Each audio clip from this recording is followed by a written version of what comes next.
Live and loaded. Check out the latest logo t-shirts and hoodies. Get your favorite team colors, the Next Round flag shirt, or grab the popular Y'all Can Have the Rest t-shirts. Go to nextround.store. That's nextround.store. Start your day online at nextroundlive.com. Get all the latest videos, podcasts, and college football stories. And it's also a great way to stream the show or shop in the Next Round store. Stay connected by visiting nextroundlive.com. Follow Next Round Live on Twitter, Instagram, Facebook, and YouTube. The social media team at Next Round Live is dedicated to giving you daily news conferences and practice video from UAB, Alabama, Auburn, and around college football. Follow and compare to the sites you used to visit. You'll also get the latest highlights and news from the Next Round Daily Show. Turn on the notifications so you don't miss a thing. Follow Next Round Live on Twitter, Instagram, Facebook, and YouTube. See more at nextroundlive.com.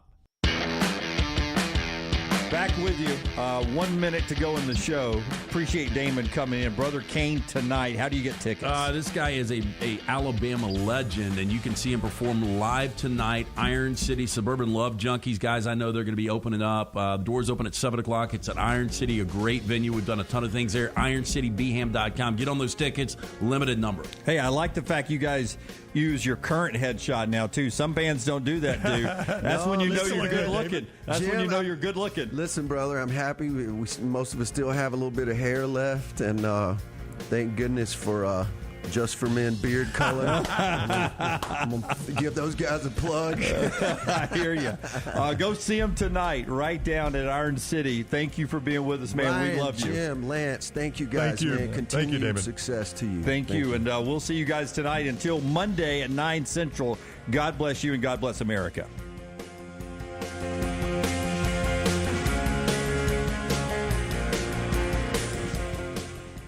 Follow Next Round Live on Twitter, Instagram, Facebook, and YouTube. The social media team at Next Round Live will share the latest interviews and videos from UAB, Alabama, Auburn, and campuses all over the college landscape. You'll also get the latest highlights and news from the Next Round Live Daily Show. Jim, Lance, and Ryan will share their thoughts, and remember, you can always see the old shows on the Next Round Live YouTube channel. Subscribe, like, and don't forget to comment. Turn on the notifications so you don't miss a thing. It's Next Round Live on Twitter, Instagram, Facebook, and YouTube. You've been wearing that thin, raggedy t-shirt for years now, and people cannot stop whispering and staring in your vicinity. We've all been there. Luckily, there's a solution to your lack of fashion and social cues. At nextround.store, they have plenty of options when it comes to a variety of shirts and hats. Once you start putting that Next Round gear on, be prepared to make new lifelong friends and hundreds of unforgettable conversations. Hope you like random high fives in the street, because that's what you're getting after visiting nextround.store. Follow Next Round Live on Twitter, Instagram, Facebook, and YouTube. The social media team at Next Round Live will share the latest interviews and videos from UAB, Alabama, Auburn, and campuses all over the college landscape. You'll also get the latest highlights and news from the Next Round Live Daily Show. Jim, Lance, and Ryan will share their thoughts, and remember, you can always see the old shows on the Next Round Live YouTube channel. Subscribe, like, and don't forget to comment. Turn on the notifications so you don't miss a thing. It's Next Round Live on Twitter, Instagram, Facebook, and YouTube. You've been wearing that thin, raggedy t-shirt for years now, and people cannot stop whispering and staring in your vicinity. We've all been there. Luckily, there's a solution to your lack of fashion and social cues. At nextround.store, they have plenty of options when it comes to a variety of shirts and hats. Once you start putting that Next Round gear on, be prepared to make new lifelong friends and hundreds of unforgettable conversations. Hope you like random high fives in the street, because that's what you're getting after visiting nextround.store. Follow Next Round Live on Twitter, Instagram, Facebook, and YouTube. The social media team at Next Round Live will share the latest interviews and videos from UAB, Alabama, Auburn, and campuses all over the college landscape. You'll also get the latest highlights and news from the Next Round Live Daily Show. Jim, Lance, and Ryan will share their thoughts, and remember, you can always see the old shows on the Next Round Live YouTube channel. Subscribe, like, and don't forget to comment. Turn on the notifications so you don't miss a thing. It's Next Round Live on Twitter, Instagram, Facebook, and YouTube. You've been wearing that thin, raggedy t-shirt for years now, and people cannot stop whispering and staring in your vicinity. We've all been there. Luckily, there's a solution to your lack of fashion and social cues. At nextround.store, they have plenty of options when it comes to a variety of shirts and hats. Once you start putting that Next Round gear on, Be prepared to make new lifelong friends and hundreds of unforgettable conversations. Hope you like random high fives in the street, because that's what you're getting after visiting nextround.store. Follow Dunaway on Twitter and Instagram at Jim Dunaway.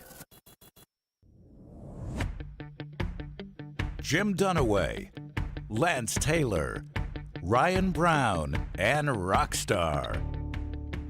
Live from the Birmingham Racecourse Casino Studios, the next round, presented by Bud Light, is on now. All right, men, here we go. Selection Sunday now, 6 days away. Live show on a Monday. Jim Dunaway, Lance Taylor, Ryan Brown, Tyler in for Rockstar, Forrester Lunsford, Taylor Korn handling everything social media at Next Round Live.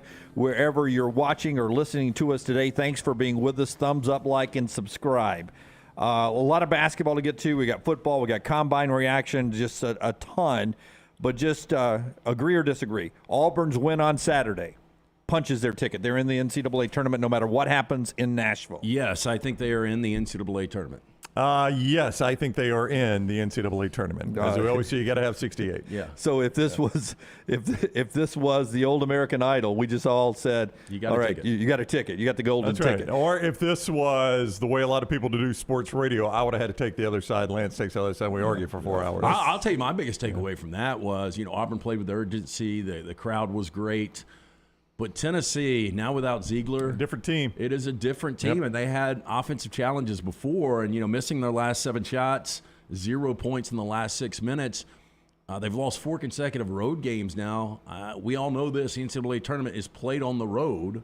I know it's neutral sites, but I don't have a huge expectation for this Tennessee team. I don't either. When you lose a guy like Ziegler for Auburn, another thing that helps them out is the fact that and they're still in the new bracketology, which we'll get to in a second. They're still in the last 4 byes. They only bumped up 1 spot.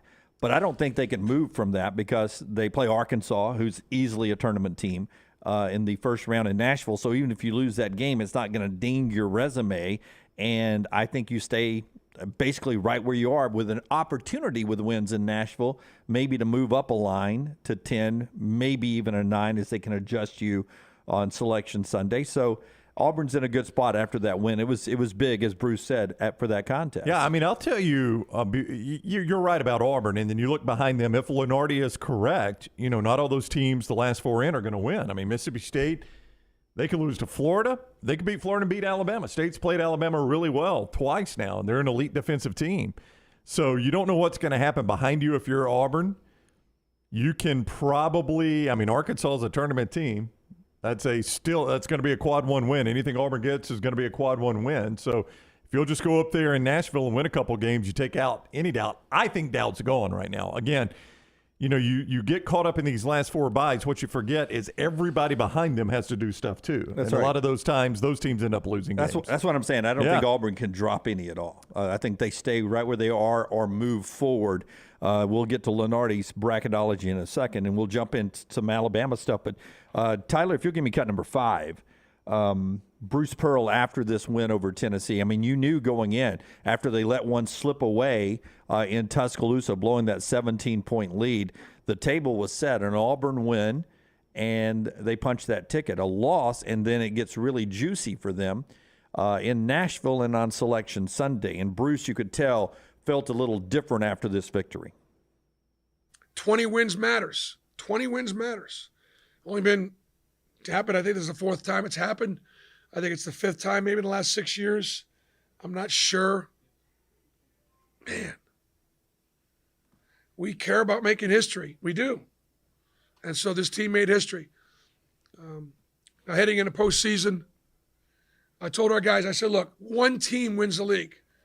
1 team. And that's Alabama. They want to. The other 13 didn't.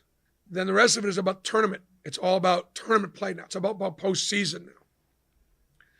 What kind of seed can you get? What kind of position can you put yourself in to be advanced in postseason play? That's where we're at right now. Now, Riley Norris and I discussed this on the Next Round basketball podcast, and I want to see how you feel. I've always preferred, if I can't get to a 6 or higher, I'd rather either be the 7 or the 10 seed and not the 8 or 9 seed, because I feel like 10s can beat 7s any day of the week, and I don't have to go play in the second game that 1 seed. I always feel like I got a better chance of beating the 2 seed than I do the 1 seed. If I'm Auburn, I'm okay at 10 or 11. I don't want to be 8 or 9. Yeah, I would agree. I agree. You don't see a lot. It seems like, and I don't have the numbers to back this up, about every 3 or 4 years, one will get knocked off in that second round. But typically, ones always get to the next weekend. Yep. So on Lenardi's bracket, to your point, Dunaway, it's the difference in playing Kansas, Alabama, Houston, UCLA, or Arizona, Purdue, Texas, or Baylor. Now, look, none of those are a picnic. No. But that second set I mentioned seemed far less daunting than that first set I mentioned. Yeah. It's only one line down. Texas, who beat Kansas, is a different team at the Moody Center in Austin than they are on the road. That's right. The Moody Center is becoming one of the best, if not the best, home court advantages in college basketball, and they look different on the road. Purdue, I mean, we all know at some point Edey's going to have one of those games where he gets 2 quick fouls, sits down, comes back late in the first half, gets a 3rd foul, sits down, comes back to start the second half, gets a 4th foul, sits down, comes back, gets a 5th foul, and they get bounced for the tournament. That's how Purdue will get eliminated. Is exactly that scenario where Edey gets in foul trouble. We've seen Edey get his numbers, Lance, and them lose games. Yeah, we'll get a double-double. I could see him have 30 and 17, and they still lose. Yeah, I mean, we've seen that this year with Purdue. So they've got no shot if he gets in the foul trouble. No, you're absolutely right. That's when you run them. Yeah, so a big win for Auburn. They're in the tournament. We'll talk about Nashville. We'll talk about bracketology as we roll on. My bookie gets us going today. We appreciate them so much. They'll be bringing us Rece Davis, who will join the show from College Game Day after seeing the big Duke, North Carolina game this past weekend. And we'll start talking about Selection Sunday 6 days from now with Rece coming up at 10. My bookie gets you in the game. Where do you think that Auburn-Arkansas line comes out, Lance? In Nashville there, neutral site, Auburn-Arkansas. 7-10. How about a 7-10 game to get Arkansas? Arkansas is your 10. Yeah, I think the 10 will actually be favored 1.5. You think Arkansas is favored a point and a half in that one? Mm-hmm. Well, it's going to be right there at MyBookie. MyBookie.ag. Arkansas, by the way, 16th in the net, a 10 seed. It's just Auburn's road's crazy in that tournament. MyBookie.ag is where you can play all those games. Code next round to get a bonus up to $2,000. You heard me right. A bonus of up to $2,000 when you use code next round when signing up at mybookie.ag. That's the sign-up bonus right there, and it is yours right away. No strings attached. A lot of places, what they're going to do is they're going to tempt you with that bonus, and they're not going to tell you, oh, by the way, you're going to have to play that bonus like 5 times, 6 times, up to 10 times for it to be yours. MyBookie.ag says no temptation here, man. The bonus is yours the first time you play it. Up to $2,000 when you use code next round. Conference tournament week is going to be phenomenal. March Madness right around the corner. NBA, NHL, UFC, weekly blackjack tournaments, all right there at mybookie.ag. Bet anything, anytime, anywhere with mybookie.ag. Code next round. Mybookie.ag. Code next round. Okay. Alabama's got a little bit of a problem right now. Last year, I thought Auburn played as good as anybody in the country in January. And then by the time they got to the NCAA tournament, they were not playing their best basketball, and they got run early. Alabama playing maybe the best basketball in the country in December and January. It has dwindled down to where they consistently now get off to slow starts. And it happened again with an 11-1 run midway through the first half where they fell behind 22-11 to Texas A&M, and then it was just an uphill struggle the rest of the day as they lose the season finale. You look at the record, it's all fine and dandy. They're SEC champions. They're the number 1 seed. They're still a 1 seed in the NCAA tournament, but it just doesn't feel the same right now. It doesn't. The last 4 games, ever since the Brandon Miller news broke publicly, this team has not been the same. And, Brandon Miller had that incredible game against South Carolina, and he has 19 and 10 this past Saturday, but he's 7 of 23. He's 2 of 12 behind the arc. And, oh, by the way, he turned the ball over 5 times. He's turning the basketball over. This team cannot hit perimeter shots. Last 3 games, 18 of 89. That is awful. It is awful, and it's what this team at times, when they blow people out, it's what they do so well. I mean, there are games where they've hit 23-pointers this year, and they're just not that same team right now. I can carry it a little further out than he did. More than 3 games. You back it up a little bit more. I think since the Brandon Miller story came out, they're 25 of 125 from three-point land. 25 of 125. So that's going back to the South Carolina game? Yes. Is that what we're talking about? Yeah. It's an alarming trend. And I think one of 2 things probably is going to happen for this team. They're going to continue playing that way, and they're going to lose too early in this tournament. Or the best thing that could happen to this team might be getting out of Tuscaloosa, not having to play road games, and it's a little bit of a reset. If you're an Alabama fan, that's what you hope, is that, you know, with all the if, and it could just be purely coincidental, but anybody that's watching would agree this does not feel like the same team since right before the South Carolina game, since all this unfolded, right? Maybe if that's what is the cause of the struggles for this team, getting away from Tuscaloosa, getting kind of in your own shell, not having to play road games, and you're in your own shell, is what this team needs. Yeah, I will say, though, when you start to look, the South Carolina performance is still head-scratching. And how they really, they trailed in that game, get it to overtime, find a way to win. You play Arkansas. Arkansas is a good team. And you were up double digits. If it wasn't for that last 5 minutes, you win that game by double digits. Auburn is one of the best rivalries right now in college basketball. You still win that game when you're down 17. And by the way, A&M, after opening the season 6-5, they've won 17 of the last 20 games. I don't know how they're good. I mean, their guard play is pretty good with Wade Taylor, but this team just continues to win games. And they had fought back, playing as crappy as they did. They had fought back, and Sears had that steal down 2 and was about to kick it out to Quinterly, and here you go down the floor, and he didn't see the defender who Great blitzes play, by the way, by the defender, and intercepts it, and Texas A&M wins the game. Here's Nate Oates on what all of you are talking about in the Vulcan Tire and Automotive chat room, and that's these slow starts. They were ready to go, and we weren't. We can't keep coming out of the gate, getting down double digits in the first half. I think there's 3 straight games we've been down double digits in the first half. I thought our effort was decent. We just, too many turnovers, couldn't make a shot. Too many mistakes on defense. They came ready to play. It turned out to be a great game for the fans, but a lot of things we didn't do well. We fouled them too much, turned it over 18 times. They went 27 to 28 to free throw line. It's not a recipe for a win. So we're going to get our guys refocused. We're still the number 1 seed for the SEC tournament. We'll bounce back and be ready to play on Friday. Some people on Twitter were like, they didn't shake hands after the game.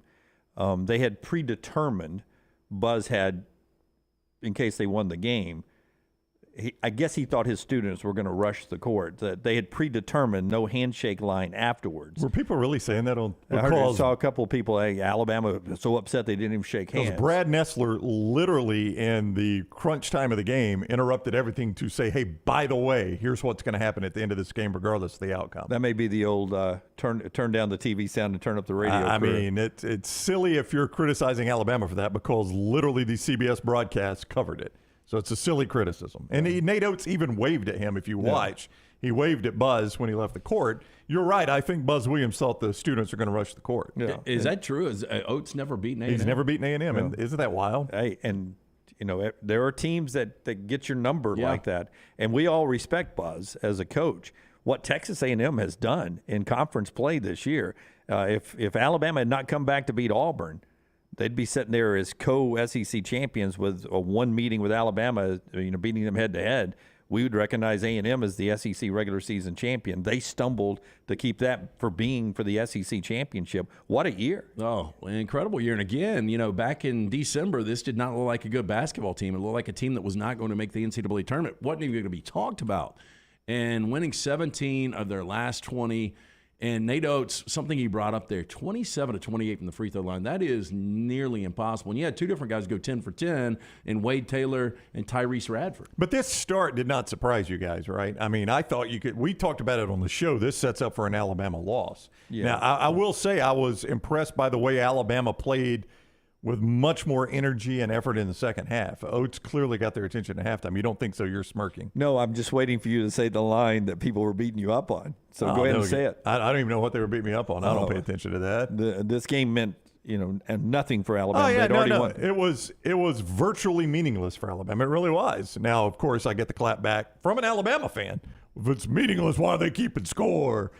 I agree with you. I think it was meaningless. What was on the line for Alabama in that game? I think this tournament is kind of meaningless outside of building a little bit of confidence. That's what you want if you're in this tournament. Nate Oates got to get this team playing more confident before they go to the NCAA tournament. But you can't deny that Saturday's game had almost no meaning for Alabama. Almost no meaning if Alabama can hold on to the South region, because even though Kansas lost on the road to Texas, a more impressive road loss than Texas A&M, according to Lenardi and all the bracketologists. Kansas is your new number 1 overall seed. Alabama slips out of that slot. Why it really doesn't matter at this point, after I tell you about our friends at Maestro Dobel Diamante Tequila, as we jump in to the latest bracketology that came after action yesterday from Lenardi and some of the other folks out there. Maestro Dobel Diamante Tequila, as you get ready for the madness of March, why don't you get ready to enjoy it with the best sipping and mixing tequila out there? That's Maestro Dobel Diamante Tequila, the world's first clear multi-aged tequila.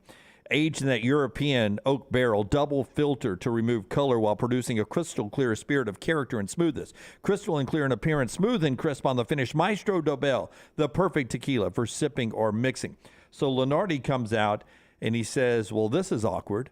But after doing whatever he does to come up with his bracketology, Kansas and Alabama both losing on Saturday, he does move Kansas to number 1 overall, and Alabama's now still a 1, the 2nd overall seed on the 1 line there. Kansas undeniable. I mean, they're 15-6 in quad 1 games. They played 21 quad 1 games, and they've won 15 of them. Nobody's going to have a resume like Kansas. I think Alabama was going to have to win out to avoid this happening. I think the next Alabama loss, even if it was Sunday, might, I don't know, by Sunday they've got a lot of that set. So maybe if Alabama could have made it to Sunday. But I think the next Alabama loss, Kansas was jumping them just because of their overall resume. But the reason it was virtually meaningless, you pointed out to the people who were clapping back at you, is why? Is the fact that Alabama, even as the overall number 2, is still going to start in Birmingham and will still go to Louisville. There is nothing different about what Alabama would get as the overall number 1 and as the number 2. And I encourage you to go back and listen to Mike DeCourcy from the Big Ten Network's Fox Sports and Sporting News on our show Friday, and as he explained, it is a myth that you get the easiest path as the overall number 1. They don't seed it that way. They seed so much geographically that you don't even get the easiest path as you're not guaranteed. You might get it, but it's no guarantee. So Alabama could still get the same exact road they were going to get, I-65, and the same exact path or an easier path they were going to get as overall number 2. So in that sense, I know it's a nice honor to be the overall number 1. You'd love to have that. You'd love for that to be the first thing that's out there on Selection Sunday. But if you're the 2nd overall number 1 seed, it's no different for Alabama as long as, and I guess Houston might even select Kansas City, right? I mean, like if Houston were to jump up to the number 1, there's a chance they select Kansas. Where are the second rounds? Louisville, Kansas City. Well, most people don't think. And Las Vegas and New York. Reading Lenardi, he says Houston does not have the games that can jump them into 1 or 2, that Alabama is going to stay 1 and 2. Our buddy Matt Smith, this is interesting to me. Matt Smith, Southern Pigskin. He follows stuff like this very closely, so I'm going to take Matt at his word on this. A potential problem for the committee, Matt says. Alabama, Houston, Kansas, and UCLA, all of their closest sites, which would be Birmingham for Alabama and Houston, are Thursday, Saturday pods, and one of those 1 seeds has to play on a Friday, he says. I guess that's some sort of TV rule. So he's saying Houston might actually even have to go out to Denver instead of coming to Birmingham because of that, which would be interesting. And Houston, by the way, will be the one, if they're the 3rd overall seed, that gets punished at that point. Probably so, because you're going to keep Alabama in Birmingham. You're going to keep Kansas, wherever that one is, the closest one for them. And they may have to go out to Denver. And that would suck for Houston, but, I mean, that's you could be a number 2 and stay in Birmingham maybe. But if you want to be a number 1, you're going to have to go to Denver. For everyone else in the SEC and bracketology, and boy, do you remember when it was a fight to get 4 SEC teams into the tournament. You were sitting there yeah. going, 2 are locked, probably going to be 3, maybe a 4th if somebody can make a run in the tournament. 8 teams right now. And Mississippi State, after their loss to Vandy, did not waver on Lenardi's. Their last 4 in. There's still 3 teams behind them. Back to your point, teams behind you still have to do something too. So no problem for Mississippi State. They're still in. If they can beat Florida and then play Alabama, they may stay in this thing even with just a win over Florida coming up on Thursday in the SEC tournament. Yeah, I mean, Florida, I need to see where they are in the net. I'm assuming that is a quad 1 win. Top 50 neutral site is quad 1. Lane My Believer said everybody behind the state crapped the bed. they couldn't jump over them. Actually, Florida's a quad 2 game for them because they're outside the top 50 in the net.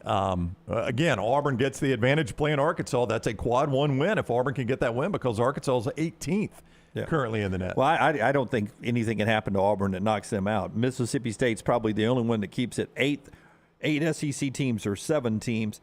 But they got a winnable game against Florida coming up. Auburn currently is an 11 seed. Arkansas is a 9 seed. Their seeding is a lot lower than what their net number is.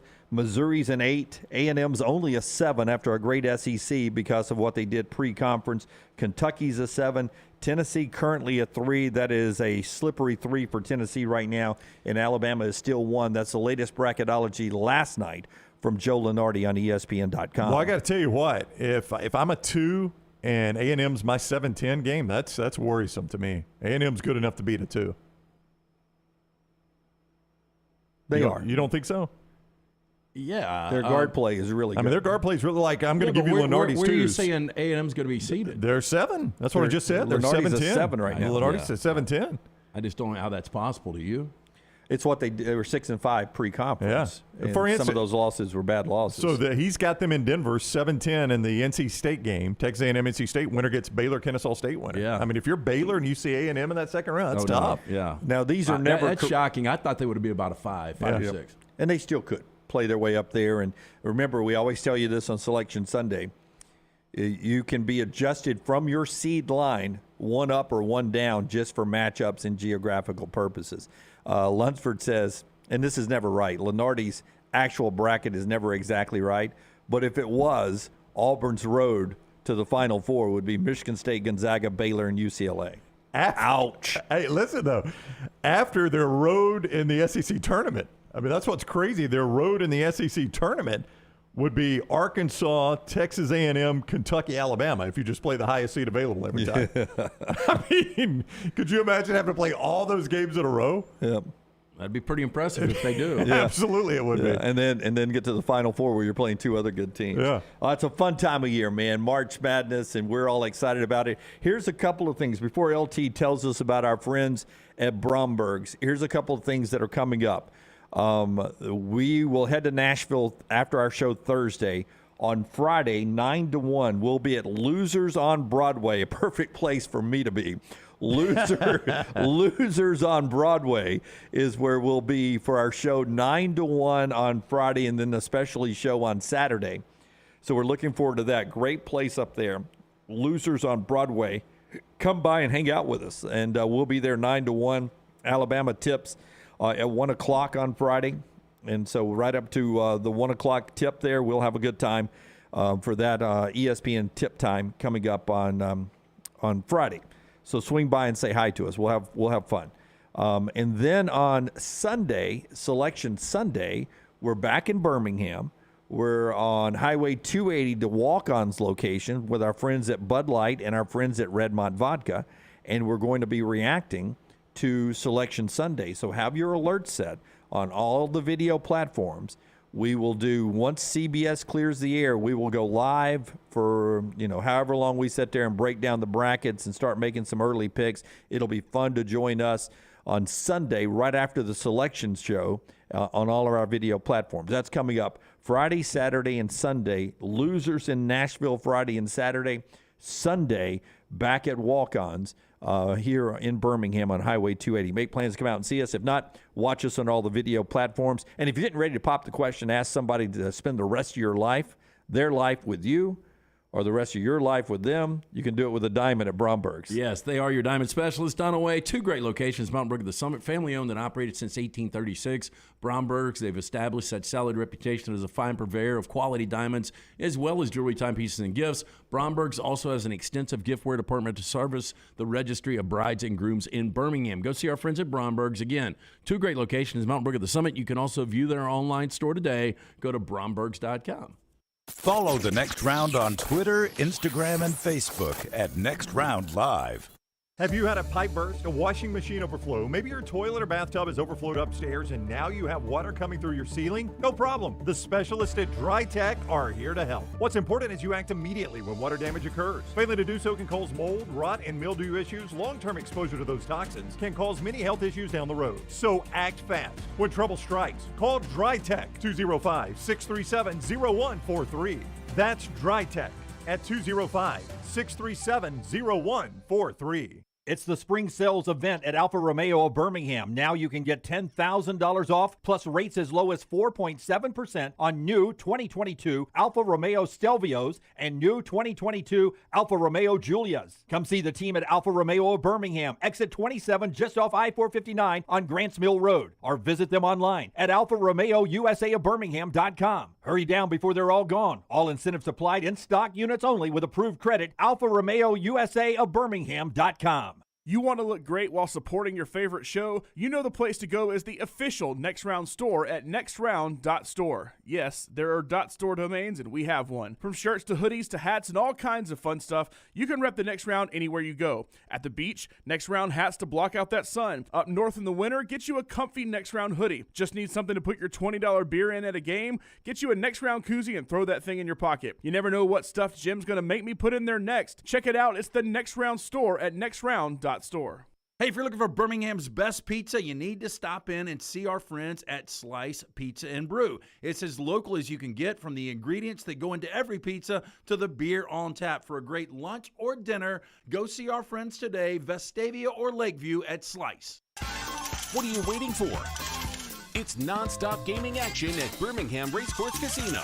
Come play more than 900 of the latest and greatest games around, featuring fun bonuses and big jackpots.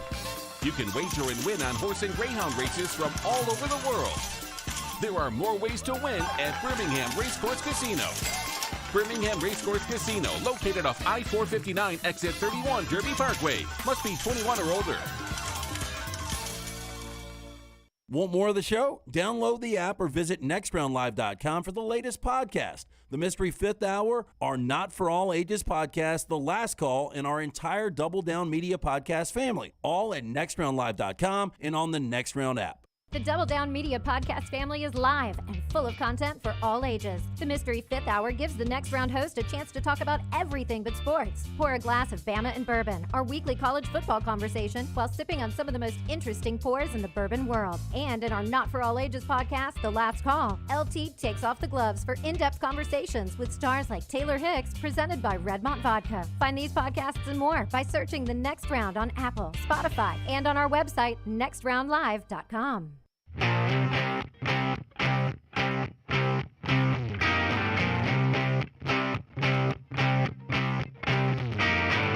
Back with you on the Next Round. Love every one of you guys in the Vulcan Tire and Automotive chat room. 173 days away from week 0 of college football. We'll talk to Rece Davis coming up at the top of the hour. Had an opportunity last night to do a basketball podcast with Riley Norris. He agrees with all of us that Auburn is in regardless of what happens in Nashville. Thinks UAB has what it takes to make a run up in over in Frisco, Texas, when they get going on Thursday night. UAB got a double overtime win at Charlotte, 93-91. Jelly with just a cool 41. Yeah. I think we motivated him. We had him on Friday, and we were talking about Antoine Davis. And I was like, you've only attempted 23 shots one time this entire year. It's the first thing I looked at, too, when I saw he fires up 32. No, it was a double overtime, so I'll give him a little break there. But that was the first thing I looked at. I saw Jelly had 41. I'm like, oh, I'm going to go see how many shots he had after our talk Friday. So UAB plays Thursday to get their tournament going. Here locally, if you're watching us in the Birmingham area, and a quick pause, we'll get to some other markets that have punched their tickets to our friends in Atlanta and Nashville and some other markets that are watching us. But Samford was a team that very easily could be playing for an NCAA tournament bid tonight, and they got upset. A little disappointing for Bucky Ball. He was very nice afterwards talking about the season. You can't judge everything, the win-loss column of how they'd grown and the program's improving.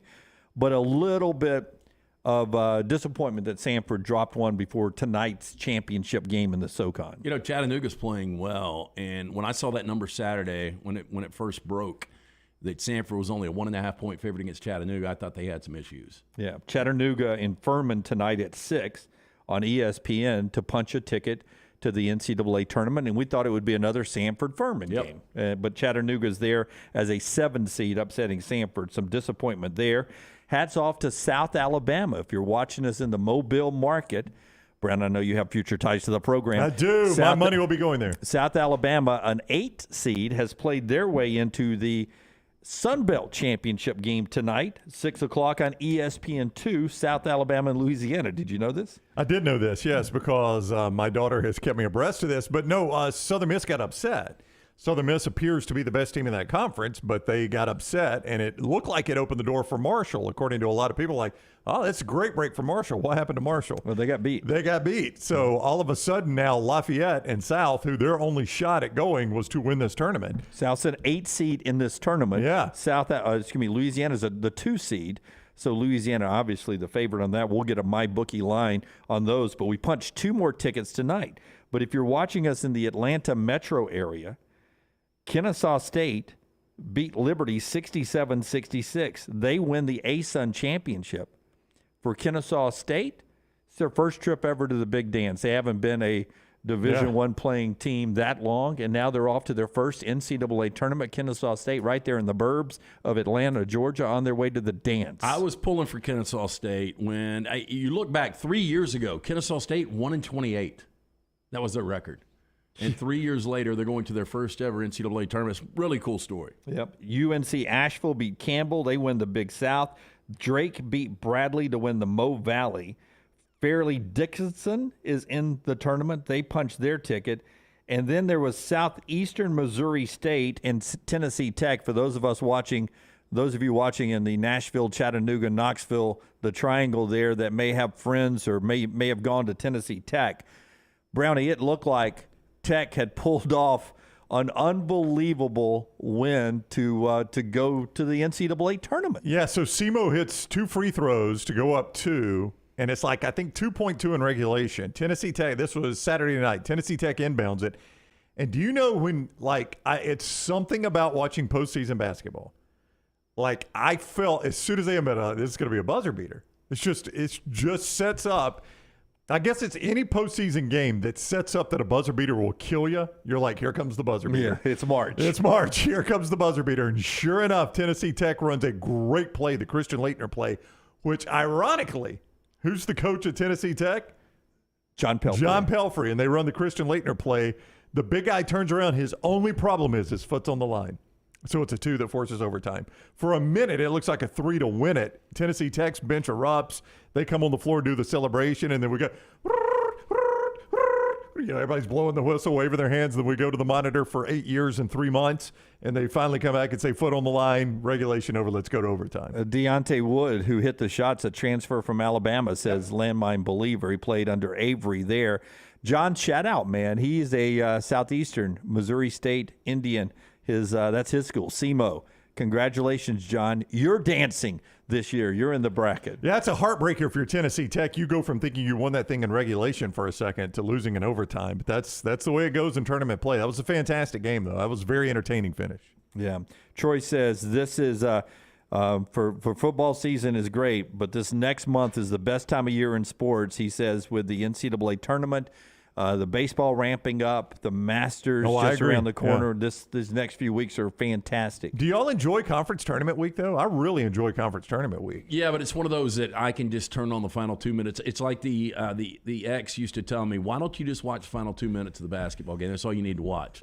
I'm kind of like that when it comes to these smaller conferences. Well, yeah, but I'm talking about this week, though. This conference this week. I mean, that freaking Big 12 tournament, man, that thing's going to be incredible. Oh. Yeah, but my only problem with that, Brown, before you tell us about our friends at Johnston RV Center is, I mean, it is fun, but there's not that loser goes home mentality that you get in some of the ones we saw this weekend and we'll see tonight. That Big 12 is going to put just about everybody but Texas Tech, big story there, and maybe one other team in. Everybody else is going to be in the tournament and probably make a run in the tournament. Yeah, I mean, Thursday night, though, I'm going to see Baylor, Kansas, Texas, TCU, and Kansas State all play, and Iowa State for that matter, and then a couple of teams we don't know yet all play on the same floor. Yep. I mean, that's a pretty good day of basketball just in that one conference right there.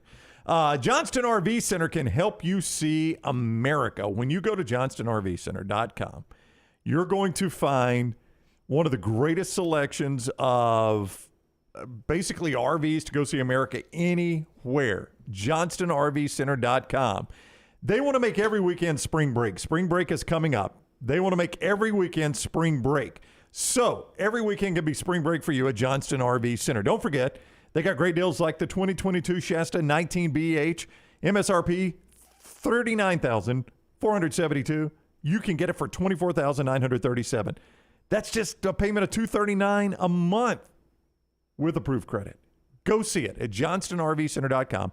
I-65 exit 304 in Coleman, 334 in Decatur. Always online, johnstonrvcenter.com. We will not get into everything that is going on in Lubbock with Mark Adams of Texas Tech, but Landmine Believer and others believe this is just the path being made for Chris Beard to return to Texas Tech as the coach. There were a lot of bridges burned on his way out of town.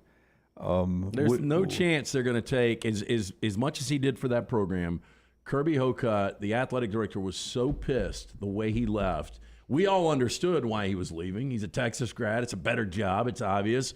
But, a lot of Texas Techs, a lot of heavy hitters there, they didn't like how that went down. And now, because he has no other options, you're going to take him back? Now, I do think they're looking for a way to get Mark Adams out. Yeah, the record in a very tough Big 12 has not been what Texas Tech has become used to when Chris Beard was the coach there. Okay, I want to get to Brandon Miller not being a finalist for the Wooden Award right here. In this hot take segment will be brought to you by our friends at Odie's, where we'll be doing a little trivia Wednesday night before we go out of town, LT. Yeah, looking forward to getting back on stage. Me and Brown will be up there with Will Haver. Of course, just a great place to get an incredible lunch today. I think it's going to be close to 80. It's hitting 80 to 81, I believe. Yeah, sit outside, ice cold beer bucket on a Monday, full of Bud Light, but great food from Rece Davis, including the award-winning wings, delicious burgers, my personal favorite, the Diablo sandwich. It's a Birmingham institution. Get it today because you will have that great staff, Odie's Tavern, Crestline Village. All right, so the Wooden Award finalist, of which I believe this is one of those things I vote for as a member of the Basketball Writers Association. I'm glad you don't know this. I think that's what you vote. Well, I vote for a lot of things they send my way, and I sit there and vote. And whatever award I vote for, I voted Brandon Miller as one of my 15 finalists. I think it is the Wooden. But he's not on the 15 finalists that were announced this week. And the only way you can say is they are penalizing him for all the off-the-court stuff that is going on. So the people who vote for this are sitting here saying, we have what we think are our facts. And by the way, I think there's a lot of things we don't know yet. It could be good, could be bad, but I think there's a lot of things we don't know yet. But these people that vote, people like me, have decided as a group that 15 players in college basketball are better than Brandon Miller, or we're going to factor in their character and not put him on this list. Now, look, I don't know the bylaws of the Naismith Award. I'm going to assume you don't, considering you don't even know if you're voting or not. The Heisman, it does include some character Well, this is a Wooden finalist. This is the John Wooden Player of the Year. Yeah. Okay. But again, I don't know if that has anything to do with character or not. If it's just pure on the court talent, I don't know how you can deny him. But I think this is a statement. And I go back to something I said last week. We were at the Florida-Bama. I said he's going to win the SEC Player of the Year. You can't deny it.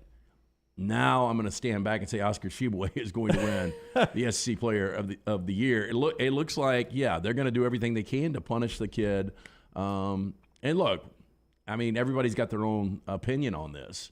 But I just believe if he's cleared to play and he's playing and you're really voting for the best players in college basketball, how he could not be on this top 15 list. Probably wasn't going to win anyway. Zach Edey's probably winning this thing. Is there a character component to this? You don't know. I don't know, but there isn't a lot of these. Yes. Yeah, I mean, like Lance said in the Heisman, that was why a lot of people were, campaigning against Cam Newton based on that. But in the Heisman, we're about to get the SEC awards today or tomorrow before we play the SEC basketball tournament. And would you be surprised if he's not the SEC Player of the Year? Would you be surprised if he's not the All-SEC first team?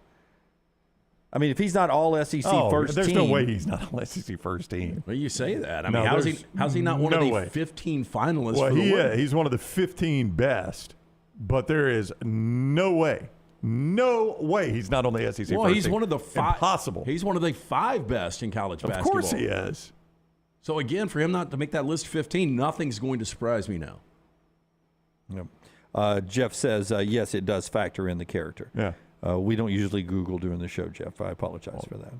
No, we do all the time. Google all the time during the show. David says, media and social media, judge, jury, and executioner. We oftentimes play that role behind the microphone. That is for sure. But in your easily one of the top 15 players in America. Yeah, a lot of people got wound up about him not getting SEC Freshman of the Week last week. Something he's won 6 times, or the Player of the Week. It went to Nick Smith. So I mean, I will give the SEC office the benefit of the doubt and say, look, Brandon Miller has won this thing week after week. Nick Smith hasn't had a chance to win this thing, so they call it a juice box participation award, whatever. They go with Nick Smith over Brandon Miller. The Wooden Award, it's obvious what's going on here. There are not 14, 15 better players in America than Brandon Miller. Nowhere close. So it's obvious what's going on here. But Brandon Miller and Nate Oates need to get acquainted with this, because this is what's going to happen to them in these postseason awards. I'll just go ahead and tell you it's what's going to happen to them. And what else is about to happen is that you've had 0 players available since this went down for interviews.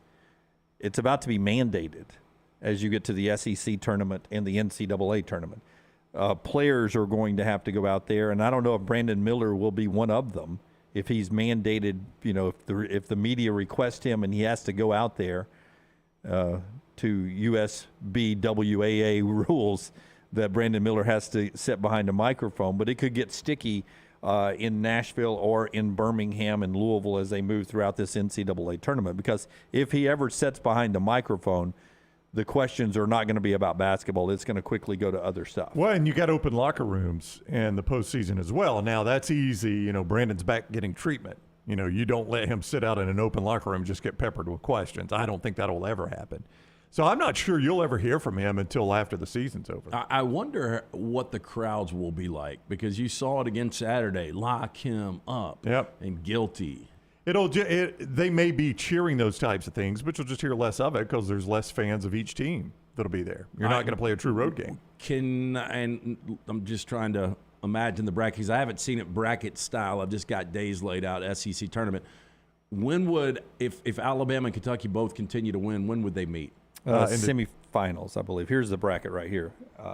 No, they're in the championship. No, championship game, because it's Alabama-Missouri if it holds true in the semifinals. I bet Sunday you'd be able to hear it. Yeah, I mean, that's the one time where it'll be a true one-sided crowd. It will be Sunday if Kentucky's in there against anybody. It doesn't matter if it's Alabama, Tennessee, whoever. It's going to be a one-sided crowd if it's Kentucky. It won't be Rupp Arena, but it'll be as close as you can get to Rupp Arena on the road. Boy, 2 weeks ago, if I would have told you Tennessee was going to be the 5 in this tournament. I know. No it's way. Wild, isn't it? Yeah, you thought they'd be a 2 or a 1. Yeah. But it's Alabama, the 1 seed, Missouri. That's Nashville. Gets going on Wednesday night. Thursday is when Auburn plays. They'll travel up Wednesday. They play 6 o'clock, Auburn and Arkansas. Alabama gets the winner of Florida, Mississippi State Friday to start the day. As the 1 seed, you get the early games and sort of stay on the same clock throughout all of that. All right, when we come back, quick reaction to the NFL Combine. What we got from Bryce Young and what we didn't get from Bryce Young, and a little Anthony Richardson talk. And then we'll talk to Rece Davis about all this. That's your Michelson Look Ahead, brought to you by the great folks at Michelson Laser Vision. Write the number down, 969-8100, the number that I called over 2 decades ago. I had the 2200 vision. I was legally blind without the aid of contacts. Went in, got the procedure done. Only took 12 minutes for both eyes. 2015 vision, better than 2020. Make the call that I made, 969-8100. Ask for Amy. Tell her the Next Round sent you. They're going to hook you up with a hassle-free consultation. You've got 0 to lose to find out if LASIK is right for you. Dr. Mark Michelson, Dr. Jen Michelson, the best in the business, conveniently located UAB Highlands. Again, for more information, 969-8100 or michelsonlaservision.com. Follow LT on Twitter at @TheLanceTaylor. Spring is here, and that means it's time to prepare for moving season. Let Holly Mack Wilson guide you and help get your home prepared to sell. Whether you are looking for the perfect home or need to sell yours, Holly Mack Wilson can do it all and can do it anywhere in Alabama. Call Holly Mack Wilson today, 205-901-9446, or visit her website, hollymackhomes.com. Holly Mack Wilson, your home prep expert. Holly Mack Wilson, a trusted anywhere in Alabama Keller Williams realtor you can always depend on. Want more of the show? Download the app or visit nextroundlive.com for the latest podcast. The Mystery Fifth Hour, our Not For All Ages podcast like Bama and Bourbon, and the entire Double Down Media podcast family, all at nextroundlive.com and on the Next Round app. Make sure to check out our gaming channel on YouTube at Next Round Gaming, and also follow us on Twitter at TNR Gaming 247. That way you can know when we go live with our TNR Madden League, live game streams nightly, and more. That's at Next Round Gaming on YouTube. The Next Round is so much more than the show you get from 9 to 1 each day. So make sure to head to our official YouTube channel at Next Round Live and subscribe to get all of our latest content. We, of course, have plenty of specialty content and shorts based all around the sports in the heart of the SEC. But we also talk pro sports, gambling, lifestyle and entertainment, and so much more. It's the Next Round YouTube channel, where you never know what you're going to find next. Subscribe now to see the latest content and get notifications when we go live. That's at Next Round Live on YouTube.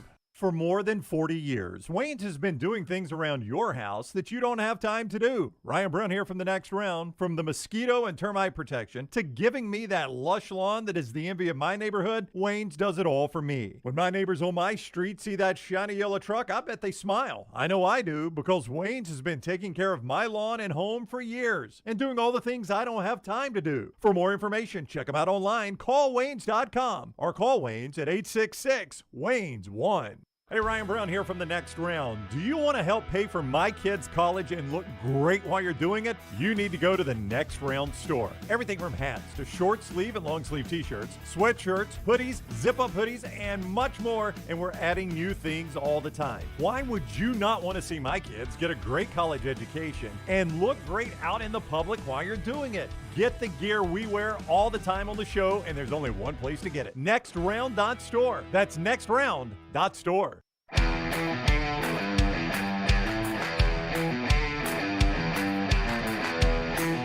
All right.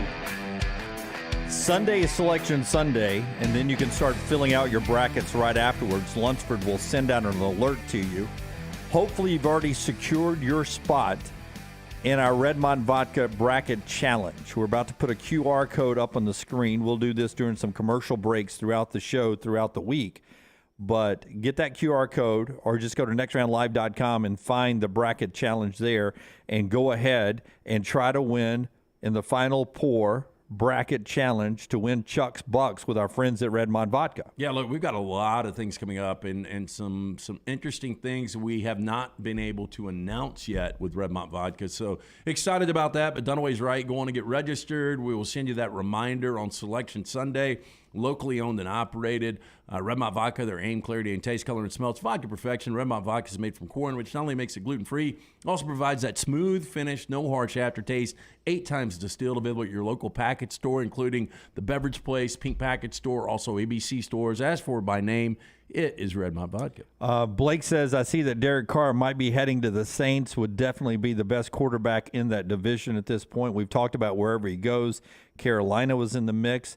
I have not seen that. I heard 2 new teams as of Sunday were starting to ask about Derek Carr coming out of the combine, but he had already talked to the Jets, the Panthers, and the Saints. And obviously the Saints have some talented offensive receivers. You know, I saw ESPN's Jeremy Fowler this morning say it was looking more like Derek Carr to Jets. Both parties really liked the move there because they were sick of waiting on this Aaron Rodgers situation. And he did say the Saints and the Panthers were a possibility, but I heard this thing's pretty much done, that he is going to the Saints. And Rappaport is reporting it's a 4-year deal to the Saints. So Ian Rappaport reporting that. And Schefter is confirming that now on ESPN. The agreement could be announced as early as today. An amazing stat. Do you know the name of the last New Orleans Saints quarterback that the Saints used a first or second round pick on? Now that they're getting Derek Carr and likely will not use a first or second round pick on a quarterback, do you know the name of the last quarterback? The Saints used a first or second round pick. I'm going to say it was Archie Manning. I was going to say Archie Manning. It was Archie Manning in 1971. That's pretty remarkable. Great uniforms, though. They were. But for you to go that long without having to use a first or second round pick, and they don't really have a ton to show for that. No, they don't. I mean, they sucked for a lot of their time. You would think if you didn't have to use your first or second round pick on a quarterback, you could stockpile a lot of talent around them, but they've screwed up quarterback a lot by not doing it that way. You mentioned receivers. It looks like Michael Thomas is not going to be with them anymore. He's going to move on. Okay. Yeah. Now Chris Olave showed a lot last year, and even I saw a ton of times where Olave would beat somebody deep and it was an overthrow. So I think Olave's going to be really good. You've still got Jarvis Landry there. I still think Landry's a good second option. Brown, you saw him for years in Miami. Yeah. So Jarvis Landry's a possession receiver is what he is. I mean, he is a good number 2. Yeah, but Olave is a guy that can take the top off. So, go out and get another weapon. I don't know where the Saints draft or what they had to give up for Carr. I guess they didn't have to give anything up for Carr. Yeah. No, he's a free agent there. Forrester, I'm a Falcon fan. I can't be heard anymore from the back row there. Sorry, Forrester. Your team, my team, our team's still looking for quarterbacks probably of the future right there. Okay, but the big news at the Combine after LT tells us about the great folks at Woodhouse Day Spa, you know what's not far away? I actually went and bought my own Father's Day gift this weekend. I won't tell you what it is yet, but happy Father's Day. Thank you.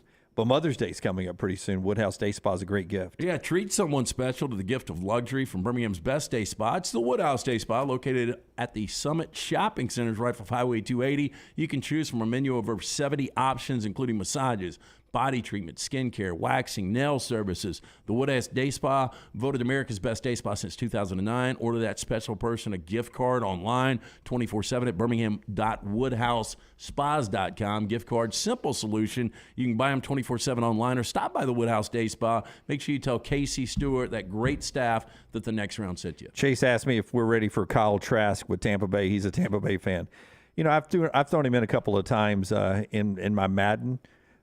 His 62 rating has not worked well in Madden.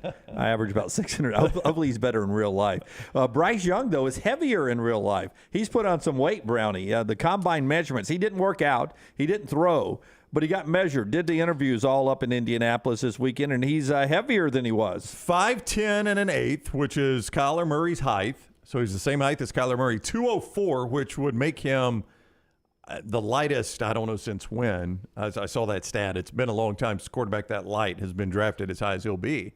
But that, to me, was the bigger surprise number is 204, because I think I saw you could actually bet on this, and the over-under was 197.5 for his weight. And he destroyed that. And that surprised me a little bit that he was at 204. Now, he'll be back down to 195 sometime this week. I can promise you that. Yeah. Easier to add weight than height, but I didn't think he'd get up to 204. Yeah, you can add height. That's one of those impossible things. But the weight, I just don't think it's that difficult to be able to get to 204. It's not for me. I'm solid 201 right now, and I keep kissing 204 every time we do a road trip. I don't know what's going to happen with Bryce Young. I still assume he's going to be a top 5 guy. He could still be number 1 overall, but all of the buzz coming out of Indy, and it's really not a surprise. Is Anthony Richardson. We knew the measurables were going to be incredible. But again, when you go back and you watch his tape, it's hit or miss. We'll break down Anthony Richardson on his own accord later on. But, I mean, why do we get so caught up in this combine? I mean, why do we – well, I mean, for instance, Anthony Richardson's vertical. How does that help him complete passes? It doesn't. But it's a measurement league. It's a measurement league, and they get, anything that they can quantify, they get excited about because – the NCAA or the NFL has proven it's almost impossible to watch a guy play quarterback in college and predict that he can do that in the NFL. So now I fall back on that's an unknown, right? His college shape looks really good, but it's an unknown. Can he do that in the NFL? I can fall back on the known of the measurables. But again, Kyler Murray, 5'10" and an eighth, 207. So he's 3 pounds heavier. So essentially they're the same size. They don't look it really, but they're the same size. Yeah, Kyler looks more muscular than Bryce does. He's only 3 pounds heavier. But watching both in college, I thought Kyler was fantastic. Yep. But I thought Bryce was better. Bryce throws a much better much might be a strong word. He throws a better ball than Kyler Murray. So you're getting a better passer than Kyler Murray. Has Kyler Murray's size affected him that much in your mind? You watch him all the time. He's in your division. Yeah, well, he was tough to hit early on. That's right. But, he was out at the end of the season with the injury. Well, one injury, yeah. And that was an open field injury, wasn't it? It was, yeah. But the biggest concern right now from every general manager out there is the durability. Can he make it 17 games? Yeah, everyone's gun shy because of what's going on with Tua in Miami. And, Miami's reluctant right now to give Tua that fifth-year option. And basically they said at the Combine when the Dolphins were behind the microphone, they're open to any discussion about quarterbacks. They're exploring every avenue. But do you believe that if Tua had played at USC or Bryce had played at USC, that they would be paired together like that? The concerns would be the same? Well, I just think any franchise they do not want to draft. They don't want to get into the situation Miami's in. I'm not saying just because they're Alabama guys. Right, but I throw Kyler Murray into that situation. The durability is now on everybody's mind right now. But Tua had injury issues at Alabama that Miami looked past to draft him because of his talent level. Bryce really doesn't have injury issues at Alabama. I mean, he had the one injury against Arkansas that cost him one game, and he played through it the rest of the year and played well.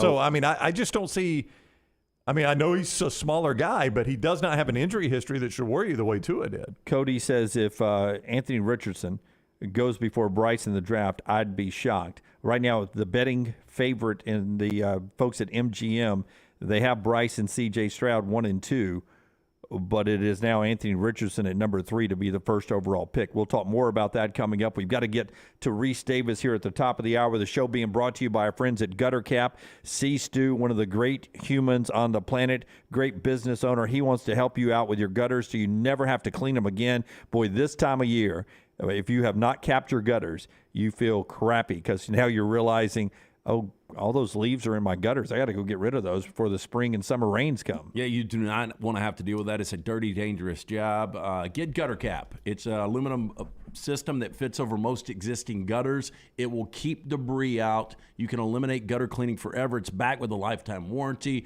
Call Chris Stewart today, 823-2212. That's 823-2212 or guttercapbirmingham.com. Cap it, don't snap it. Call today, 205-823-2212. Follow Brownie on Twitter and Instagram at Ryan Brown Live. Hi, this is Wes McClooney, owner of the New Balance Birmingham store. Today I have some tips on how to stay healthy. Number 1, get some cardio. 2, get a proper fitting on your shoes to get the most out of that cardio. Our in-store fit specialist will match your feet with the perfect New Balance shoe so you get the perfect fit. Come see us at the New Balance Birmingham store, located on Highway 280 next to Chick-fil-A. Experience the difference a custom fit makes today at New Balance Birmingham. If you're looking for a fun golf atmosphere that is laid back with a peaceful environment, the Meadows Golf Course in Harpersville, right off of Highway 280, is perfect for you. Just a short drive from Birmingham, this 18-hole, 200-acre track with rolling fairways and ample greens is the definition of peacefulness of the country just miles from the city. Enjoy a great lunch before your round and a cocktail on the wraparound porch after 18. Come see us today. The Meadows Golf Course in Harpersville, right off of Highway 280. Peanut butter and jelly, chicken and biscuits. Man, I love great combos, and you'll love our combo. It's the Bama and Bourbon Podcast. Yay, Alabama's Aaron Suttles is part of the Next Round family, and he joins LT weekly for the combo of Alabama sports and bourbon. Find a new bourbon to add to your collection and get all the inside information on Alabama football and Alabama basketball on the field or off the field, on the court or off the court. It's Bama in Bourbon with Aaron Suttles, only on the Next Round video and audio platforms. Hey, Lance Taylor from the Next Round. You've heard me for years talk about our friends at Bromberg's Jewelers, and we welcome you to stop by and see that great customer service at the Mountain Brook and Summit locations. But we'd also love for you to check out their new online shop. They've got plenty to choose from. Great gifts, big and small. Available online, they've got David Yurman, Tudor watches, select diamond and gemstone jewelry, William Henry, seasonal and favorite giftware items and baby gifts as well. They've even got an online sale section. For more information, Brombergs.com. Start your day online with our website, nextroundlive.com. The latest videos, podcasts, and college football stories. It's also a great way to stream the show or shop in the Next Round store. Stay connected by visiting nextroundlive.com. That's nextroundlive.com. Want more of the show? Download the app or visit nextroundlive.com for the latest podcast, The Mystery Fifth Hour, our Not For All Ages podcast, The Last Call, and the entire Double Down Media podcast family, all at nextroundlive.com and on the Next Round app. Did you tweak your shoulder putting up Christmas decorations? Injure your elbow shooting hoops in the backyard? Or hurt your knees getting up from the couch at halftime? Let 2023 be the year precision sports medicine and orthopedics gets your life back on track. Orthopedic care is better together. Find your provider today. Call 205-512-3885. That's 205-512-3885. Or visit precisionsportsortho.com/2023. Jim Dunaway, Lance Taylor, Ryan Brown, and Rockstar. Live from the Birmingham Racecourse Casino Studios, The Next Round, presented by Bud Light, is on now. South Alabama, Louisiana, 6 o'clock ESPN2. Chattanooga and Furman, 6 o'clock ESPN tonight, as we punch 2 more tickets to the NCAA basketball tournament. Hats off to those listening and watching outside of Atlanta. Kennesaw State's on their way to their first ever NCAA tournament, and they'll be leaving the ASUN on their way to Conference USA with our friends at Jack State as well pretty soon. Always special when you get that first dance ticket, Brownie. It is, absolutely, Jim. Rece Davis is with us now, game day host. And he's seen a ton of college basketball throughout the country this year. He's with us courtesy of MyBookie. Don't forget mybookie.ag. Code NEXTROUND when you sign up to get that deposit bonus up to $2,000. Rece is with us now on the JohnstonRVCenter.com hotline. What's up, Rece? How are you today? I'm doing great. How are you guys doing? Doing awesome. Thanks a lot. You know, we were just discussing how much, I think, to varying degrees, we enjoy conference tournament week when it's the big conferences like this. And I made the point of the Big 12. I mean, you're going to see Kansas, Texas, Kansas State, TCU, Iowa State, Baylor, all on the same floor on the same day coming up this week. That's a pretty incredible day of basketball. Well, it's been the best tournament top to bottom. Some of the ACC people, have sort of pointed out that if you go 1 through 10 in their league or some of the other leagues, that their performance against other conferences has been just as good.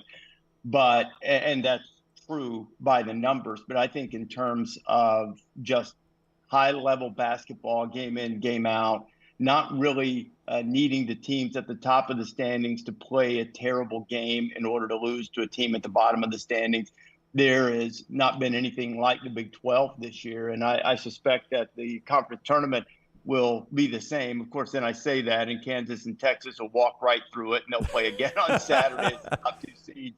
But there are a lot of capable teams there, and you better play as well as you possibly can, or you can get clipped pretty easily. I know you and Hubert Davis are very close. You worked together for a long time, and in year one was just minutes away from winning a national championship, and they returned that big core of players, 4 starters, and they're 1-9 in quad 1 games. And there's a good chance they're not making the tournament. Are they the most surprising team, good or bad, in college basketball this year? Yeah, I think so. I mean, it's been disappointing. I think you can take a step back, and this is not to try to defend Hubert or whatever, which I would certainly do. I will, but I'll die on that hill defending him. That guy's a tremendous coach and a better guy. But they are surprising. I think if you take a step back, maybe you look at it as a bit of more of a magical run last year, as opposed to really fulfilling total ability or something like that, reaching potential. I mean, that said, there's no question they've played below their potential this year. They just the chemistry has just been a little off for whatever reason. They haven't shot it well. Brady Manick sort of really helped them last year in being a real. That was really when they started playing well. Is he assumed control as a shooter, really helped them on the boards, and they just haven't made shots. I mean, you look down the gut of the two Duke games. They've had some looks, and they've been 0 for, like in the last, I think they were 0 for 6 in the first game and 0 for 7 Saturday night, or vice versa, down the last, 3 minutes or so of the game. And so they've been disappointing. There's no question about it. And I'm going to Greensboro for the ACC tournament this week. And they'll have to, I think they not only will have to make a deep run, they'll need a couple of impressive victories.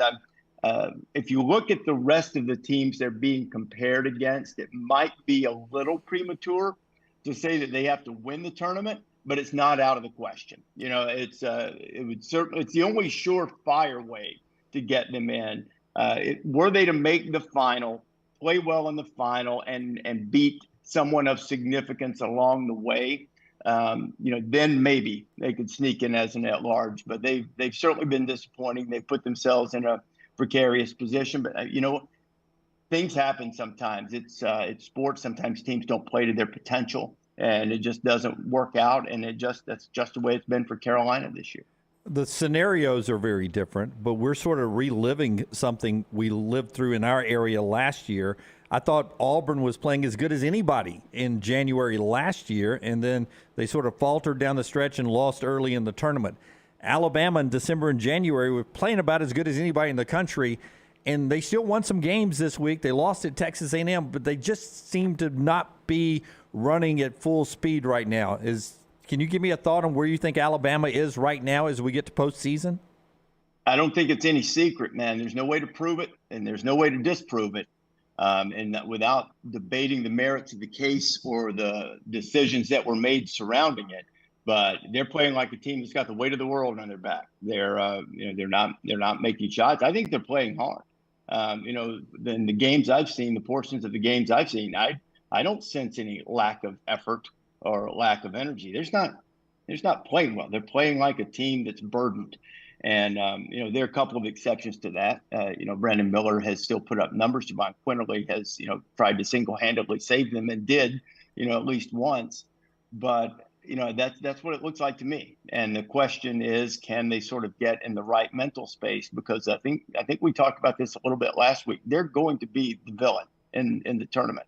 And I don't say that lightly because I realize where basketball stands compared to the significance of the issues surrounding them. But you've heard it every time they've gone on the road. And it's going to maybe not be as intense because the crowds will be mixed in neutral sites with a variety of different fans.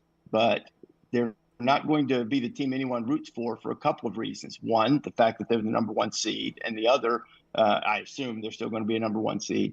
And the other factor will be the other things going on. So it's, they play like a burdened team to me right now, and we'll see if they're able to overcome that. I may be completely wrong, but it seems like it's something that is, it's not just they're in a little bit of a shooting slump. Maybe they are. Maybe a few days off before playing in the SEC tournament will let them get their field goal percentage back where they would like it, particularly from behind the arc. But they've really struggled. To shoot the basketball. ESPN's Rece Davis with us each week throughout the tournament, and he's presented by MyBookie.ag. Code Next Round when you sign up to get that deposit bonus up to $2,000 with MyBookie.ag. Code Next Round. On the other side of that game Saturday is Texas A&M, Rece, and Buzz Williams has got this team playing very well right now. Your colleague Joe Lunardi has them as a 7 seed. That would strike me with a coach that's been to 4 Sweet 16s and an Elite 8. And the way that team is playing right now, that would strike me as a very dangerous 7 seed if that's where they fell. I agree with that because it's also a stylistic thing. I mean, they are a difficult team to play. I think you heard Jay Wright mention it in covering the game on Saturday that it takes a little while if you haven't seen them to settle in to how they play. And because of that, I think when you see a team for the first time, which in all likelihood will be the case in the NCAA tournament, I certainly think they can be, they can be a really dangerous team. The tournament's such a funny thing, though, simply because you look at teams that get hot in a conference tournament and you think they're really playing their best basketball. Virginia Tech last year, which won the ACC tournament, really shooting it, really precise on offense, and then they were an early out in the NCAA tournament. So sometimes momentum is a funny thing. Fatigue can play into it depending on what type of run you make in the conference tournament and whether that energizes you or takes something out of you. And all of these are nebulous things. Probably my buddy Seth Greenberg would say it's more about how you defend the ball screen and whether you choose to play drop coverage or whether you run a little horn set or some such thing. But I think there's a lot of the mental side of it in the tournament, and whether you go in with some energy or whether a lot of times a team like Texas A&M or like Virginia Tech last year, which I guess is ironic since Buzz was there before he went to A&M. But teams that feel like that they've had to struggle so hard to accomplish something, and then once they get to the tournament, sometimes it's hard to recapture that. And I think that was the case certainly for Virginia Tech last year. Texas A&M is probably a little bit different, but when you consider how poorly they started the season, there might be a little bit of that at play for them too, now that they've played their way into this position. But by and large, I agree with you. I think wherever they're seeded, 6, 7, 8, wherever they may fall, they'll be a tough out for whoever faces them. Rece, who do you believe can make a deeper run, Kentucky or UConn? Can I say both? I think UConn. I'll say this. I'll say UConn because I don't think Kentucky can win the national championship. If I had to pick somebody right now in terms of the way they're playing, I would probably pick Kentucky to win the SEC tournament. Right now, we've talked a little bit about Alabama's struggles. Tennessee's lost to Kai Ziegler. Texas A&M's terrific, but I think Kentucky's playing really well right now. So Kentucky can certainly make a run, but I think UConn can win the national championship. They've got size, they've got shooting, they're tough. They went through a little stretch mid-season where they didn't necessarily play their best basketball. But it wouldn't shock me to see either or both of those teams in Houston.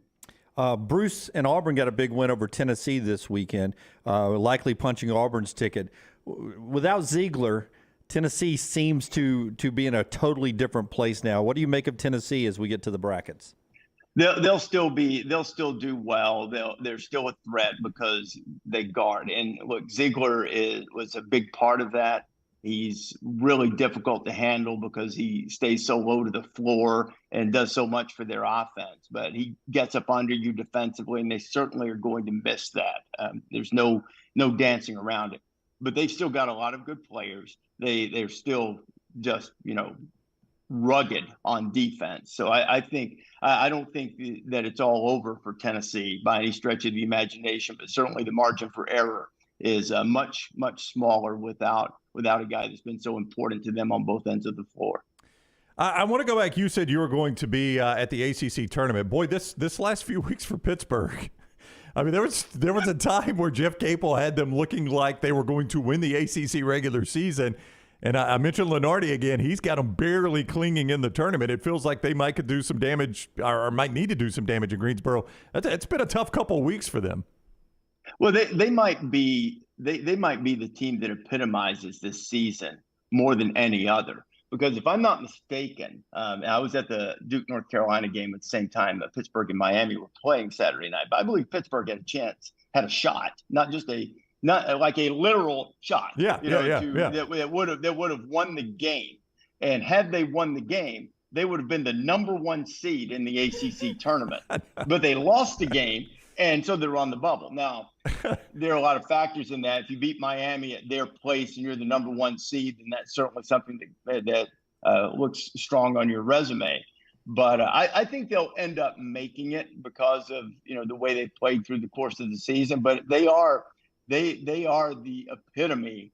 They are the case study in the team of how thin the margins are, even for teams that finish really high in the standings. Clemson has been in a similar situation. They've been close to the top of the ACC standings all season long, and they're kind of hovering in that netherworld too. I've got a friend that grew up, and you could speak on this. He grew up in North Carolina, was not a particular fan of a given school, but loved ACC basketball, and used to tell me stories about how you could get out of school for the ACC tournament in Greensboro.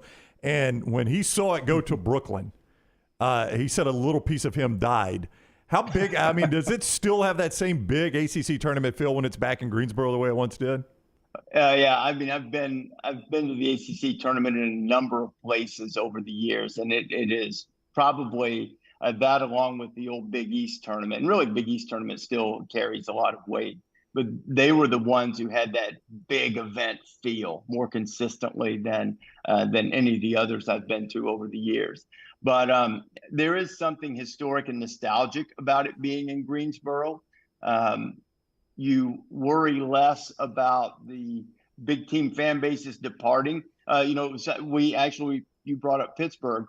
We were wondering the other day, okay, Pittsburgh has great basketball fans. If this tournament were in Brooklyn, you'd have a huge Pittsburgh contingent, I think, at the games for as long as they want. Will you in Greensboro? I don't know. But all of the North Carolina schools, including State, and Wake Forest too, when you say the North Carolina schools, you often think of just Duke and Carolina. But when you have Wake, State, they'll have big fan bases. I think State's got some pretty high hopes of how they might perform this week too. So there'll be a nostalgic feel to it. There are certainly some amenities at the Barclays Center that aren't afforded, in some of the other venues. Charlotte, is a great venue for it as well. But it'll be it'll be a nostalgic feel, and I think it's cool that they rotate Greensboro back into the mix for the ACC tournament. Yeah, we're in the clicks and views business now on our digital platform. So if you want to go ahead and announce that college football game day will be in Dublin in week 0, go ahead. If you're packing already, let me know. Well, let me hold off on that one a little bit, but I will tell you that one of our guys who's on both sports, one of our security guys now, we were kind of taking a little peek ahead to the first 2 or 3 weeks to see where we might be for college game day football, but not quite ready to break that out just yet. Right. If you start shipping your clubs across the big pond, I'll know you're headed. Didn't Brock tell us that? All right, I'll let you know. Yeah, I think Brock told us he did the game from America, right? On Fox. That's right, they did. Yeah, if the Fox is not even sending the play-by-play guys, ESPN may not send Rece in the game. Oh, that's not true. Rece. We had, what the thing is, before the COVID situation, we had. You should have seen the setup that we had for Notre Dame and Navy, the photographs that they sent back, and what we had planned for college game day that year was going to be spectacular. And it's one of the things that we were really sad to miss out on that year, because we had the game, and it was going to be a huge event. It was a shame that it didn't work out, because that was going to be quite the spectacle. All right, week 2, Bama, Texas, and Tuscaloosa. Seems like a good spot. Pretty good bet. Yeah. Pretty good bet. Rece, thank you very much for the time. Enjoy the ACC tournament. We'll see you next Monday. All right, guys. See you later. All right, Rece Davis with us on the JohnstonRVCenter.com hotline. Rece joins us courtesy of MyBookie.ag. Don't forget code NEXTROUND when you're at MyBookie.ag. You sign up with that next round code. Your sign-on bonus up to $2,000 is yours to use instantly, and you get it after one bet. One bet, no strings attached on that $2,000, up to $2,000. MyBookie.ag, code next round. I will tell you this, that they've already, at least at one point, had a set designed and everything. You don't want to throw those plans. You already paid for those designs and plans. Go ahead and dig that out of a warehouse somewhere and use them in week 0. It is Notre Dame, right? It is. It's on NBC, the game, Navy and Notre Dame. But it is Navy and Notre Dame, and it's week 0, and there's not a lot of other things going on. So that could be fun. Texas and Alabama when we get to week 2 in Tuscaloosa. That's a pretty easy one. I would campaign if I was Rece and the guys. Oh, heck yeah. Yeah. In fact, I got to get my body adjusted if you want me really good on the set Saturday for our first show for everybody watching. Need to get over there. I got to get over there early, man. Get adjusted to that time change. Probably get outside a little bit and walk, 18 holes a day. I want to get acclimatized. I've got to be sitting on that set. Football not far away, man, not far away. Tell us about University fan cards, Brown. This is new to the show. I want all the fans, your favorite teams, to listen up right here, because we're about to learn something. Well, you love your favorite team and you use your debit card all the time, okay? Those are 2 givens in life, right? 2 facts. 2 facts. So college sports fans, you could check out fan cards, and they offer more than 30 officially licensed debit cards for the biggest teams. It does include Alabama and Auburn. Set up direct deposit for your chances to win game tickets. Visit myfancard.com to learn more and sign up today. It is a debit card with your favorite team's logo. myfancard.com for more information. All right. A promo code or anything we need to throw in there? That's all you need. Just go there right easy. now and take advantage of it. One more time. myfancard.com. myfancard.com. So easy, even Dunaway can figure it out. Really good. Hey, before we take a break, we'll get back to basketball, and Dane Bradshaw joins us at the top of the hour. Last week, I couldn't get to this on Friday because we had so much going on. Joe Montana has a new record. He had a jersey that was sold for $1.21 million, a little over $1.2 million. Now the record for jersey sales in the NFL, passing Tom Brady's Buccaneer Super Bowl jersey of $480,000. You say, what makes this jersey so special? Montana wore it in 2 Super Bowl wins. Same jersey? How did that work? How did that happen, Jim? He gets to the stadium on the Super Bowl Sunday, and in his bag, his wife Jennifer had pulled it out of their collection. He had wore it in the Super Bowl win over Miami, and they're going to play the Bengals, and she had a note tacked to it that said, "Thought maybe you'd want to wear this one more time." What a cool story. Had it patched up, got out there and wore it, and meant so much to him he sold it. And he ends up wearing the jersey again in the Super Bowl. That is a little ironic. Yeah, what a great story. My wife did all this for me. I won 2 Super Bowls, and it could be yours today for the price of $1.2 million. But wore it twice, $1.21 million. I mean, hats off to the 49ers back then, not changing their jerseys enough to where you could wear it in 2 different Super Bowls. They shouldn't have. That is such a real that's such a good-looking uniform right there. Yeah, it is. Their old school uniform back in the day. I did not like when they went drop shadows. So something happened in the 90s. Dolphins did it. Auburn did it. 49ers did it. Somebody sold everybody on these drop shadow numbers. And you look back now, and those are some of the worst jerseys. Glad they're gone. Montana, by the way, I didn't know. You don't see many quarterbacks wear that baggy of jerseys anymore. Not at all. How well could he have thrown the ball if he didn't have all that material hanging around him? Threw pretty well with it. Yeah, those long sleeves were old school, man. People used to, and look how big his shoulder pads are. He's got lineman pads on now. Yeah, crazy. Just thought that was interesting and wanted to get that out of the way on Friday. All right, hats off to Montana Fouts. Threw a perfect game against Longwood over the weekend, 8th in program history, her second one. The other one, of course, was at the World Series. Auburn softball, 20-2. They're at Georgia Tech. SEC play starting soon. As we get to that in softball. But hats off to Montana Fouts, friend of the show, with a perfect game over the weekend, the 8th in program history. When we come back, we'll jump back in to a little college basketball, but a lot of college football news that we'll jump into, including UAB, who has now wrapped up their first spring practice today here locally. Florida was out over the weekend.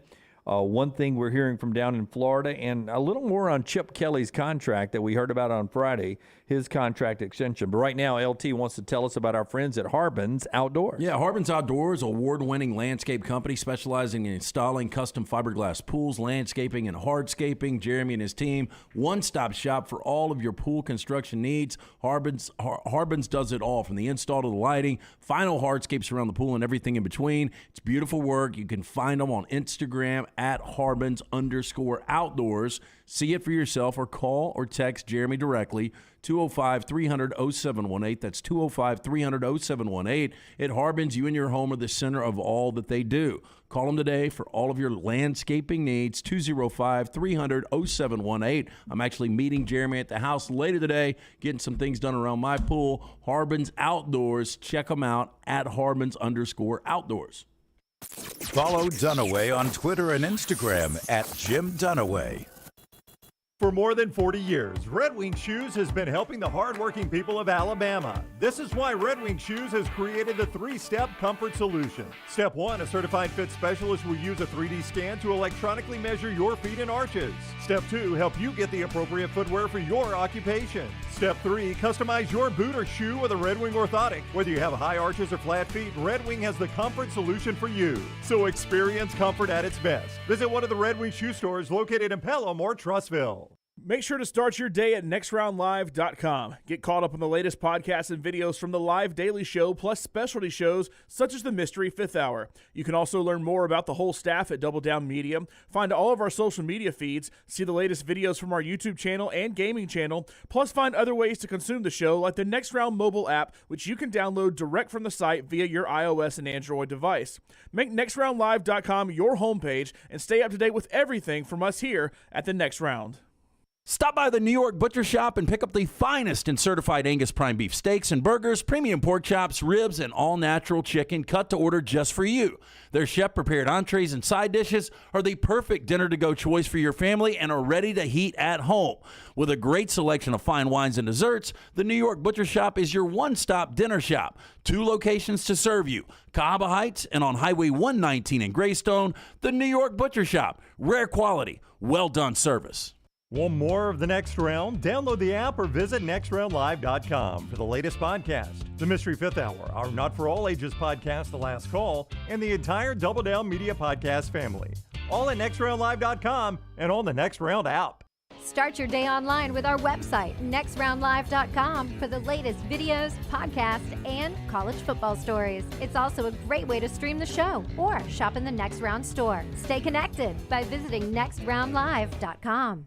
Things fall apart. There's even a book about it, but that doesn't mean you have to break the bank to fix them. Ryan Brown here for the Next Round. Our friends at Mortgage Right have a new renovation option that will make repairs and other home improvements easy. If you've recently purchased a home and find yourself short on cash, or you're looking to buy a fixer-upper, Mortgage Right's renovation loan program can help you spruce up your space. Repairs can be made to your roof, plumbing, flooring, and more with the help of top-notch mortgage professionals. So get your fix by visiting mortgageright.com/TNR. And MLS 2239, Equal Housing Lender. The Double Down Media podcast family is live and full of content for all ages. The Mystery Fifth Hour gives the Next Round hosts a chance to talk about everything but sports. Pour a glass of Bama and bourbon, our weekly college football conversation, while sipping some of the most interesting pours in the bourbon world. And our Not For All Ages podcast, The Last Call, presented by Redmont Vodka. LT has in-depth conversations with personalities like Clay Travis and Taylor Hicks. Find those podcasts and more by searching The Next Round on Apple and Spotify. And remember to like and subscribe.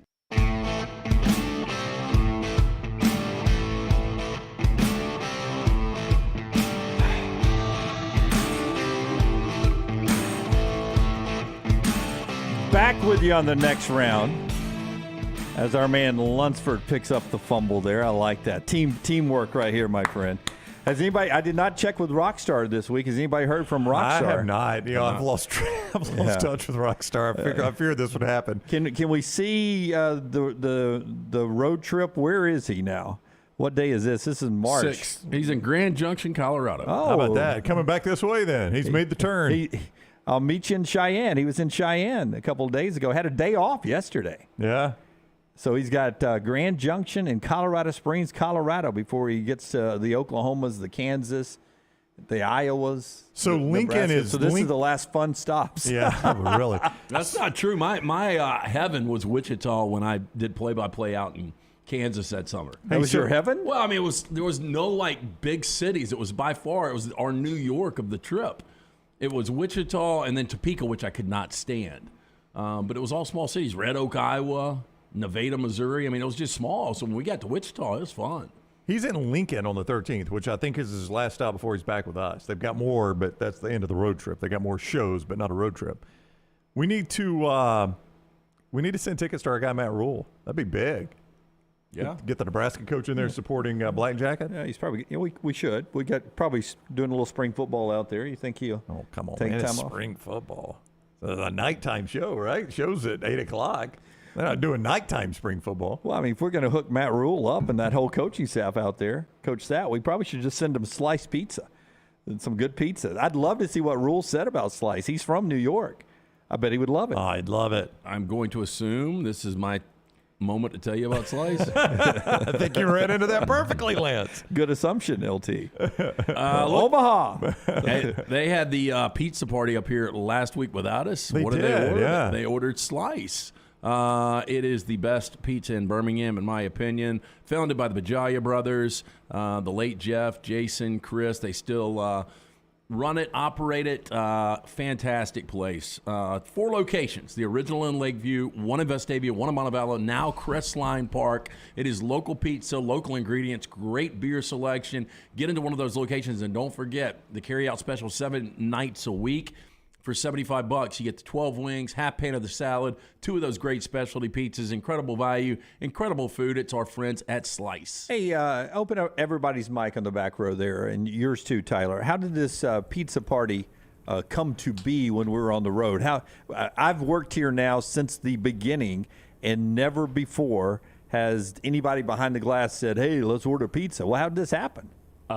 Reed came in and asked if we wanted lunch, and we decided on Slice, and then he came back with 3 pizzas. Yeah, pretty simple there, by the way. So during the show, what? Wasn't there a bushwhacker party down on There was. Scott, I've worked here since the very beginning, and never has anybody said, John, Scott, Tyler, y'all want to go to the Floribama? This is not lost on me. This is not lost on me, guys, here in this room, that Ofomo Dunaway here is actually at the Floribama having the time of his life, but is hurt that he was not participating. No. He's only brought it up a week later. I am down for sliced pizza any day. You guys want to go order? I'm a little surprised at how beat up you guys get about. Y'all don't want to go to the Floribama.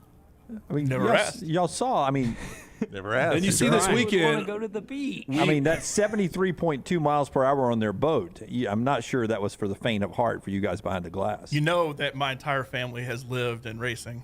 Right, that's right. Auto racing. Yeah, the Lunsfords are racers by nature. Well, he's got motor oil in his bloodstream. The roommate had a really good idea for the bracket challenge, fine-tuning something we talked about last week. And when I threw it out there, Floribama was part of it just a little bit.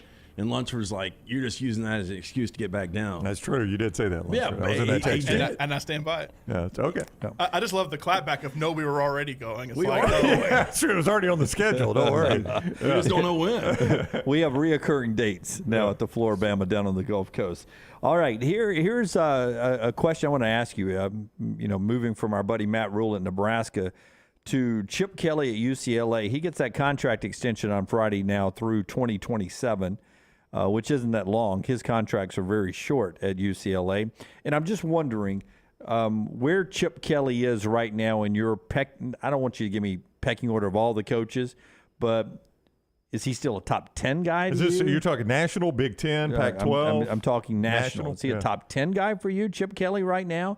And do you feel like he's turned the corner at UCLA? This is crazy to say after just one season, but I think I would take Kalen DeBoer and Dan Lanning right now over Chip Kelly. You would take Lincoln Riley. Where would you have him in the Big Ten? Kyle Whittingham. So that's just in the Pac-12. Yeah. So swap it to the Big Ten. Who would you put in front of him?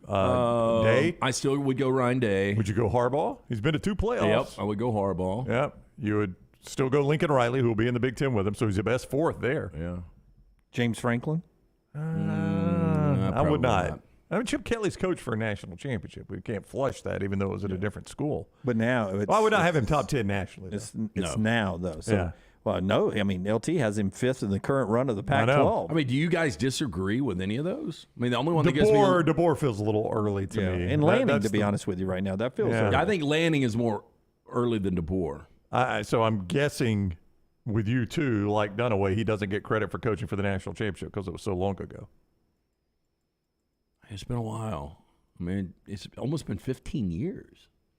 Oh, it can't have been. Yeah. Well, it was 2010. It's 2010. That's 2023. 13 years. 13. My gosh, it's I mean, it's closer to 15 than 10. I know. Time is flying. So he doesn't get credit for that. Oh, it really is flying. But watching him, the team has gotten a little bit better. And UCLA, a lot of people don't realize they just don't have the resources some of these other programs have. Well, they operate in extreme debt, in fact. His first 3 years were not good, and then an 8-4 and a 9-4. I mean, I don't ever see UCLA getting to a college football playoff, even with 12. Oh, really? Even with 12 and in the Big Ten? I don't. I mean, they were 9-4, 6-3 this year. One game goes the other way. They're a playoff team, probably. I don't know, but think about the Big Ten. Where's the pecking order? I mean, you mentioned James Franklin. Penn State's definitely in front. It's USC, Ohio State, Michigan. It's USC, Ohio State, Gap, Michigan, Penn State, UCLA to me. See, I would take Wisconsin with Luke Fickell over UCLA. I'm going to need to see it with Luke Fickell. Luke Fickell helps that, but I'm going to need to Wisconsin has been a much better program over the last 15 to 20 years. Yeah, I'm not willing. Luke Fickell did nice things at Cincinnati, or really good things at Cincinnati. Took him to the playoffs.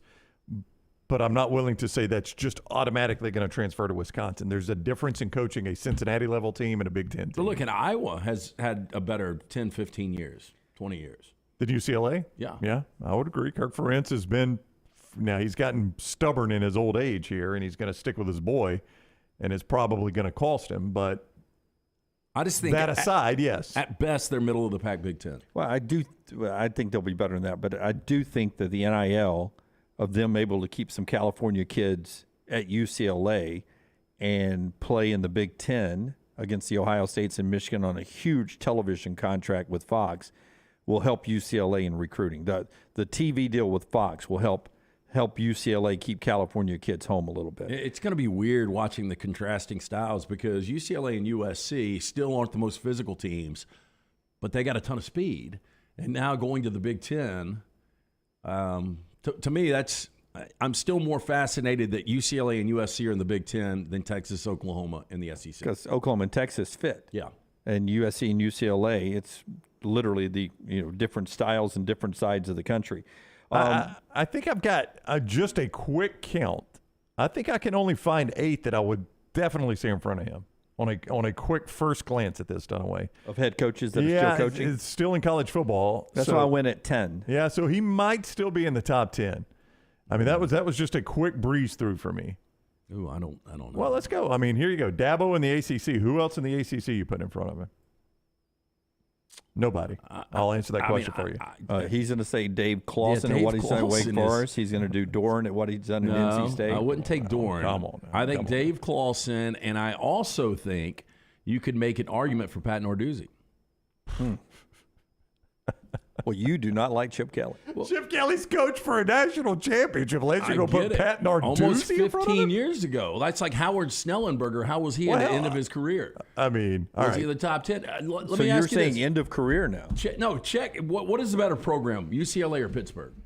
UCLA is the better program. Yeah, okay. And look at what Pittsburgh's done for the last couple of years in a more difficult conference. Okay, let's go realistic time that I'll still be alive and working here, that you guys prop me up here. All right, next year. What's realistic? What do you mean? 10 years from now? No, I would say 2 years. No, wait a minute. I don't think you heard the question. What? No. What's realistic for Dunaway being still on the show? I think it's 2 years. Okay. We need a pizza party. We got to hurry. Got to make Jim feel better. We got to fast forward on the pizza party. I'm messing with you. Let's go a decade. Okay. I think you'll still be alive in a decade. Okay. No, let's do it this way. Let's go 10 full years of the expanded playoffs. I say UCLA makes it one time for a steak. I think I'd go Jim on this one, yeah. You say they never make it. You did say never. I'm even putting a time limit on it, 10 years. 10 years of the expanded playoffs, UCLA makes it one time. I will meet you in the middle. I'll go 2030. No, I mean, you said never. That's how Stake Bet started on this show. You said something extraordinary, and I said, I'll pare it down a little bit and give you 10 years. You do realize this helps you. He shortened it. You were trying to do 10 years. He just went to 2030. Yeah, for UCLA to make it. Yeah. I mean, that doesn't help I'm me. sorry. That's against him. Excuse me. Yeah, that's against me. I'll take it. Kimbo would tell me. I'll take it. 10 years? Yeah. 10 years. All right. By the way, I'm still upset with the Alabama students for not rushing the court the other night. And don't act like you've never done it, because I saw replays all weekend. They did it against Florida. Beating Florida to win the SEC regular season championship, and all of you guys poured out on the court. Petway. Couldn't do it one more time. Yep. One more time for me. So 10 years UCLA in playoffs for me. That is a steak bet brought to you by our friends in New York Butcher Shop. A great place to swing by there. It's grilling season, man. 81 today, 80 again tomorrow. Is perfect over the weekend. Get out there, man, and get that grill going with our friends at New York Butcher. I'm just looking here. 4. I'm about to jump on that. Okay. There's five coaches in the SEC that I believe are better. Okay. I got to come back to Narduzzi, too. So let's do your business first here. The New York Butcher Shop, as Dunaway said, great place to pick up the finest in certified Angus beef. Not only the steaks, delicious premium pork chops, burgers, ribs, all-natural chicken cut to order just for you. Chef-prepared entrees, side dishes, perfect dinner-to-go choice for you and your family. Don't forget about those huge sandwiches for lunch with a great selection of fine wines and desserts. New York Butcher Shop, one-stop dinner shop, 2 locations, Cava Heights, Highway 119 in Greystone. The New York Butcher Shop, rare quality, well done service. Forster's right. You were just treating me like I'm Fitzy's dad. That's your dad. You're No, old man I passed away, said, right? I said he was dead. I went on and rang him up. You did. Nothing I'm aware of. He might be now, though. I might be a year off on that. We literally, LT, you said 2 years. We have recently signed sponsor contracts that last longer than that. I mean, they'll still I don't sponsor know. with me and Yeah, Lance. I don't know if they're going to bust the deal just because you go down. Yeah, I don't think they're tied to you, Dunaway, as much as we love you. I think there's a clause in the contract that brings that open for negotiation if I go down. You guys want to talk more about the top 10 Just coaches? real quick, I mean, Narduzzi, 8-5, 8-5, 8-5, 5-7, 7-7, 8-5, 6-5. Now his last 2 years have been good, 11-3 in his playoff or in his conference championship game, and then 9-4. But that's to me not a strong enough argument to put in front of Chip Kelly. I think you can argue right there, though. I mean, he won an ACC last year. He did. He's won a conference championship. So the SEC guys you would put in front of him, obviously Saban, obviously Kirby. Technically year before last now. Yeah, year before last, yeah. With Narduzzi. Obviously Saban, obviously Kirby, obviously Brian Kelly. Give me the other obvious ones. I don't know if they're obvious, but I would go Hugh Freeze and I would go Mark Stoops. I just think they're better coaches right now. Okay, those get a little murky, but yeah. Okay. I mean, But in again, that this case, is- he's not top 10. You know, there are some slam dunks and there are some subjective. Well, like Again, I a lot had of only those- Dabo in the ACC, and you mentioned Dave Clawson and other guys, so I don't know. He's probably bottom top 10 or 15 to 10 is probably the place I would guarantee I'd have Chip Kelly. So the contract extension there at UCLA, good for him. At Florida, they actually started spring drills on Saturday without some coaches. They still don't have a tight end or a wide receivers coach. They do have young Austin Armstrong, who they pulled from the Alabama coaching staff to be the defensive coordinator. But Billy Napier, and I want to know if you like this approach or not, he says, listen, man, I'm not going to flip a coin and choose somebody to come in here just because we're starting spring drills. They do have remember that picture you had with all their assistant analysts? So they just were pulling guys out of the analyst room to coach on the field until he comes up with some permanent hires. You worried about Billy Napier at Florida right now? Yeah, I had a conversation. I'm trying to remember who it was last week on if things completely went off the rails this year, and who knows? I mean, they were 6-7 last year with what might be the number 1 overall quarterback taken this year. I don't know how good Graham Mertz wasn't any good, in my opinion, at Wisconsin. I haven't seen the Jack Miller kid play, but you don't know what you're getting at quarterback. The East has gotten much tougher with not only Georgia being the powerhouse right now with college football. We saw Tennessee. They don't look to be going anywhere.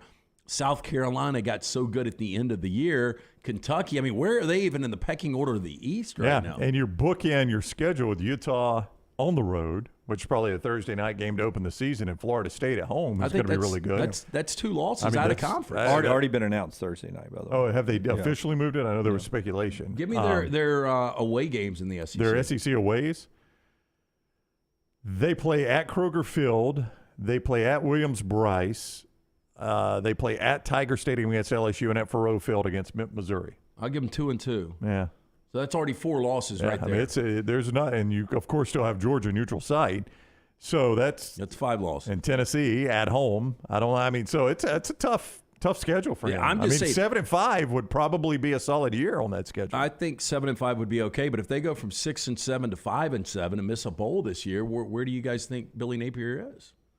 On an extremely hot seat. I don't think fired, but I think they don't have a lot of patience. Yeah, I think it becomes extremely critical what he does next season. One more note here, right after LT tells us about our friends at Peachtree Planning. It involves Lane Kiffin. By the way, Tom Green with a really cool story at AL.com where ex-Ole Miss players recount, quote, mind clutter of dealing with Lane Kiffin to Auburn speculations over the last back end of the season where Ole Miss went on that losing streak. the coach rumored to be going to Auburn. His mind seemed to be elsewhere at times, and it was tough on the players. You can read that with Tom Green at AL.com. More on Lane Kiffin. They'll kick to the gut on the recruiting trail after LT tells us about our friends at Peachtree. Hey, look, financial security equals freedom. Look, you make a bad investment or two, it can set you back. I'm speaking from experience. You can be set back years when it comes to your retirement, when it comes to your kids' education. It can be really difficult to pay for unless you start planning now. It doesn't matter where you are in life. Our friends at Peachtree Planning, they're an independent financial service firm dedicated to assisting clients with their greatest financial concerns. They offer comprehensive wealth management and financial strategies to clients across the country. Reach out to Mark Burkholder, Clay McDowell at Peachtree Planning. Let them give you an unbiased complimentary audit of your current life insurance, investment, and retirement planning. Again, local guys. I met with these guys years ago. I've known them over the last few years. Great guys. That's Mark Burkholder, Clay McDowell, Peachtree Planning. Call them today, 205-965-3437. That's 205-965-3437, and tell them the next round sent you. Remember when Ole Miss got the big defensive stop on Will Levis at the end of the game, and Chris Partridge showed off his gut, cheering and guts hanging out on national TV there? I do. And then he's out at Ole Miss. In comes Pete Golding. Well, remember, Chris Partridge ends up on the coaching staff, not as defensive coordinator, but on the staff at Michigan. Well, this weekend, 4-star linebacker commitment, Jordan Lockhart decommits from Ole Miss. And then he tags Partridge in his just received an offer from Michigan tweet. So there's one 4-star linebacker who's out at Ole Miss and could be following the fired defensive coordinator to Michigan away from an SEC school. Boy, I wonder just how much pettiness is in coaching moves like that when you get fired or replaced. I mean, there's a lot of guys that, hey, it's just part of the business, but deep down inside, there's got to be some hurt feelings. But when you look at that kid, I mean, he's making a better decision. Better program. But I do wish you could hear what Chris Partridge is saying about Lane Kiffin to this kid. Oh. Or about Pete Golding to this kid. Now that Pete's there as the defensive coordinator, I bet their ears were burning in the phone calls and or texts that he is sending Jordan Lockhart to try to get him to decommit from Ole Miss and come to Michigan. I mean, although everything is legal, to me it's gotten dirtier behind the scenes. But you're right. Michigan's a playoff team 2 years in a row now, and Ole Miss hasn't even been to Atlanta yet. So that is a big difference if he's got an offer from Michigan. He's completely opened up in his recruiting now. All right, quick break here. When we come back, back to basketball, and then we talk to Dane Bradshaw about the SEC tournament coming up. Don't forget, we're at Losers on Broadway in Nashville, right across from the arena. So you Alabama fans who are going Friday to the game, swing by Losers, have a cocktail with us, and before you head into Bridgestone. We're at Losers on Broadway on one of their upper floors there. Come hang out with us, and then make your way into Bridgestone to watch the Tide as they play their first round game right there around the lunch hour on Friday up in Nashville. Losers in Nashville, right there on Broadway across from the arena. We'll be up there Friday, and we'll see you there. Call the Next Round now at 205-734-0923. What are you waiting for? It's non-stop gaming action at Birmingham Racecourse Casino. Come play more than 900 of the latest and greatest games around, featuring fun bonuses and big jackpots. You can wager and win on horse and greyhound races from all over the world. There are more ways to win at Birmingham Racecourse Casino. Birmingham Racecourse Casino, located off I-459, exit 31, Derby Parkway. Must be 21 or older. Hey, Lance Taylor from the Next Round. You've heard me for years talk about our friends at Bromberg's Jewelers, and we welcome you to stop by and see that great customer service at the Mountain Brook and Summit locations. But we'd also love for you to check out their new online shop. They've got plenty to choose from. Great gifts, big and small. Available online, they've got David Yurman, Tudor watches, select diamond and gemstone jewelry, William Henry, seasonal and favorite giftware items, and baby gifts as well. They've even got an online sale section. For more information, Brombergs.com. The Double Down Media podcast family is live and full of content for all ages. The Mystery Fifth Hour gives the Next Round host a chance to talk about everything but sports. Pour a glass of Bama and bourbon, our weekly college football conversation while sipping some of the most interesting pours in the bourbon world. And our Not For All Ages podcast, The Last Call. LT takes off the gloves for an in-depth conversation with stars like Taylor Hicks, presented by Redmond Vodka. Find those podcasts and more by searching The Next Round on Apple, Spotify, and on our website, nextroundlive.com. Hey, college sports fans, are you looking for a debit card branded with your favorite team? Check out Fan Cards. They offer more than 30 officially licensed MasterCard debit cards for the biggest teams, like Alabama, Auburn, Tennessee, and LSU. You can show your team pride while managing your finances. Plus, set up direct deposit for chances to win tickets to see your favorite team play. Visit myfancard.com to learn more and sign up today. That's myfancard.com, the ultimate way to support your team and manage your money. Stop by the New York Butcher Shop and pick up the finest in certified Angus prime beef steaks and burgers, premium pork chops, ribs, and all-natural chicken cut to order just for you. Their chef-prepared entrees and side dishes are the perfect dinner-to-go choice for your family and are ready to heat at home. With a great selection of fine wines and desserts, the New York Butcher Shop is your one-stop dinner shop. 2 locations to serve you, Cahaba Heights and on Highway 119 in Greystone. The New York Butcher Shop, rare quality, well-done service. Hey, there's nothing worse than waking up to a plumbing problem. Don't get caught in a flooded house. Call the guys at Hemp Hill Services. Adam, Chad, and the team at Hemp Hill are the only ones I trust to fix it and fix it right the first time. Hemp Hill Services does it right and always at a fair price. For all of your plumbing, cooling, and heating needs, trust the name that Birmingham has trusted since 1954. That is Hemp Hill Services. Call now, 205-229-2090. That's 205-229-2090. Back with you on the next round. Tight shot on Brown real quick, Forrester. No, what were you? No, go back to what you were doing. I'm trying to fix my headphones. Why does it bother you, Jim? It doesn't bother me. Why are you making fun of me? And we're off. No, I'm just saying that we, LT and Brown used to have the same mic headphone situation here, and then Brown, was it a gift for the holidays, or did you buy yourself? I just went and bought them. Yeah. I got some. If Scott wants to come back, I got some that are molded to my ear, like the inner TV ear. folks. The TV folks use that. TV folks, concerts or stuff like that. They got the inner ear, so it's just molded so it fits in perfectly. But also, I didn't want to. Like Lance, I had the same situation where it was always in my way, so I wanted something that came from behind, over the ear. You had to use your hand when you were the bandit making all the winning picks. That's right. I didn't want to, the bandit doesn't ever want to knock his headphones out. That's bad. I got to hear what's going on the show. However, the way I had it set up, I kept sitting on the cord, and it would pull my head back like that. So now I think I've got it situated where that's not happening. But I was working on it during the break. And, it's still a work in progress. We'll see. I'm here 4 hours. I'll tell you what I purchased for myself for Father's Day in a second, but I knew it was killing you. Halfway through my peanut butter crunch bar for my friends at Way to Wellness, as Leslie keeps telling me, I can help you lose weight, but you got to stop going to the floor, Bama. I said, good point, Leslie. Good point. But I'm kicking it at 201. Need to lose a few pounds, and Leslie's going to help me do that. These protein bars are delicious. This tastes like a crunchy Reese's cup. Just a delicious taste. I got 4 of these a day and a nice lunch and a nice dinner. Had a wonderful steak with some vegetables last night. You can jump on a plan with Way to Wellness by just going to their website at planforme.com. Planforme.com. No contracts, no sign-up fees, and the first consultation is absolutely free. You'll love Leslie. She's a big sports fan. Can talk sports with her, and then she'd come up with a plan for you. No cookie cutter plan. Every plan's different, and they have a lot of things there to help you lose some weight and get your blood pressure and cholesterol back in check. It's a planforme.com, a planforme.com.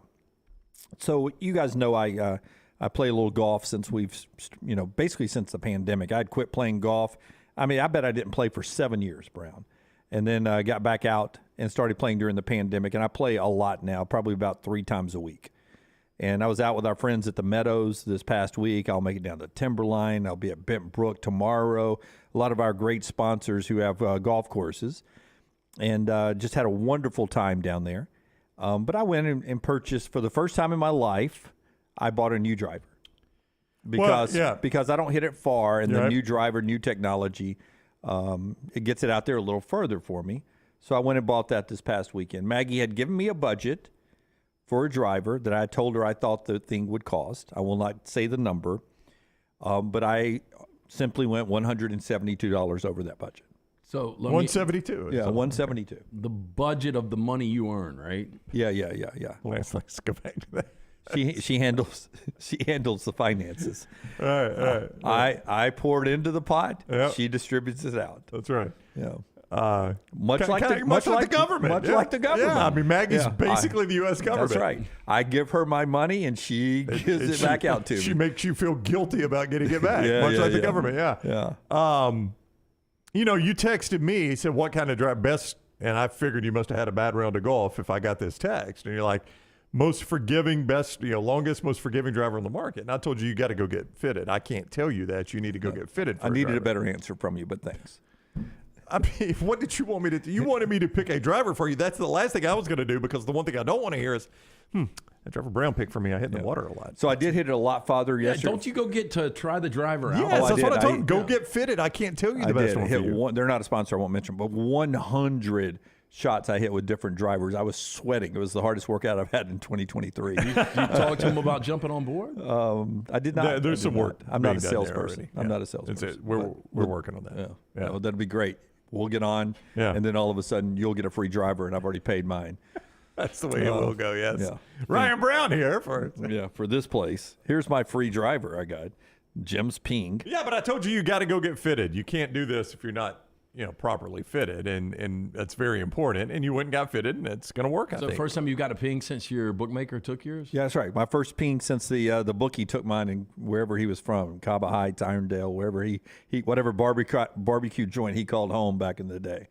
So it's not a Ping set of clubs, just a Ping driver. So my mistakes are a lot further in the woods now. That's good. Brings in some water hazards you didn't know you could reach. You've had a big week. New driver, new hoodie. Yeah, my friends at Coastal, I bought this hoodie. What Maggie think about the hoodie? She does not know that yet. Yeah. She thinks this is complimentary, and we may keep it that way. It's a good hoodie, though. I'll tell you that. It's a good hoodie, Jim. Good looking hoodie. So we'll get to Dane Bradshaw about the SEC tournament in a second. But South Alabama playing for a championship tonight against Louisiana. Chattanooga and Furman playing for a championship tonight.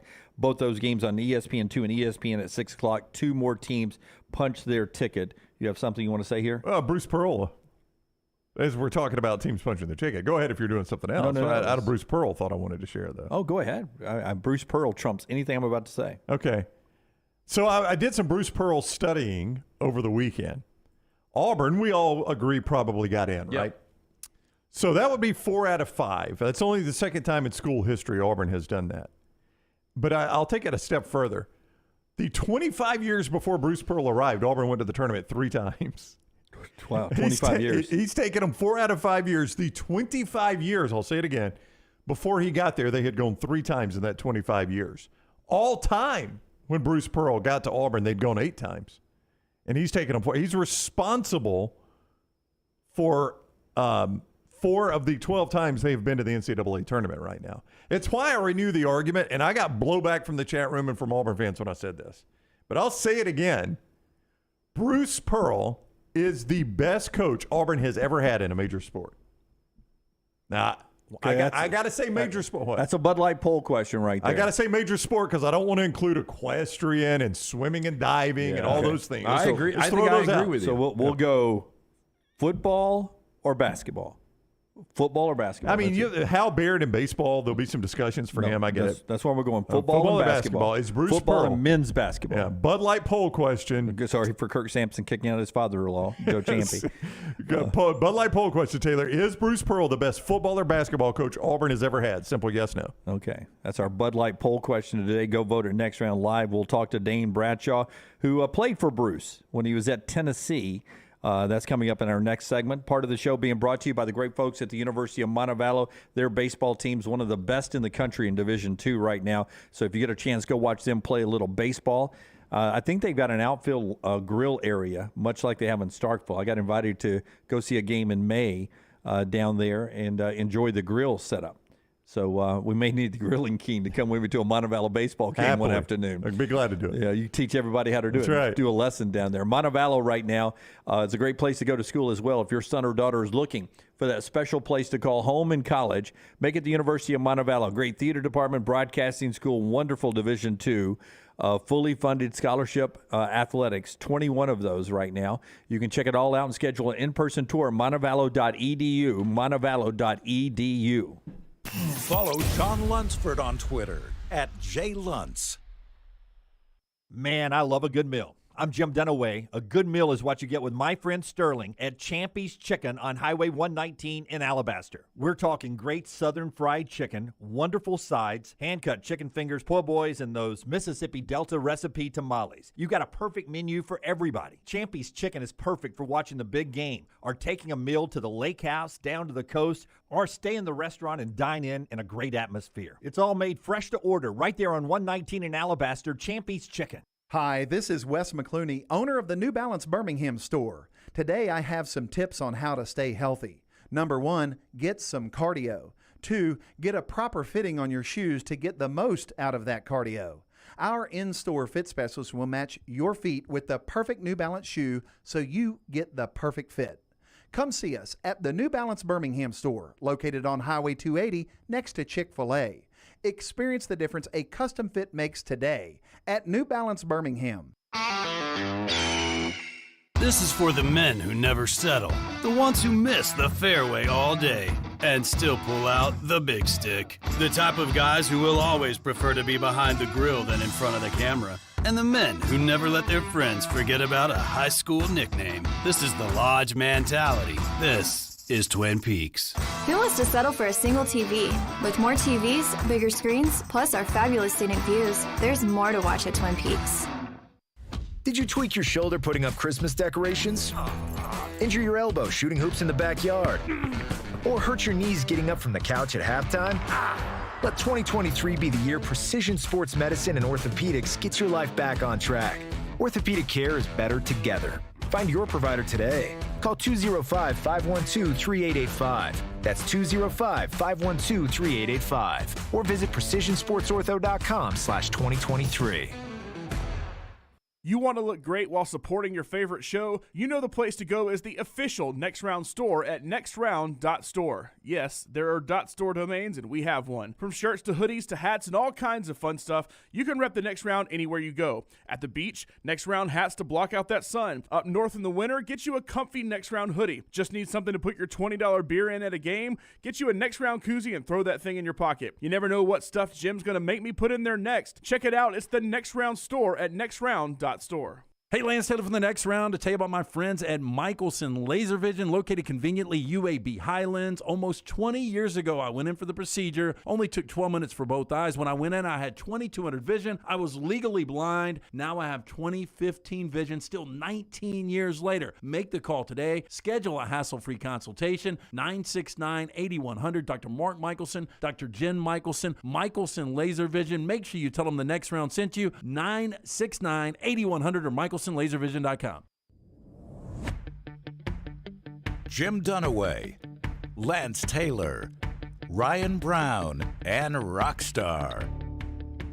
Live from the Birmingham Racecourse Casino Studios, the Next Round, presented by Bud Light, is on now. All right, as always, this hour of the show brought to you by our friends at Champy's World Famous Fried Chicken. If you're looking for a place to watch the SEC tournament, all the brackets, the selection show, and then all the way through March Madness, Champy's Chicken open for lunch and dinner. You can take the to-go orders back home to watch the games or go to parties, watch parties, or tailgating when football rolls back around. It's all at champy'schicken.com. Highway 119 in Alabaster. Stop by, have some great southern fried chicken or that Mississippi Delta recipe tamale. Oh, fantastic. champy'schicken.com. All right, let's talk SEC basketball tournament. This week up in Nashville, we'll be up there for our Friday show from Losers, right there next to Bridgestone Arena. Dane Bradshaw joins us now. I didn't mention him after Losers for any reason. Dane's a winner in our eyes. He's with us now from the SEC Network. It was an extremely cheesy lead-in for Dane. How are you today, Dane? Well played, man. I'm doing great. How are you guys? I'm doing well, thank you. When you look at this tournament field, I was pointing out earlier that Arkansas is 18 in the net, and they're a 10 seed in this SEC tournament. It kind of shows you how deep this tournament field is right now. Yeah, it's the most exciting I can remember in a long time. And I know we use the phrase wide open field probably way too often, but man, this one's going to be something. And yeah, I mean, you look at Tennessee, who's a 5 seed in the SEC tournament, but right now projected to be a 3 seed in the entire NCAA tournament. So it's the parity is certainly there. I thought throughout the course of the season it was not the most aesthetically pleasing basketball, with a lot of teams being better off defensively than they were on offense. But most of the time, these teams improved. When you look at Vanderbilt, Mississippi State, Missouri kept hanging in there. A&M certainly turned their season around. Kentucky, they were left for dead. So there's a lot of great stories there where teams that you counted out got better, and then some of the teams where we thought it was top-heavy had some injuries and other things happen, to where it was a really compelling season, to where I really thought, first week or so of conference play, you thought, all right, worst case, 5 teams in the NCAA tournament, maybe best case 7, and now we're sitting at 8 with Vanderbilt under consideration. And so obviously a lot can happen between now and then that could add or decrease from that total, but I think the SEC is sitting pretty good. Back to Tennessee though, Zakai Ziegler going out. I mean that injury's obvious. What it will do to the team, but even before that, they have now lost 5 straight road games. What is going on right now with Tennessee? Yeah, I think a couple things. One, in January, they were fully healthy, and they had the easier part of their schedule, to where they were able to climb in the rankings, not only because they were beating the teams they were supposed to beat and doing it impressively, but also just some attrition at the top. I never thought that they were necessarily as good as their ranking when they got up to as high as number 2 in the country, but they had a great January and capped it off by beating Texas in the Big 12 Challenge. And so they earned it, but you knew the gauntlet was ahead. Now, February, they get a tougher schedule. They have Josiah Jordan-James go out with an injury, Julian Phillips, and they've lost on some buzzer beaters that could have gone either way if those shots don't go in. And so there's a little bit of luck, and bad luck, and bad health. And you felt optimistic because they were starting to get healthy again, dominated South Carolina, which wasn't some resume-building win, but they started to look like themselves.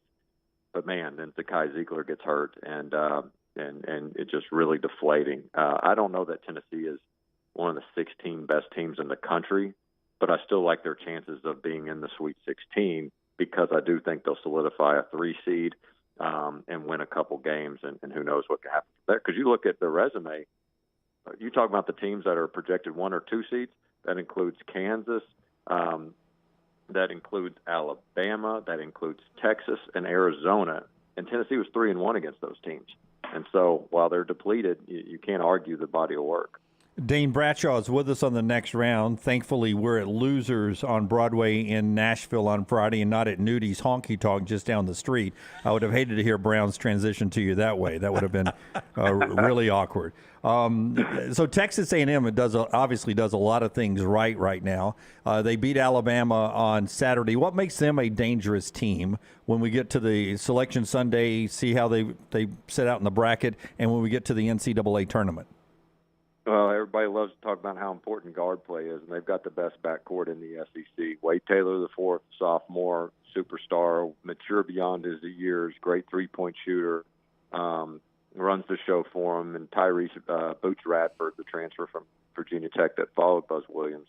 Those 2 guys have been sensational. They get to the free throw line. They're the aggressor. More importantly, this is an A&M team that has found their identity and consistency. Up until they only had 1 game here recently where one of their starters was out with an injury. But other than that, they've had the same starting lineup the entire conference play. So they've been healthy. They've had the same rotation guys coming off the bench, and that they know who they are now. And they were the most disappointing team in the league by far in non-conference play because there was so much expectation for them.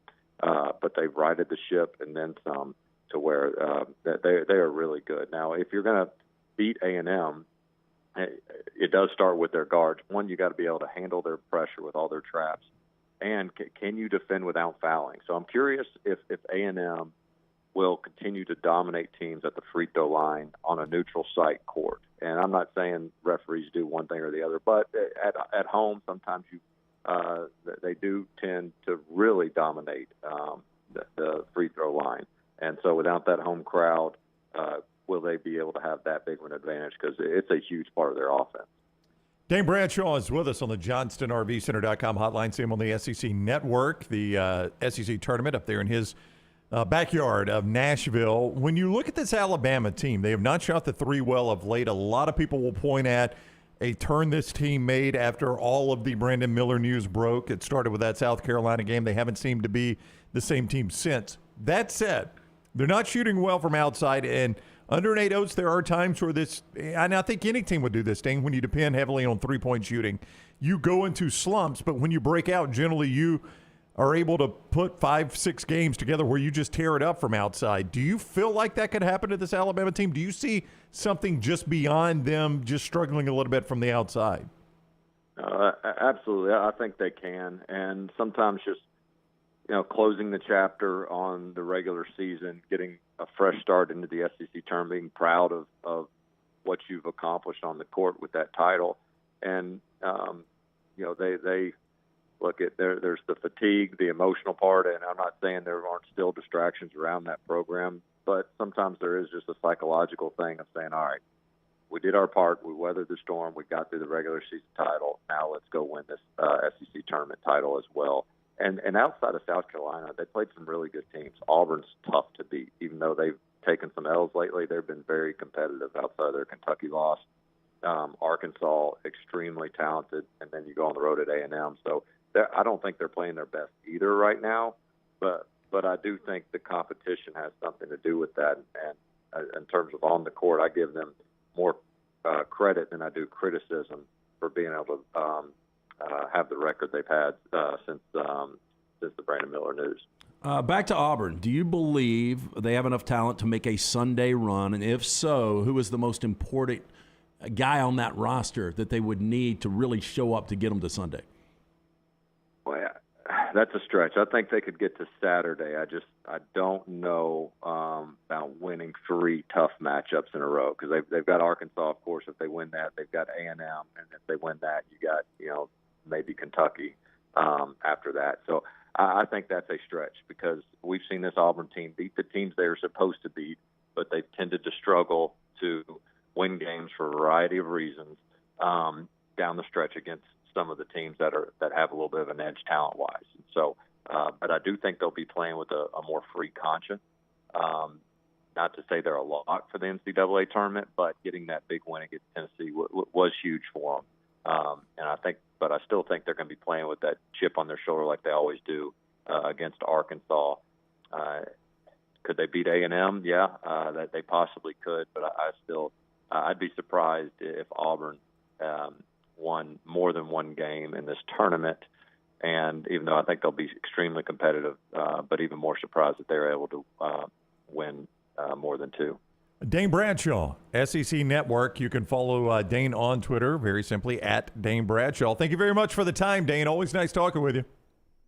You too, guys. Thanks a lot. Have fun. All right, take care. Dane with us on the JohnstonRVCenter.com hotline. All right, one developing story in the NFL, and then we'll get back into what people think is missing from Alabama right now. Part of the show being brought to you by University Fan Cards. If you're a Tide fan, an Auburn fan, or a fan of any school, listen to this right now from my buddy Ryan Brown. Yeah, more than 30 officially licensed debit cards for the biggest teams. As Jim said, it does include Alabama and Auburn, many Southeastern Conference teams. Listen, you use your debit card a lot and you love your football team. Why not combine the two, right? So show your pride for your favorite team and set up direct deposit for your chance even to win game tickets right there with your fan card. Visit myfancard.com. That is myfancard.com to learn more and sign up today. myfancard.com. All right. In the NFL, this developing news, the Cowboys have used a franchise tag on running back Tony Pollard, which means he will make $10.1 million this season for Dallas. They were unable to work out a long-term contract for him. So 2 developing stories in the NFL right now with franchise tag decisions looming.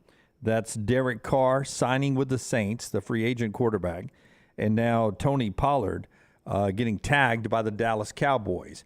Likely means Zeke Elliott's out first. Yeah, it's got to be. You can't pay 2 running backs, that kind of money. Well, and Zeke seems kind of past his prime. I mean, under 4 yards a carry last year. Pollard, outside of CeeDee Lamb, was their only playmaker. Yep. On that offense. He's good at catch. I mean, he's an every down back. Yeah. He can run it. He can catch it out of the backfield. Really good move there. Yeah, Zeke is due. I was just looking. He's due $10 million this year, and then 15.4 next year, and 16.6 in the final year of that sweetheart contract. And he's not on the field a lot anymore. No, you just cannot pay a running back that kind of. And this is on Jerry Jones. He's the one that did this contract for Zeke Elliott when they still controlled him, if I am not mistaken. I think when Zeke got this contract, this wasn't a contract to keep him in Dallas. They still had him for another year under contract. This was a sweetheart deal he gave him, and now it's time to pay the piper. And Jerry was this weekend talking about, you can't build – when you're paying your quarterback as much as we're paying Dak Prescott, it's hard to build pieces around him. And you're like, well, yeah, that's because you're paying Zeke Elliott, who's an unproductive back, $10 million. Yeah. And now you're about to pay that to Pollard. It feels like they're in a little bit of contractual mess there. And also, the Ravens could be doing this to Lamar Jackson, but it may be the non-exclusive franchise tag for Lamar Jackson, which instead of $45 million next year, he'd only make $32 million. But what the non-exclusive means it opens him up with other teams to be able to negotiate with him, possibly get a deal that the Ravens would have to match, or he'd be able to go sign with that team, and the Ravens then get compensated. This seems weird to me. It seems like that I'm in a relationship with you, but I'm going to go let you date other people is what it seems like. They keep saying we're all in on Lamar Jackson. Lamar's our quarterback. They got an upside-down pineapple? Yeah. But if you go non-exclusive, that to me is like, okay, we're in a relationship, but go see if you can find something better, and if so, we'll get something for that. Look, I understand that Lamar, his postseason Lamar has been very questionable, 1-3 in the postseason, but regular season Lamar has been really, really good. And this is a complete slap in his face. And he's got a skill set that almost no other quarterback has with his speed, his ability to run. And look, he's only 26 years old, so it's not like he's old. He's still got, another good 5 years of playing like that, in my opinion. If Lamar gets the non-exclusive franchise tag, I think there's probably a team out there that would give up 2-1s. If Matt Stafford announced his retirement immediately, you'd take Lamar Jackson in a heartbeat. Would love to have him. Yeah, you don't have a quarterback. You'd take Lamar Jackson in a heartbeat. Yeah, but you would dump Matt Stafford for him at this point, right? I would. Yeah, if you had to pick between the two, you would go ahead and dump Stafford and take Lamar? I would. You're right. I mean, he's a top 10 quarterback. He's won an MVP. Yeah. I mean, his regular season record is incredible. You're right. It's his postseason record that does bother you a little bit. I mean, that is something you got to worry about. But Lance will send out a lock a little bit later on, brought to you by our friends at Hemp Hill Services. Adam, Chad, and the team's there. After he tells us about Hemp Hill, we'll get into what Riley Norris and I discussed last night on our basketball podcast live. Some of you watched it there. Some of you can go see it on replay, but we'll pull out a snippet on a very simple question. What is missing with Alabama basketball right now? Tell us about Hemp Hill. Yeah, our friends at Hemp Hill Services are offering a $69 HVAC tune-up. Call Adam, Chad, Andrew, the guys at Hemp Hill Services. Make sure your HVAC unit ready to keep up with the changing weather. Hemp Hill Services, locally owned and operated independent train dealer. Their team can service all makes and models for all of your plumbing, heating, and cooling needs. Call Hemp Hill Services. It's hard to stop a train. Call 205-229-2090. That's 205-229-2090 or hemphillservices.com. So what is missing with the Tide? Riley Norris and I agreed. Where has Mark Sears gone? When this team was at its best, it was more Mark Sears and was not relying as much on Javon Quinterly to create a spark. What has happened to Mark Sears? That seems to me to be the difference between this offense now and what it used to be. I agree with you. That's one of the things I had written down too. And look back at some games, and when Mark Sears is on, he's making threes. He's turning people over defensively. Alabama is really tough because then you can use Quinterly off the bench to man that second unit and come in and add a scoring threat, and also someone that can get in the lane and create for others. So I think it is Mark Sears just because he's been so good this season. I mean, you turn around and he's had 14, 15, then have some 20-point games. So he's been really, really good. So when he's making shots and he's getting downhill and he's forcing the defense to turn the ball over, he takes his Tide team to another level. What do you guys think? Because it does seem like Sears and Bradley are all of a sudden not the answer at guard, and JQ is getting so much more playing time. Do you start him now? Do you bench Bradley and start Quinterly, or do you like bringing Quinterly off the bench? I mean, he played like 35 minutes Saturday off the bench. 33 off the bench. Yeah. And if I continue to play Quinterly like he's playing, I think he's used to coming off the bench. I think he's that spark off the bench. Look, Sears is a veteran. He's not playing well right now, 1 of 7 on Saturday, but you got to feel that he's going to turn this around at some point. Bradley's doing almost nothing for you, though. That's the problem. I mean, he has not scored in double digits since the loss at Tennessee, guys. That was back the day after Valentine's Day. It's been a minute since he's scored in double digits. He's turning the ball over some. But there again, you brought up Sears.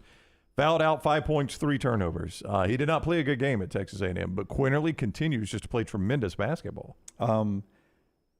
Milkman256 says the team's just tired. Rest is what's missing right now. Do you believe rest is what's missing right now? We'll see. They're about to get off almost a full week. I mean, you guys, Brown not so much because he's 100, but Dunaway, you've had those those spells, those stretches where mentally something is so taxing that it completely wears you down physically. Right. Usually my relationship with Ryan, but I feel you.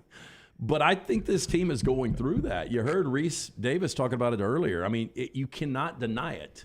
I mean, again, you can't prove it, but you can't disprove. But that's why I think getting away from Tuscaloosa actually will help this team. I think that does help the team, but I don't think a long, extensive run in Nashville is going to help them. What do you mean by that? Like, I think 1 and done, 2 and done. Would be more helpful than if they actually win the conference tournament? Yeah. This is what's interesting about JQ. He has the fans have a really love-hate relationship with the guy. Most Alabama fans are not JQ fans for some reason, including our buddy Jace after the loss on Saturday. I really hope Quinterly doesn't know he has another year of eligibility. I don't get that. And I wrote back, I said, this is an insane take. You lose the Auburn and Arkansas game without this guy. You lose both of those games without JQ. I mean, I agree too. Look, I don't think people remember that, this guy was a transfer, and he has been such a spark off the bench and really the only consistent guard play you've gotten recently. Jace writes back, you're correct, but the offense stalls out there when he's on the ball. And I said, Jace, I disagree. The offense stalls when you don't hit any threes, and he's been the only movement. When they're not hitting their threes, they have become a stand-around team. They look like an old Mark Godfrey team lately offensively, and his dribbling frustrates me sometimes too, that he has to dribble so much, but he's trying to create a little movement there to get a drive to the basket or get somebody open. And he is so good at getting to the basket. Here's one thing we got to look out for. How good has Alabama been coming out of a loss? Usually really good. Really good. I'll give you the – let's see. So Alabama lost to Oklahoma. They won 1, 2, 3, 4 in a row. Lost to Tennessee, won 4 in a row. Lost to A&M. You just talking about their next game. All right. Give me the final score. They lost to Oklahoma. They beat Vandy. Vandy 101-44. Yeah, who, by the way, Vandy is what, a 6th seed? Yeah. 6th seed in the SEC tournament. 57-point win. Yeah, they lost to Tennessee. They beat Georgia 108-59. Yeah, out 49. They lost to Gonzaga going all the way back. They beat Jackson State 84-64. They lost to Jackson UConn. State closer than the other two, by the way. They lost to UConn. They beat North Carolina in 4 overtimes, 103-100. The thing that jumps out to me now, one of these was a 4 overtime game, but 3 of the 4 games they've played after a loss have been 100-point outputs. I don't think Bama's going to score 100 up in Nashville, but if they do, I like them to win. I mean, who knows? They took 36 threes on Saturday. You hit 15 of those 36. Well, I mean, that's just it. A team that shoots as many threes as them, eventually the dam's going to break and they're going to start going in. Well, that's what I asked Dane. I mean, I think this just happens to three-point shooting teams. I mean, you guys have watched enough basketball to know the Golden State Warriors, the best three-point shooting team in the history of basketball, right? With Steph Curry and Klay Thompson. Basically the team that changed the way we play basketball. Yeah, I mean, are they on every game? No. Steph and Klay are not both on every game. Now, when they are, buddy, you do not beat them back in the day when they're on every game, but they're not always on every game. It's just the way that happens. Landmine Believer says they've scored 78, 85, and 90 in the last 4 games. Offense ain't the problem. It's a great point. It is, but they're not hitting threes. Yeah. I mean, that is a problem when you're not hitting threes. They win all those games if they hit their normal amount of threes. Now, they only lost one of the games. It was Texas A&M. Another Jeff Roy. Yes, I think Bama has a ton of weight on their shoulders. Hopefully they can turn it around in the tournament with the elephant emoji there. We always love your input there in the Vulcan Tire and Automotive chat room. We'll do 4 downs in the final hour of the show. We'll get into permanent football rivalries. Ross Dellinger thinks he has a good read on everyone else's games after he got Nick Saban to sort of leak out the 3 that he believes Alabama is going to have. All that coming up on the show. That's brought to you in part by our friends at Champy's Chicken. They bring you this hour of the show. Sterling and our crew at Champy's Chicken want to take care of you. 3-shot real quickly. Let me see if I can guess what these guys. He would go simply with a Mississippi Delta recipe, tamales, and get a little slaw to go with that because he loves the slaw. May throw in the beans because you love the beans as well. This guy today looks like he's feeling a po' boy. I'd take a po' boy. I'd like some of those beans. Can I get beans with it? On the side, beans for my with side? it. Maybe get a little fries there. Yes, sir. Today I'm going to go with the 3-piece white meat Southern fried chicken. Top that off with some caramel cake. You can see the whole menu, champy'schicken.com. Highway 119 in Alabaster. Go by and tell Sterling we said hello. Follow The Next Round on Twitter, Instagram, and Facebook at Next Round Live. It's the spring sales event at Alfa Romeo of Birmingham. Now you can get $10,000 off, plus rates as low as 4.7% on new 2022 Alfa Romeo Stelvios and new 2022 Alfa Romeo Giulias. Come see the team at Alfa Romeo of Birmingham, exit 27 just off I-459 on Grants Mill Road, or visit them online at alfaromeousaofbirmingham.com. Hurry down before they're all gone. All incentives applied, in stock units only with approved credit. alfaromeousaofbirmingham.com. Let's face it, a home is one of the most powerful assets you can have, and our friends at Mortgage Right want to help you build wealth through home ownership. Mortgage Right is all about providing competitive rates, a variety of loan products, and a multitude of resources for a seamless home buying experience. They treat their borrowers like family and are always looking to bring more happy homeowners under their roof. See more by visiting mortgageright.com/TNR today and start living. That's mortgageright.com/TNR. NMLS 2239, equal housing lender. The Next Round is so much more than the show you get from 9 to 1 each day. So make sure to head to our official YouTube channel at Next Round Live and subscribe to get all of our latest content. We, of course, have plenty of specialty content and shorts based all around the sports in the heart of the SEC. But we also talk pro sports, gambling, lifestyle and entertainment, and so much more. It's the Next Round YouTube channel where you never know what you're going to find next. Subscribe now to see the latest content and get notifications when we go live. That's at Next Round Live on YouTube.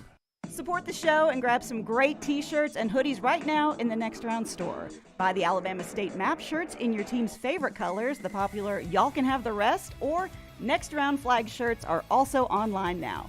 Just go to nextround.store. That's nextround.store. The traditional Next Round logo shirts are there too. Buy them for yourself, or they make a great gift for someone else. And let us know what you'd like to see in the store coming up. Nextround.store. That's nextround.store.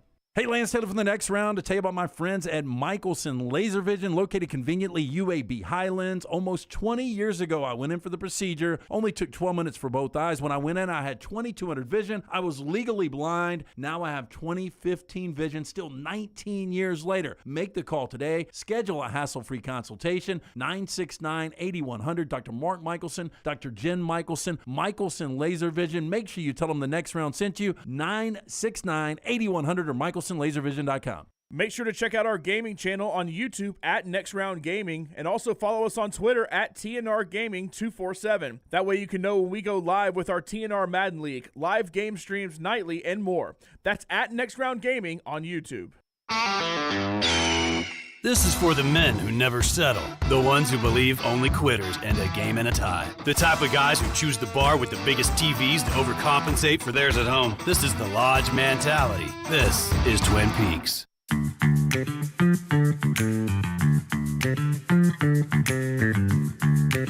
Back with you on the Next Round. Stay with us before we do trash. You're going to want to see what we've got with our buddy Charles Barkley. It's in a second. Hey, does Tyler have that or just Scott? I think Scott had it and sent it to Tyler. Okay, Okay. good. Yeah, Get that ready here. I will tell you first, the AP basketball poll is out, but It's not good news for Alabama, but at this time of year, I don't know how you guys feel. The AP poll means less when we're, less than a week away from Selection Sunday. Yeah, I guess they wouldn't do another one after this till the end of the year, right? I don't know. I don't really.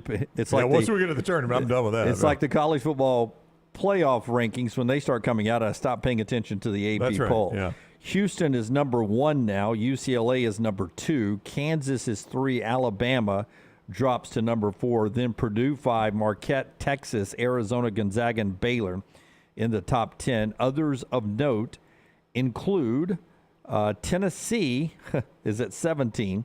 Texas A&M is up to 18. Kentucky is at 23. Missouri is now into the AP rankings in at number 25. So a lot of love in the AP poll for the Southeastern Conference. Part of our show today being brought to you by our friends at Wayne's. 40 years running, now 50 years running. Tack 10 more years on that. I remember when we celebrated the 40th anniversary. Now it's the 50th anniversary of our friends at Wayne's. Call Waynes.com, call Waynes.com, and call them at 866-WAYNES-1, 866-WAYNES-1. Listen, I have not seen a mosquito all year long until I was on the number 18 hole yesterday at the Meadows, and all of a sudden it was like somebody blew a whistle, and they came out from everywhere. So as soon as I got back to the clubhouse, I said, on 18, that fairway, you need to call our friends at Wayne's because there were some skeeters out there. They'll take care of that mosquitoes in your backyard so you don't have that problem when you're out grilling or playing with the kids anymore. They've got the termite protection as well. They've got your pest protection, but lawn care this time of year. Lawn services, lawn care. They'll take care of your lawn and make sure it looks absolutely beautiful. And we're continuing our 50-year celebration by saving $50 off all their services. $50 off lawn, $50 off the mosquito services, $50 off pests, and $50 off the termite services. You can stack those, save $100, $150, and so on. If you just use the promo code TNR, that stands for the next round. Use the promo code TNR when you go to the website, callwaynes.com, or when you call them up, 866-WAYNES-1. Happy anniversary to our friends at Wayne's. Call Waynes.com. All right, set the table. What video are we about to hear and see? So we ran into our buddy Chuck on Friday night, which led to Saturday morning. We ended up at a karaoke bar, though, and I didn't realize Chuck has a go-to karaoke song, as a lot of people do. Oh, I think Baby got back. Did he not say it in studio with us one time? He might have. He might have. I didn't remember it. But yeah, so Chuck ended up going to karaoke with us for a little bit. We have video of him singing? Yeah. Oh, gold. Is this Chuck approved, or are we? It's not necessarily Chuck approved, but he knew people were filming, and so we're just doing a quick clip of it. Right, okay, listen in. Here we go. And more, much more than this, I did it my way. Yes, sir. Oh, I want more. Is there more? Little T's got the full video. She's the one that was actually recording. Give it to me again. And more, much more than this, I did it my way. Yes, sir. Now, oh boy! I will say he added some words at the back of it. Did he now? Yeah, flared it up a little bit. Those place went nuts. Got a standing ovation. So what am I thinking right now? So you were there, little T was there. I couldn't go. He called me. Yeah. Here's how it tied works. up. Honestly, me, roommate, friend were at dinner. We went to another stop to get a final nightcap. At that stop, Barkley was there with some other friends that we know. We sat there, ended up staying there for a couple of hours, and then we came up with a decision to go to this karaoke bar. Yep. And good times. And little T was at the karaoke bar. She wasn't with us. She was already there? She was already there. Oh, the odds of that happening. And Kelsey all of a sudden just walked in. It's just the whole gang is there. And here comes Lunsford and Forrester. Why did you not call Dunaway? Yeah, Why did you not call him? Let's do trash. It's brought to you by our friends at Mortgage Right. Hit the big button, man. Let's go. For the record, as he hits that. Hey, your old man passed away, right? Oh, wow. No, not yet. Oh, I thought he did. I thought the judge was dead. My brother died. Oh, yeah. Sorry about that, by the way. LT's Trash is presented by Mortgage Yeah. Right. Mortgages done the right way. I asked Dunaway to go to dinner with us that night. Oh yeah, you got invited. Look at you. Yeah. On Friday? Yeah. Because we were talking about going to Brother King. Yeah, we were going to go to Brother King. Yeah, and you said, I'll let you know if I feel like getting out. Yeah, I guess you didn't feel like it, Jim. I didn't. Maggie Isn't was in a good mood. He wouldn't have gotten out, but if I would have said, hey, we're going to go hang out with Chuck. 100% he'd have been there, yep. That's not sad. No, well, I mean. You're also not denying it. No, I didn't get excited until I knew. I know that. That's his point. So I won't ask you again. No. I didn't get excited until I knew it was basically a next round office meeting. Are we it even meeting wasn't. after the show today, or did y'all do it Friday night? Buying a home, major milestone in life. Getting it right comes down to the right advice at the right time. That's why we're proud to partner with the friends at Mortgage Right who do mortgages the right way. The housing market has its ups and downs. Perfect home you've had your eye on, maybe harder to come by, but with Mortgage Right's lock and shop program, you can lock in your interest rate before you start shopping for a home. Plus, you know just how much home you can buy. Locally owned and operated, Mortgage Right is standing by to help you today. Visit their locations, Highway 280 in Birmingham, Parkway Drive in Leeds. You can apply at mortgageright.com/TNR or call 205-815-9200, NMLS 2239, Equal Housing Lender. What was the last thing you said? I can't remember now. There were some feelings hurt. I will tell you, it is good you didn't live in the days of social media. Like if somebody would have had a party at Chuck E. Cheese and you weren't invited. I am still alive, LT. I know that's up for debate on the show today. Even when you were a kid. I am alive and social media exists. When you were a kid, they didn't have social media. Oh, there was a lot of parties that I heard about on Monday. Yeah. I was not invited to. Didn't get invited, huh? Researchers in Germany have found 3 new chemicals are lethal to fungi, and we're so impressed they've named the chemicals after actor Keanu Reeves. This is a nod to how he eliminates villains in movies such as John Wick and The Matrix. Sebastian Gotias, a researcher in Germany's Lebanese Institute, said in a statement, I can't even pronounce half this stuff. Anyway, they named it after Keanu. It's called Keanu-mycins. Keanu-mycins is the newly found compound, the natural byproduct of bacteria, typically found in soil and water. So basically, the show you're watching is a fungal takeover of the globe. Yeah. And these people are already working on fighting fungal problems in the human system. But now Keanu Reeves is not on the end of us, right? The Last of Us. The Last of Us. He's And not I on just that found show. out Tyler doesn't watch the show. He's played both of the games, though. I don't think this has anything to do with that, does it? So they were looking for new antifungals because the ones we already have are becoming less effective because fungi are evolving and becoming more resistant. Smarter fungi. Damn. So they found these Keanu-mycins. So are we worried about like something happening like The Last of Us? I don't know if it goes that far. I think it's more just updating the medicines we use to treat. Now, Lunsford's nodding back there. I don't know if he sees something online that he wants.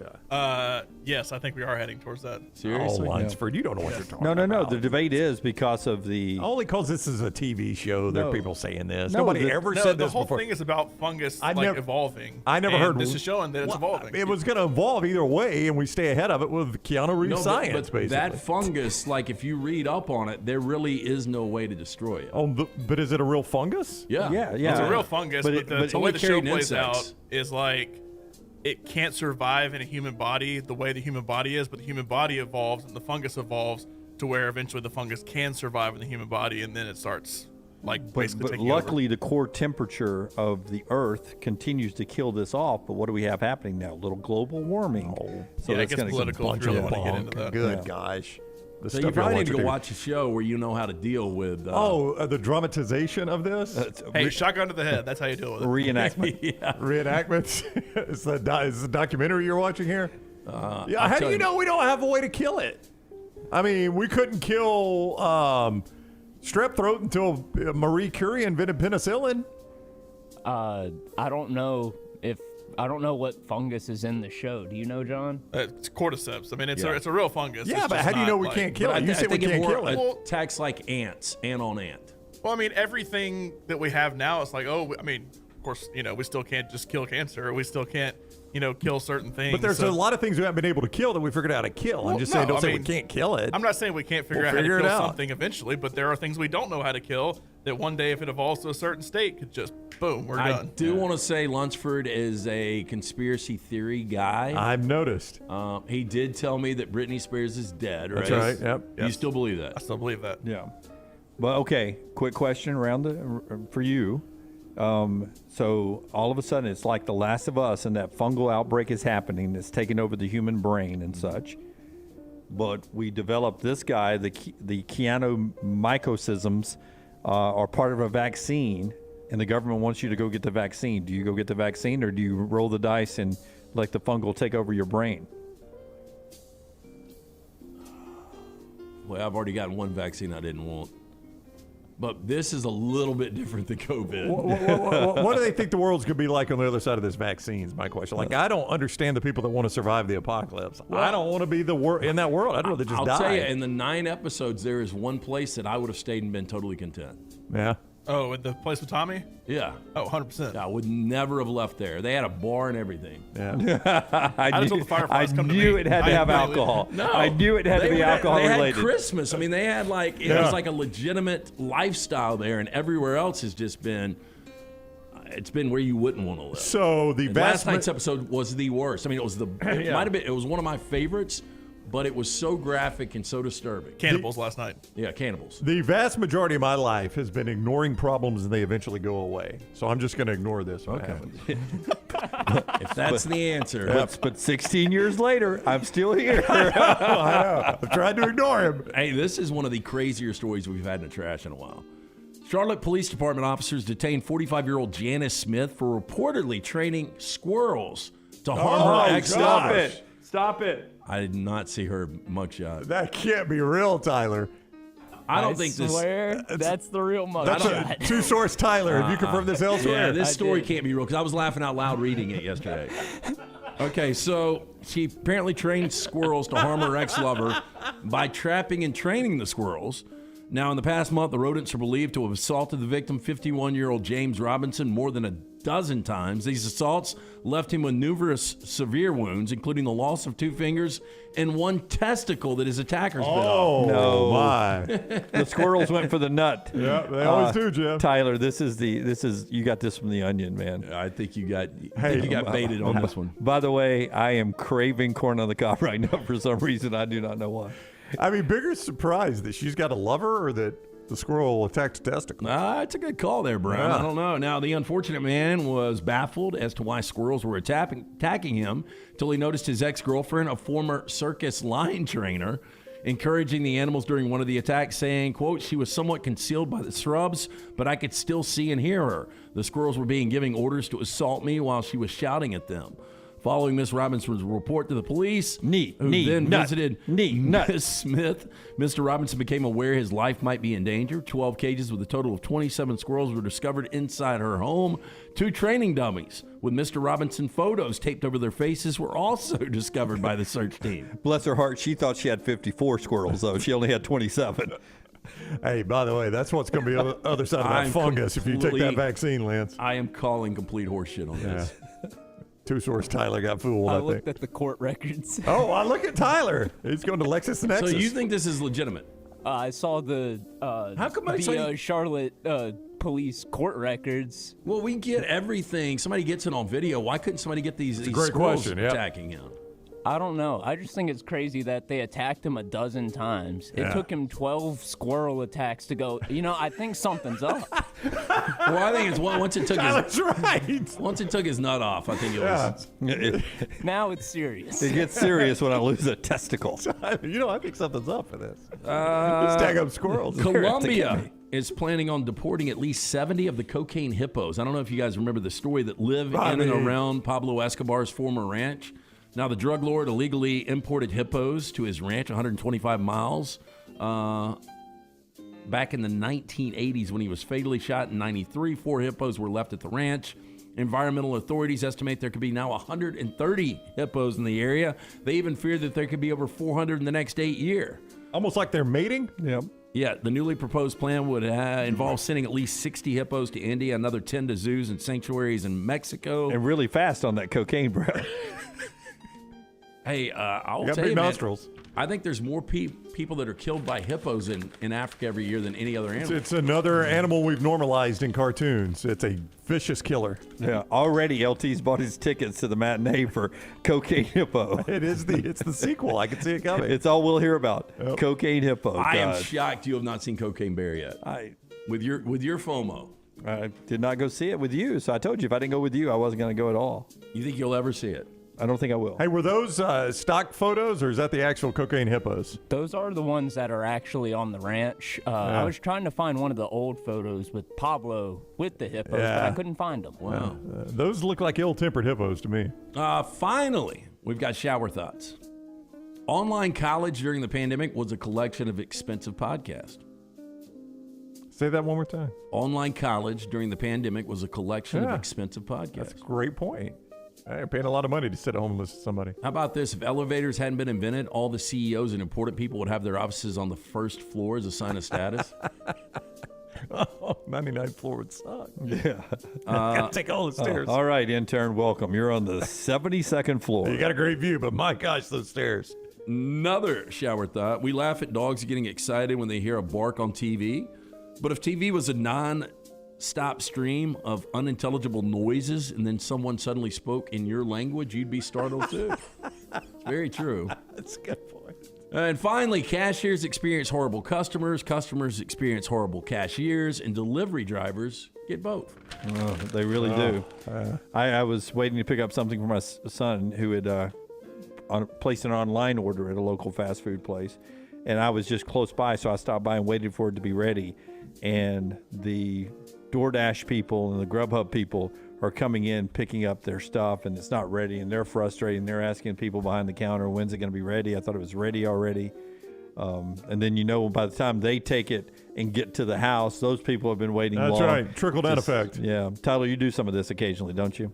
Oh, yeah. Yeah. I get it all the time when restaurants don't send notifications that they're ready, or we'll just make it before the order's even accepted by a driver. Hey, can I ask you this?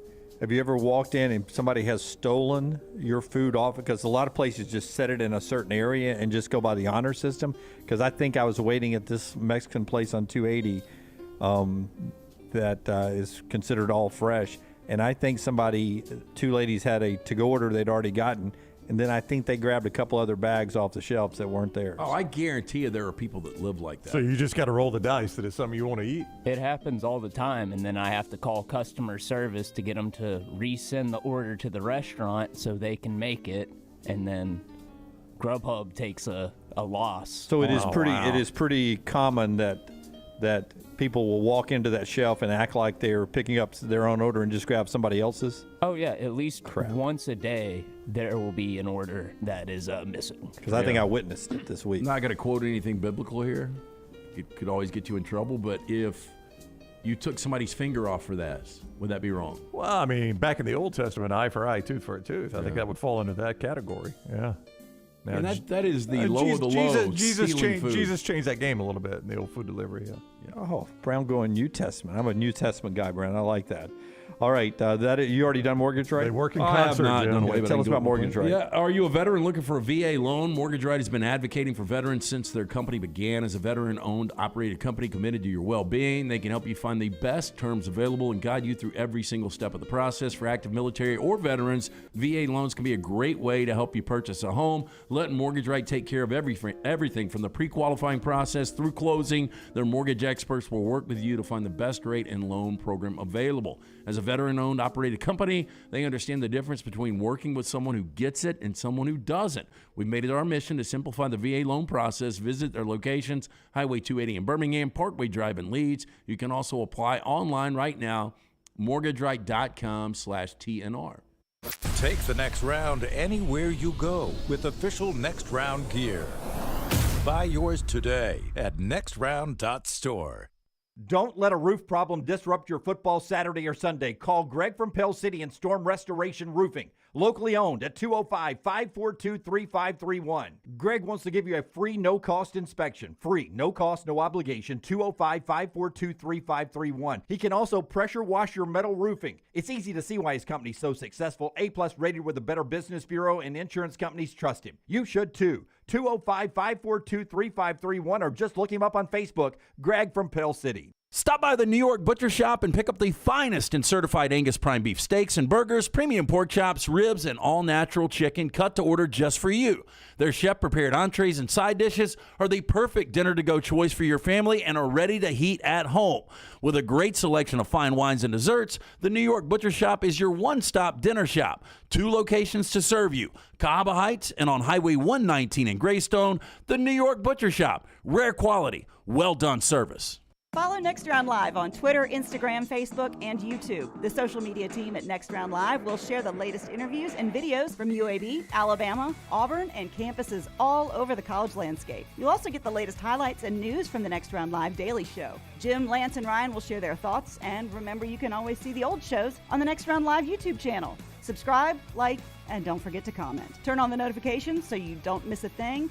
It's Next Round Live on Twitter, Instagram, Facebook, and YouTube. Man, I love a good meal. I'm Jim Dunaway. A good meal is what you get with my friend Sterling at Champy's Chicken on Highway 119 in Alabaster. We're talking great southern fried chicken, wonderful sides, hand-cut chicken fingers, po' boys, and those Mississippi Delta recipe tamales. You got a perfect menu for everybody. Champy's Chicken is perfect for watching the big game, or taking a meal to the lake house, down to the coast, or stay in the restaurant and dine in a great atmosphere. It's all made fresh to order right there on 119 in Alabaster, Champy's Chicken. Hey, Lance Taylor from the Next Round to tell you about one of our favorite places for breakfast, lunch, and dinner. That is Hamburger Heaven since 1982. Hamburger Heaven has been serving Birmingham's best hamburgers, cheeseburgers, French fries, hand-spun milkshakes, and sandwiches made fresh to order. All of their ingredients are fresh and prepared daily. This includes their beef, always fresh, never frozen, hand-pattied each and every day. For breakfast, lunch, or dinner, visit any of the 4 locations, Highway 280, Irondale, Gardendale, and Homewood. Make sure to start your day at nextroundlive.com. Get caught up on the latest podcasts and videos from the live daily show, plus specialty shows such as the Mystery Fifth Hour. You can also learn more about the whole staff at Double Down Media, find all of our social media feeds, see the latest videos from our YouTube channel and gaming channel, plus find other ways to consume the show like the Next Round mobile app, which you can download direct from the site via your iOS and Android device. Make nextroundlive.com your homepage and stay up to date with everything from us here at the Next Round.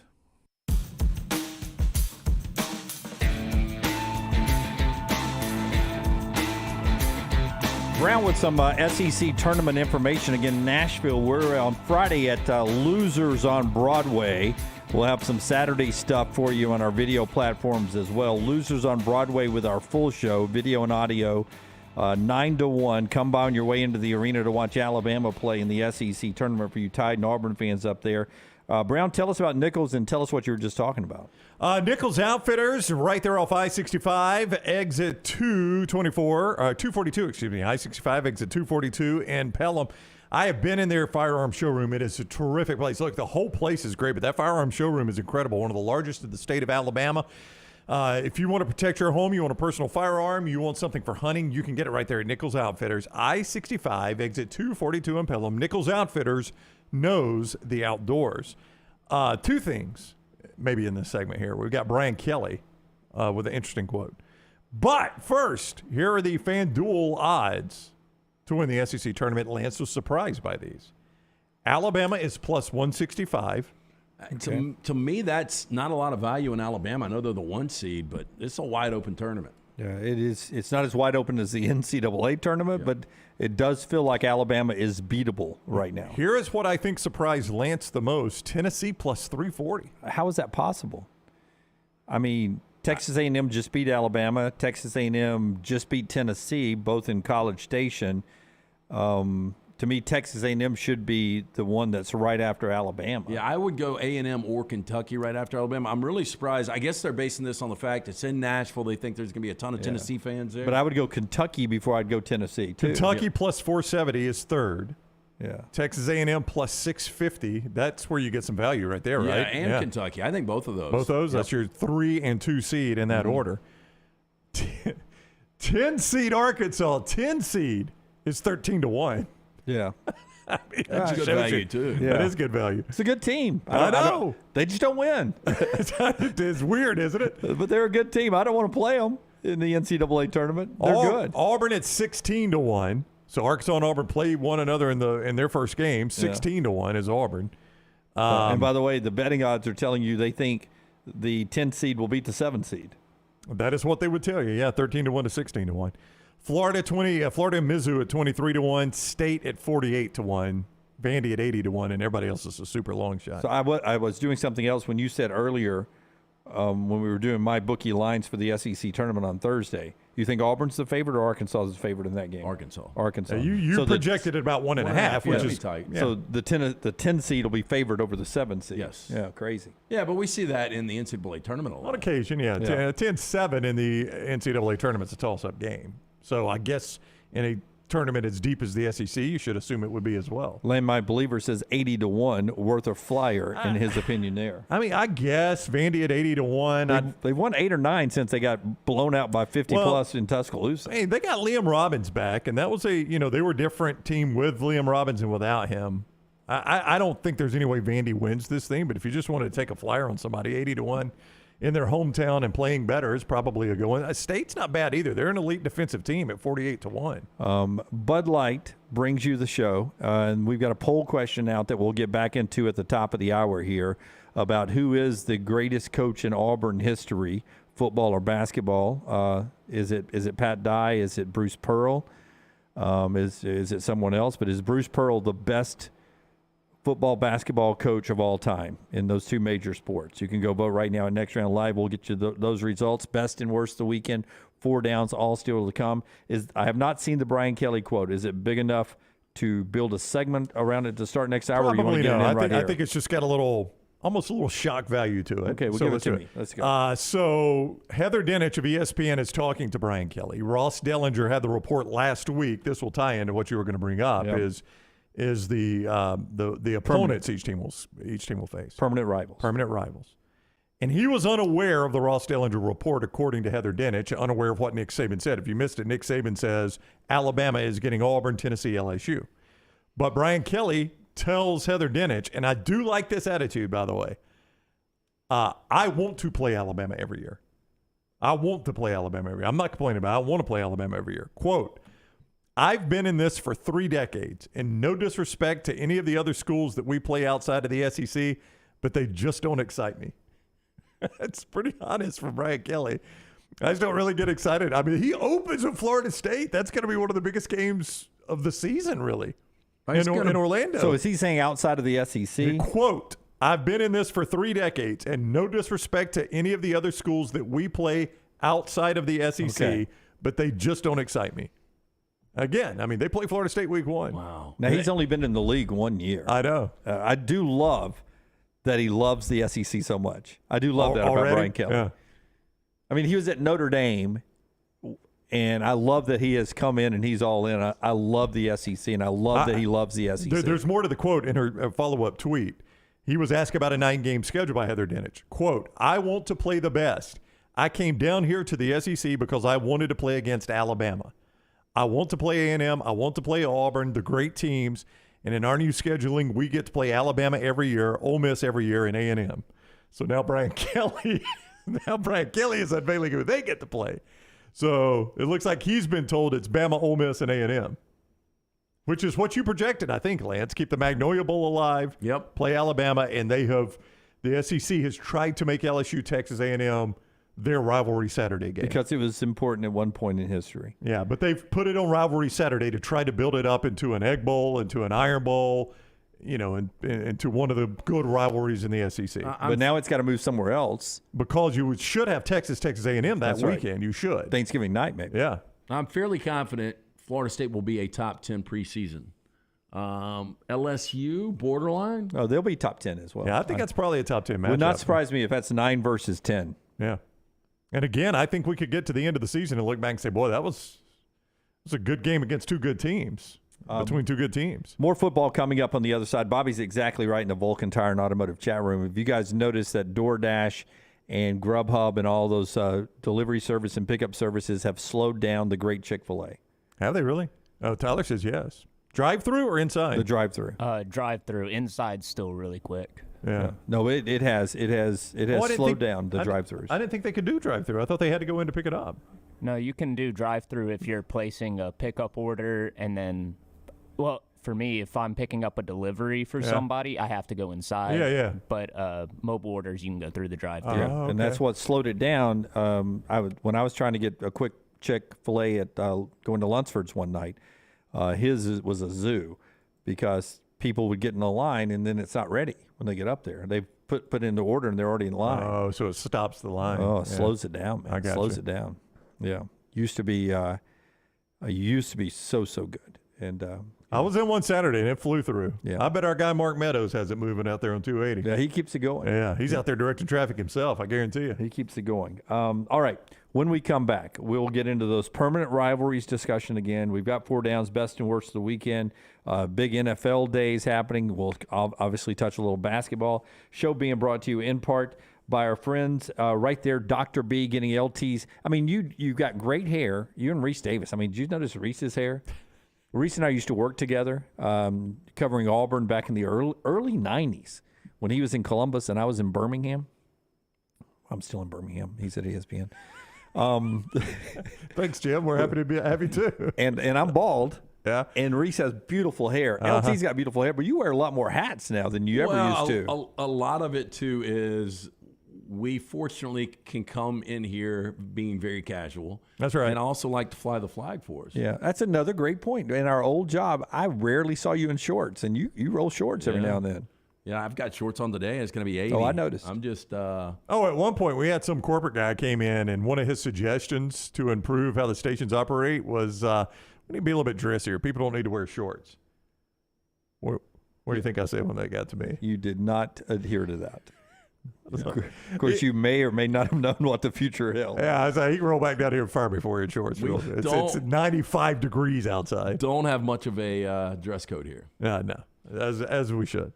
Anyway, Dr. B is offering Sensus Transdermal Infuser. This enables Dr. B to get various medicines and therapies into the scalp where the hair follicles are without using injections. This is revolutionary as Dr. B can pinpoint delivery of a patient's genetically specific products without needles. I'm having this procedure done next week. Again, my hair is already 14% thicker from when I first started with Dr. Beckenstein. Dr. Beckenstein, the best in the business. 205-319-0316. That's 205-319-0316. Dr. B pioneered the use of neograft hair restoration in Alabama, remains at the forefront of hair preservation in the Southeast. He takes pride in treating each patient personally, applying his expertise to produce those quality results. For more than 20 years, women and men have turned to Dr. Beckenstein for a range of cosmetic and reconstructive procedures. Again, call 205-319-0316 or t3hair.net. Call the next round now at 205-734-0923. Hey, if you're looking for Birmingham's best pizza, you need to stop in and see our friends at Slice Pizza and Brew. It's as local as you can get, from the ingredients that go into every pizza to the beer on tap. For a great lunch or dinner, go see our friends today, Vestavia or Lakeview at Slice. Hey, Lance Taylor from the Next Round. You've heard me for years talk about our friends at Bromberg's Jewelers, and we welcome you to stop by and see that great customer service at the Mountain Brook and Summit locations. But we'd also love for you to check out their new online shop. They've got plenty to choose from. Great gifts, big and small. Available online, they've got David Yurman, Tudor watches, select diamond and gemstone jewelry, William Henry, seasonal and favorite giftware items, and baby gifts as well. They've even got an online sale section. For more information, Brombergs.com.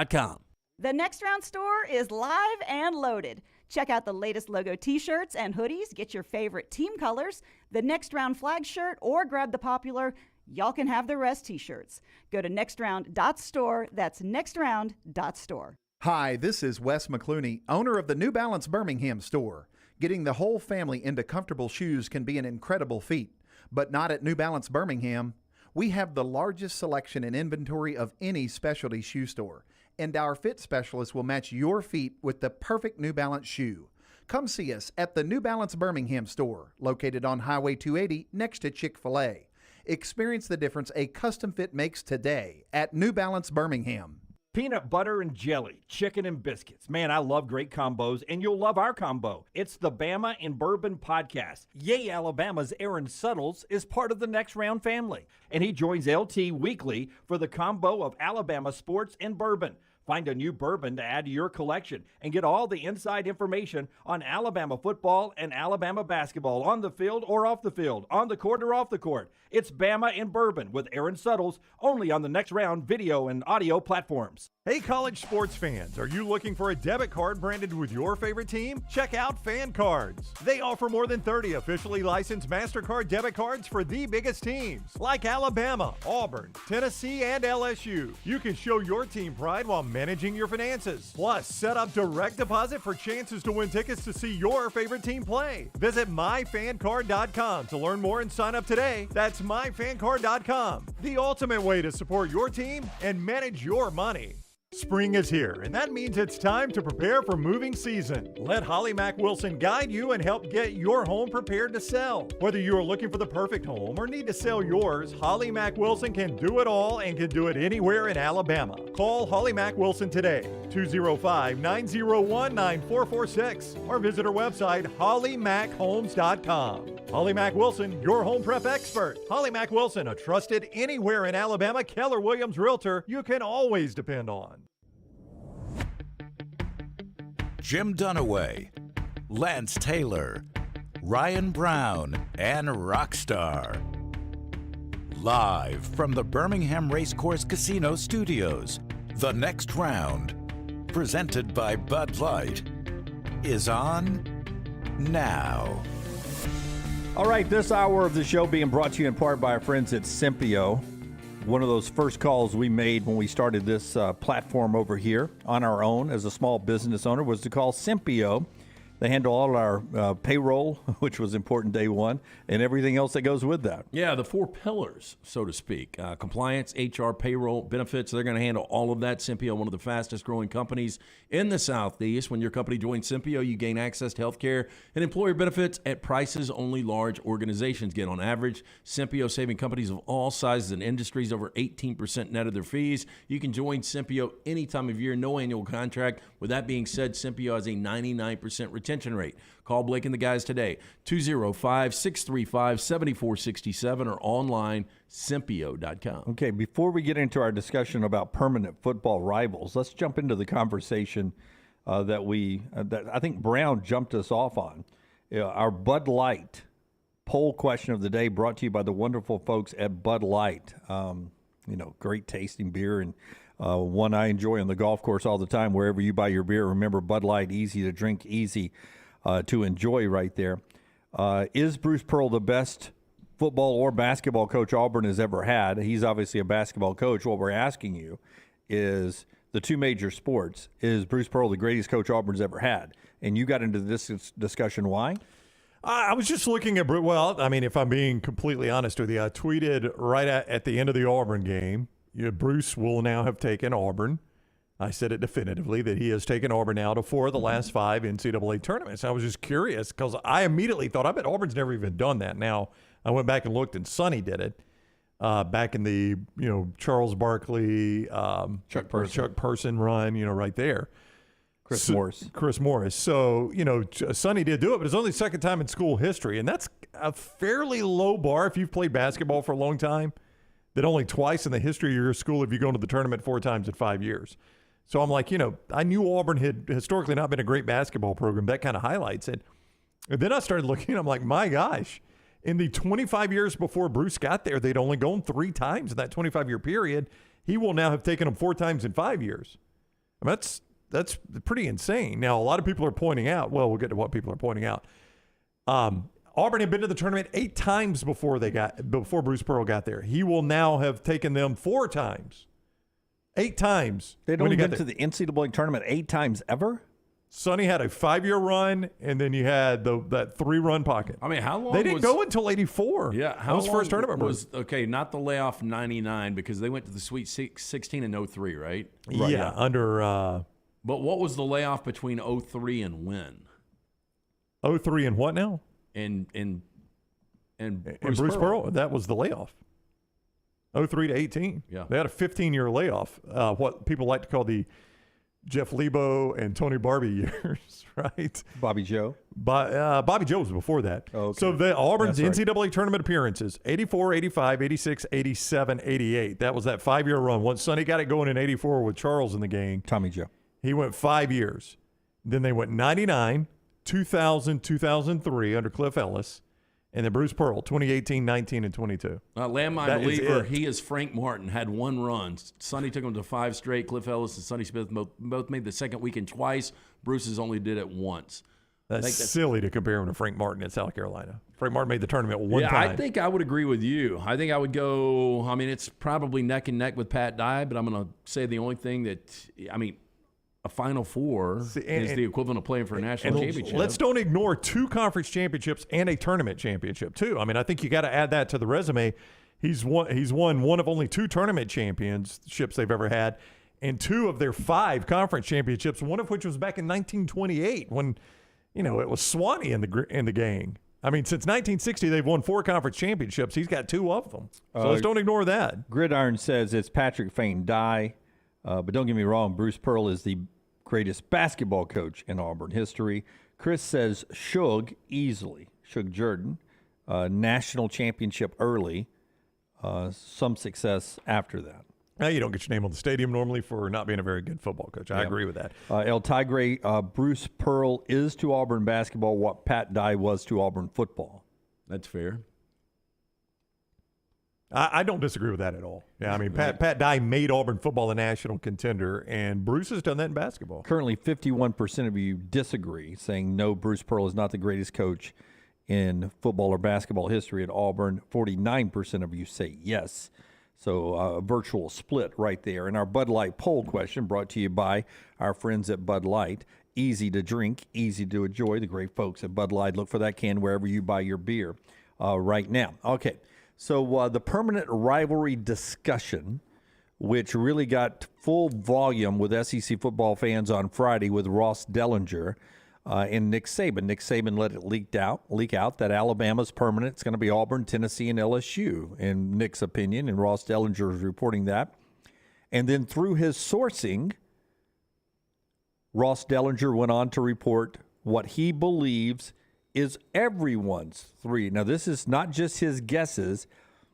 This is his reporting. Now, I have not seen this. Now, Dellinger then put that out there, and Heather Dinich has talked to Brian Kelly, and Brian Kelly has said, I want to play Alabama every year. Alabama, Ole Miss, and Texas A&M are going to be our 3 permanent rivals. Those are the 3 that Ross Dellinger's reporting says it's Ole Miss, Texas A&M, and Alabama.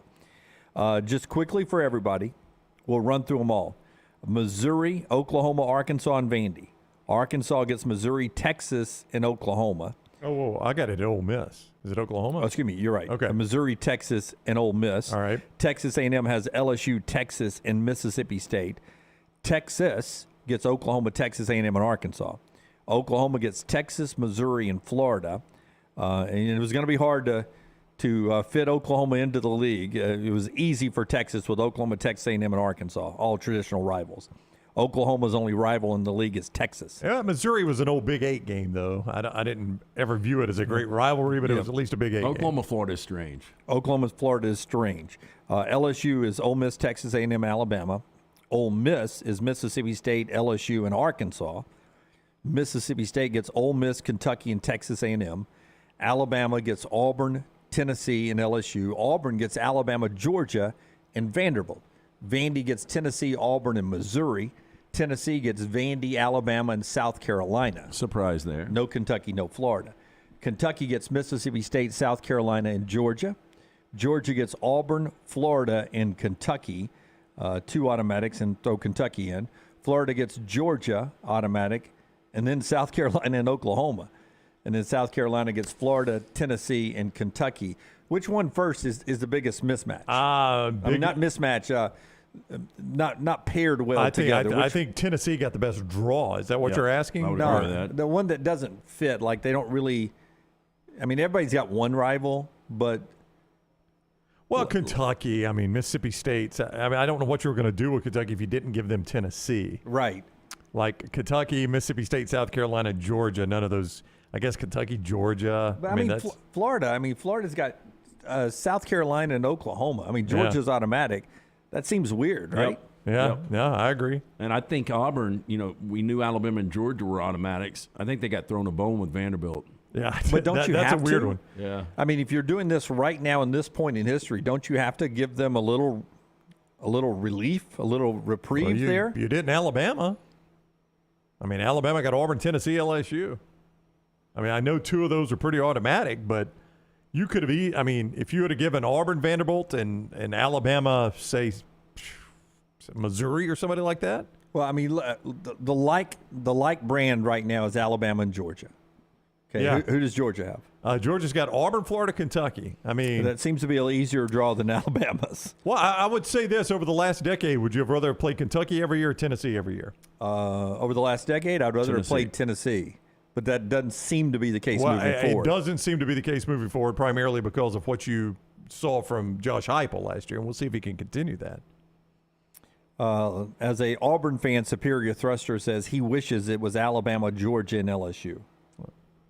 I mean, I think fans want to see them play great games. Now, going to Nashville every other year is a good road trip. Auburn, like almost any big school that plays up there, sells the stadium out themselves. Alabama does it, Georgia does it, Auburn will do it when they go up there, Tennessee does it when they play Vandy. So it's a good road trip, but I agree. I'd rather see that game. Kelly with an eye, which team is Alabama playing that's a lower tier team, bottom of the league team? They don't have one. Not historically, none of them. Yeah. Now, I don't know how you want to grade it, but if you grade it historically, does and that was Nick have Saban's point. Nick Saban's point was, you look at the last 25 years, these teams are on the top of the SEC, all three of them over the last 25 years, and he's right. Yeah, Cody's right, and I thought so. Auburn would rather see Florida personally. Yeah, the old amen corner. Than LSU or Vanderbilt there. Missouri, Vanderbilt, Missouri themselves is the bottom half of the league, but Vanderbilt is there. I'm trying to see if everybody's got a bottom half. Arkansas has Missouri, that's bottom half. Ole Miss is around the cut line. A&M's got Mississippi State, I guess, who will put below the equator. Texas, Arkansas, I guess, is below the equator for them. Oklahoma has Missouri. But I tell you what, if I'm Arkansas, I don't hate my draw. Texas has been a pretty average program for the last 20 years. Missouri is Missouri, and Ole Miss is Ole Miss. That's not the worst draw in the world for Arkansas. Yeah. If you're Texas coming into the league, though, there was only three teams you wanted to play every year, and that's the thing. Texas, Oklahoma, Texas A&M, and Arkansas. Yep, you got them. And now you'll get Alabama 1 year to go with those three, and you'll get Georgia the other year. Yeah, that'll be fine. Alabama's got the most difficult. Yeah, Alabama got the most difficult draw, and I thought Tennessee got the most beneficial draw. I would agree with that, too. You knew Tennessee was getting Alabama, and they kept Vandy and South Carolina. And I like what Shane Beamer is doing at South Carolina, but history is history for a reason. Over the last 25 years, you would want to play South Carolina every year. Goose, who's a Georgia fan, I'd rather have Tennessee in place of Kentucky. Kentucky's the easier game, but Tennessee is the better rivalry. He's a Georgia fan? Yes. So he wants Auburn, Florida, Tennessee? Chris says Tennessee is considered bottom half because they assigned them by winning percentage over the last 10 years. Well, their last 10 years haven't been good. But I don't know a lot of people. We're basing this on 1 year of Heupel that he may not be able to back up. But I don't know a lot of people that are like, boy, I'd love to play me some Tennessee every year. Now, we are getting rid of the divisions starting next year. It's not official yet, but when they put out the schedule, it'll be 9 games, and they we'll do away with divisions. But Bob says, I want to get rid of the SEC championship too, with the expanded playoff. Are you guys in the mood for championship Saturday once we go to a 12-team playoff? I don't know. I can't. I'm interested to see how it's going to feel. SEC championship that weekend has always been a really fun weekend for us to go to Atlanta. It's always been a big game. I don't know how big the game's going to be now, though. Yeah. For instance, we'll use the Big 12 basketball tournament. By the time you get through the first round and eliminate the Texas Tech team, everyone else is going to the tournament for the most part, if not everyone. Well, right? we used to be, yeah. So does it matter what happens? And chances are good we're going to go to Atlanta and have 2 teams that are already locked in, playing for the SEC championship, that are already locked in for the NCAA college football playoffs. So we used to be worried about number of games played in a season. If I am a team that goes to my conference championship game, loses, so I don't get the first round bye, but then I go on and win the national championship, how many games will I have played at that point? 13 conference games, and then I'll play 3 more playoff games. Is that right? Or possibly 4. 4 more playoff games. That's 17. I'm playing an NFL schedule at that point. I'm playing 17 games. Do you remember the hand-wringing when it went from 11 to 12? Yep. And now I can play 17? Yeah, for a while, we can only do that leap year, I think, or something. I mean, it was weird, wasn't it? Well, these are employees now. Well, I mean, it does change once you start getting paid. Jay Pear says, are these confirmed, or is it just what they want them to be?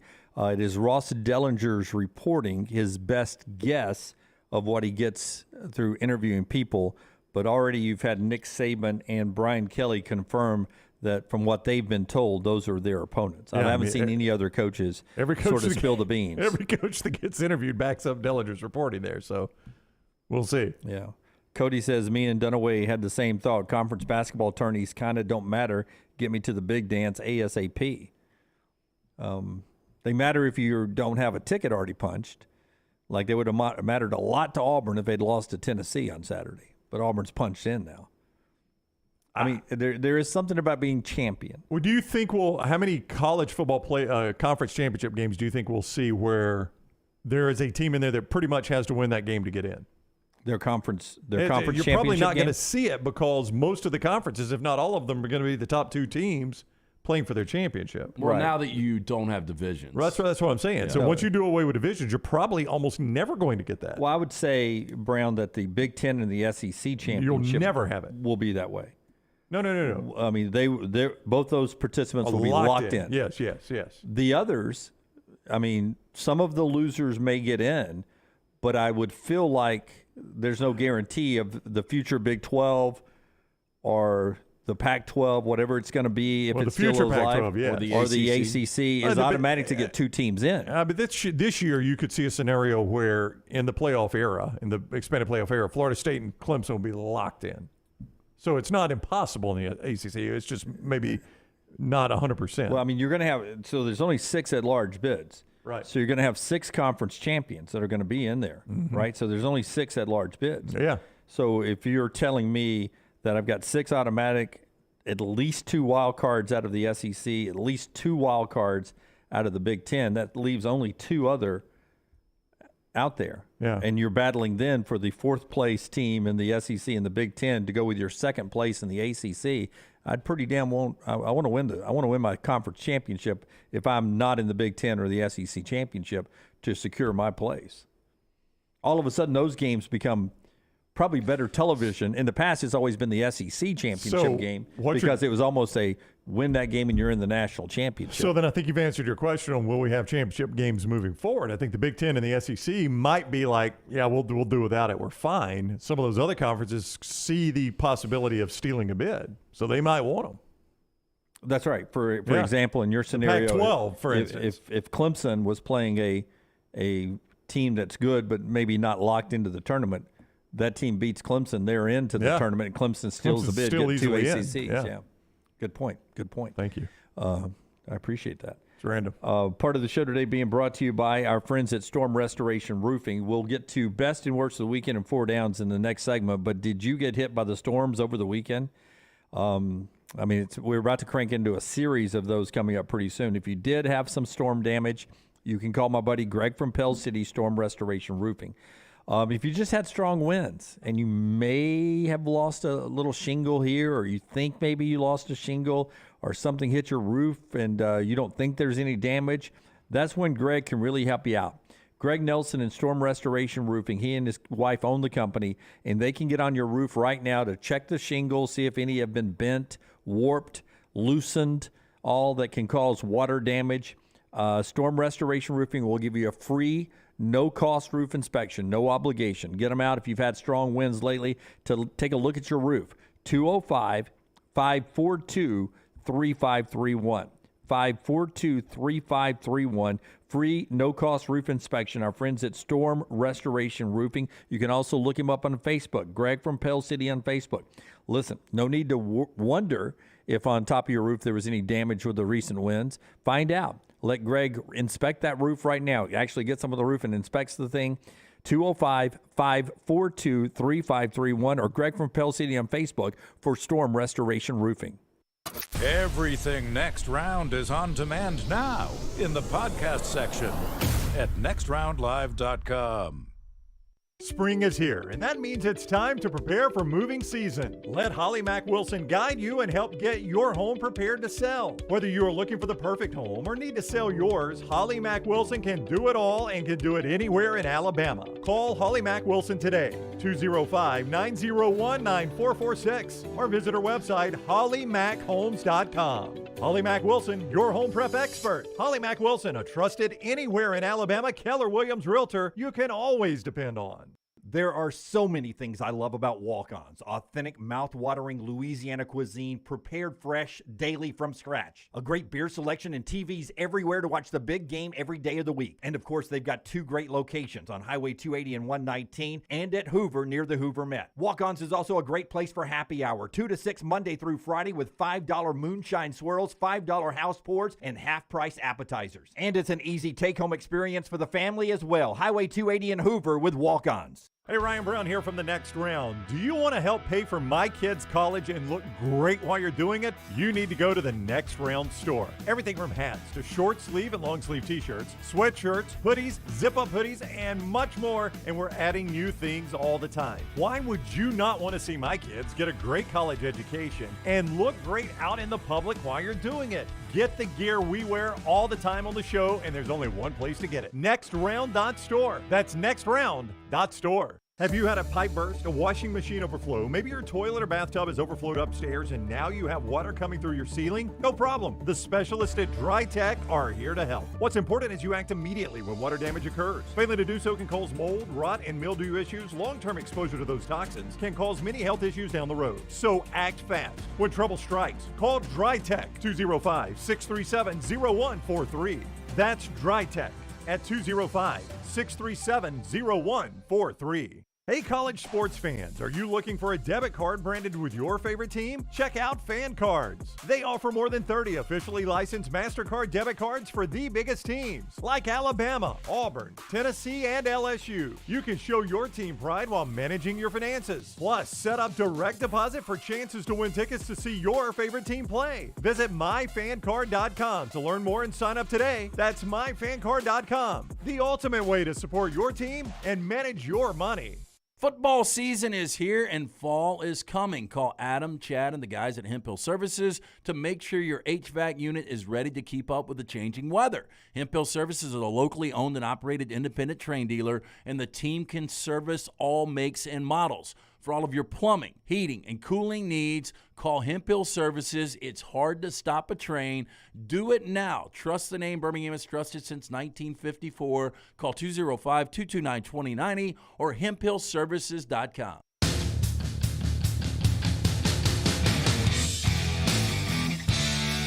Our friends at Hemp Hill brings us best and worst of the weekend. Brought to you by our friend Adam, Chad, and the whole team over there. If things are not running right, flowing right, or draining right, who do you call, LT? Our friends at Hemp Hill Services had to make a call to Andrew and Chad last week. But Adam, Chad, Andrew, the guys at Hemp Hill Services, they want to make sure your HVAC unit ready to keep up with the changing weather. Hemp Hill Services, locally owned and operated independent train dealer. The team can service all makes and models for all of your plumbing, heating, and cooling needs. Call Hemp Hill Services. It's hard to stop a train. 205-229-2090 or hemphillservices.com. Before Brownie gives you Bobby's best and worst of the weekend, you can put them in here in the Vulcan Tire and Automotive chat room. If you're watching us on any of the video platforms, do that, or you can tweet them to us at Next Round Live. Can you give me cut number 3? Buzz Williams, his best of the weekend was Texas A&M holding on to beat Alabama, a 22-11 run. An 11-1 run, giving them a 22-11 lead in the first half, ended up being the difference in the game. Here's Buzz after his team got a big win over number 2 at the time, Alabama. They won the league. They have the highest winning percentage coming into today of any Power 5 team in conference play. In truth, I think our guys were receptive to the plan of the coaches. But I think our guys were wanting to win for one another. I think they were wanting to win to cap off a 9-0 home record in conference play. I think they were wanting to win their 15th conference game for the first time in 100 years. yes, they're really good. Good enough to win the national championship. I would say they are for sure a number one seed, maybe the number one seed. You'd have to talk to Dr. Joseph. But the spirit of our group and the intensity and the focus of our group was on us. And so in a very pure way, I think we were aware of the opponent, but we were trying to be the best we could be. And they were on Saturday. Boy, when you do something that hasn't been done in 100 years, that's a challenging job. And he's gone in there and finally has done it. I guess maybe some of us thought he would do it quicker than this when he got to College Station, but he's done it there now, and we'll see what the rest of March holds for Buzz. But heck of a job. Yeah, I mean, last time we saw A&M really relevant was Billy Gillespie. I think those final couple of seasons. AC Law. AC Law. Yeah, he was a stud. Yeah, he really was. I think they got to an Elite Eight. Did they it seemed like they were like 27-5 or something. They had a really, really good team, but I just don't think much about Texas A&M basketball. I mean, he's exceeded. I guess I say he's exceeded my expectations. They've never been past a Sweet 16 as a program. They've got, I mean, I don't want to sit here and count them, but it looks like about 14, 15 NCAA tournament appearances. So, I mean, this is just not a program that's full of basketball history. I think Buzz Williams is getting probably more out of this program than just about anybody. You know, I know you guys are going to be shocked that I bring this up, but if Buzz made a deep run in this tournament, how bad is that going to look on Jimbo? I mean, seriously. Well, I mean, you look at Texas A&M, you'd say football school over basketball school. I mean, probably baseball over football, but football over basketball school. Yeah, again, if I'm a fan, how did LSU do this in year one with Brian Kelly? We've never been there. And if I'm a fan, how is Buzz doing this in basketball, but you can't do it in football? Best and worst of the weekend continues with our friends at Hemphill. Bob says worst was Chris Rock. He was average. The best was Chris Rock post-show. So Netflix dropped a Chris Rock show, and I guess the headline was it's the first time he's publicly addressed the Will Smith, Jada Pinkett Smith situation. I have not seen it yet. I have not either. Probably will not watch it. Don't dislike Chris Rock, but it's just not something that draws me in. He's apparently fairly controversial in it, as you would imagine. Netflix is getting some blowback for some stuff he said, I guess. So I don't know what the post show is. I guess maybe he did a post show that was better than the actual show. I don't know. But it's on Netflix if you want to go watch it. And then Bobby had a really great best and worst of the weekend. Capitalized best of the weekend. His son got baptized. Oh. So congratulations, Bobby. It's a great moment for you. And how old's little man now? Is he 6? Hold on, let me do the math. I saw him. You were holding him at you were holding him at the kick 6. So he's 10. Yeah. I bet he's older than that. 10 or 11. Yeah. And he says worse. There's no worse on a weekend like that, right? When your son gets saved, gets baptized, you're not going to say there's a worse. I'm going to go 11. I'm going to go 14. Ooh. Oh, he's not 14. I bet he is. Okay, I'm going to bump up to 12 since you went 14. I'm good with ages, by the way. On a kid, how many times have you seen Bobby's kid? Never. Well, how the hell are you good with ages if you don't even see him? Yeah, I got him at 12. 12. Dale says he watched it. It was just okay, but he did not see the post show. That's the Chris Rock, not Bobby's son's baptism. That was the post show. Chase P says stand-up comedy is dead anyway. Every popular comedian just sits on stage and whines and complains about the cancel culture. Yeah. I don't know. I don't watch a ton of stand-up comedy, so I don't know if it's live or dead. I'll tell you, I get a lot of like small pieces of stand-up served up to me on TikTok, and I do enjoy a lot of those. Yeah, me too. I'm in the same. I finally got all the girls' bottoms pictures out of my algorithms. So you finally you didn't look at enough of them that you got them out of your algorithm? Yeah, I somehow got them out. So now it's comedians, pastors for some reason. That's your wife. Probably on the Wi-Fi there. She's hitting stuff. On TikTok? Yeah. And what's another thing that's popping up a lot? Next round's popping up a lot, actually. Yeah, a lot of next round. Dale's right. Nate Bargatze is he's a funny guy. Have we ever had him on the show? Nope. He's a funny guy. I saw one of his. It's about Sixth Sense, but includes a spoiler. Can I spoil it for people? What do you think? Well, what's the ruling here?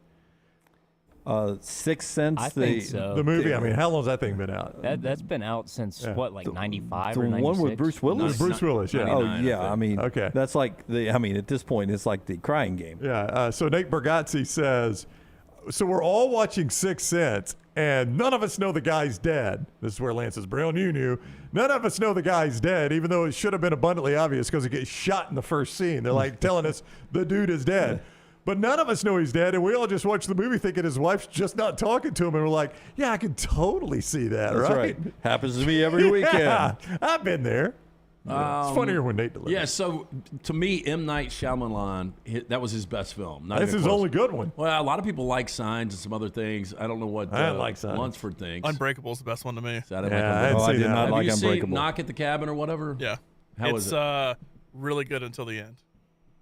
Okay. Well, that's to be fair, that's a said pretty about a lot of important part of the movie is, the end part there. So is it worth watching? I mean, it's good. Batista's good in it. I think Batista's one of the best actors in Hollywood right now. That's a no. Jonathan Groff's good. I mean, the acting's good in it, but the story, I just don't like the way it ended. I mean, it's worth going to see, I guess. It's pretty short. Jim, his best, he gives a shout out to Lance and Sir Charles for stopping at their local watering hole. Oh, how about that? Yep. Congrats, Lance. So Good I assume you were there? Possibility. Yeah. That's going to be the karaoke joint. Oh, yeah? All right. That's it where we saw Charles singing? Yeah. All right. That's best in worst rolling in over there, brought to you by our friends at Hemp Hill. LT's got 4 downs coming up on the other side. Your big NFL news, if you missed it so far today, Derek Carr is on his way to the New Orleans Saints to be your new quarterback for all the Saints fans who watch us here in the Southeast. And the Cowboys have tagged Tony Pollard as a running back there, $10.1 million Pollard would get. We'll see what Derek Carr ends up getting down in New Orleans. Tyler, can you give me cut number 6?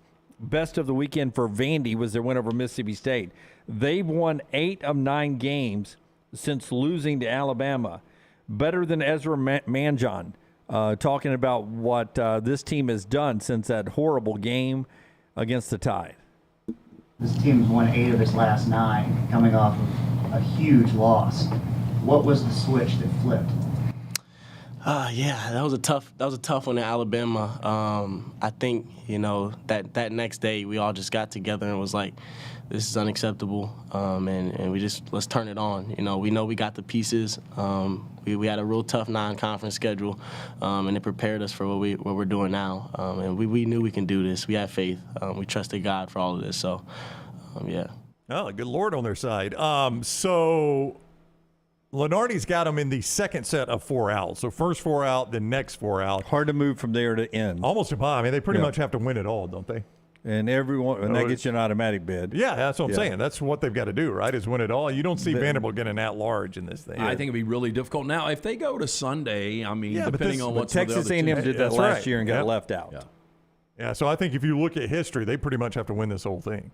Yeah. And good luck on that, but hey, it's in their own backyard and they're playing better basketball. We'll find out with my friends at MyBookie on what their line will be like when we get to Nashville. MyBookie.ag, code next round is the code you use to get on board with MyBookie.ag. And when you get on board and use code next round, you get a deposit bonus up to $2,000. And here's the beauty about that. No strings are attached. You don't have to bet it like 10 times, 12 times to make it yours. You bet it once, it is yours, and it is yours forever at MyBookie.ag. Code next round. MyBookie.ag, code next round. Conference tournaments.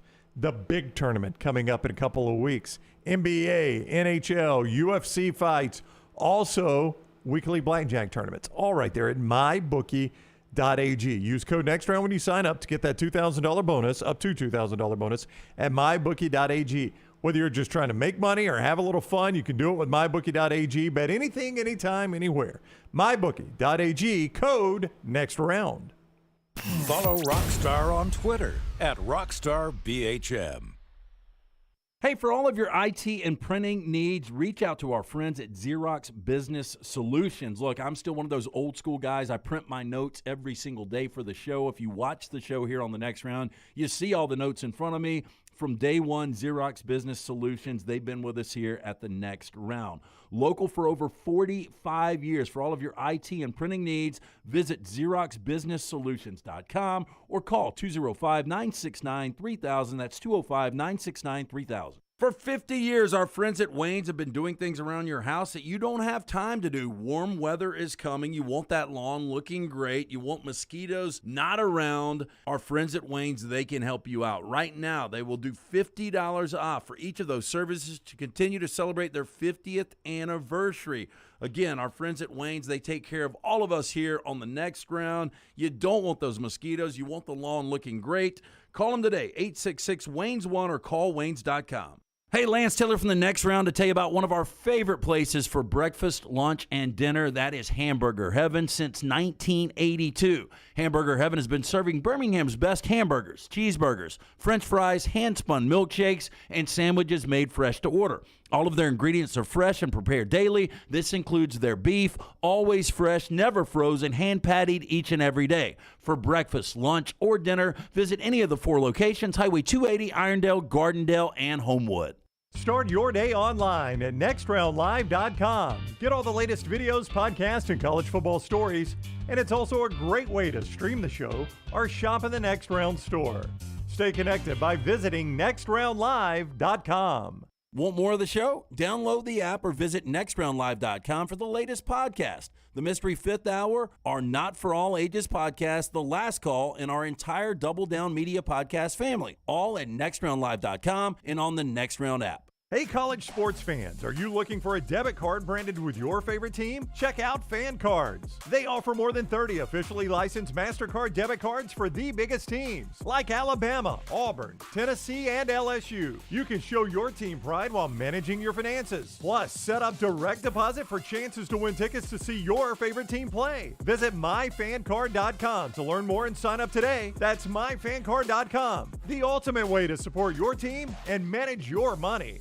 It's the spring sales event at Alfa Romeo of Birmingham. Now you can get $10,000 off plus rates as low as 4.7% on new 2022 Alfa Romeo Stelvios and new 2022 Alfa Romeo Giulias. Come see the team at Alfa Romeo of Birmingham, exit 27 just off I-459 on Grants Mill Road, or visit them online at alfaromeousaofbirmingham.com. Hurry down before they're all gone. All incentives applied, in stock units only with approved credit. Alfa Romeo USA of Birmingham.com.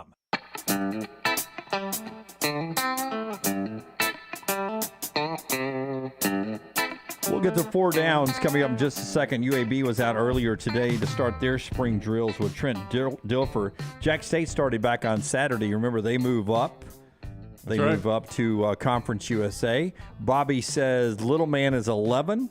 In 6th grade will be 12 in 3 months, LT. I got my 3-year window, though. That's right. Never have even laid eyes on the kid. But I got it dead right. You did. You've seen him. Thank you. Your second guess. No, he's 11. That was my first guess. He'll be 12 in 3 months, which was my second guess. I only bumped it to 12 because of you, because you had me doubting my memory, as you often do on this show. Oh, yeah. Our friends at Alabama Power bring you this wonderful, wonderful show that we're a part of, and we appreciate the folks at Alabama Power. Man, they have to do tremendous work when we had storms knocking trees down with all the moisture in the ground like we had last week. They do, Dunaway. Last week was it was a tough one when stuff like that rolls in, right? That's right. But Alabama Power can absolutely take care of you. First of all, when you see those guys out there, just tell them thank you. Thank you. I mean, don't you agree with that? I cannot stand when I got Jimmy on the soapbox. No, I can't stand when the electricity's out. And to think that somebody has to go back there and connect all the wires and everything, Thank you for doing things I wouldn't want to do. Well, they're also making it easier than ever for you to pay your power bill. They offer digital wallets so you can choose to pay with any of these convenient options: Amazon Pay, Apple Pay, Google Pay, PayPal, and Venmo. Easy, secure, and reliable. All you need is an online account. Visit alabamapower.com/myaccount to get started. Hey, and for you NASCAR fans out there, Hendricks Racing went 1, 2, and 3 in Vegas. William Byron's your winner. Larson and Bowman followed him up. Not the first time Hendricks has done that, having the 3 fastest cars at Vegas. So already you've had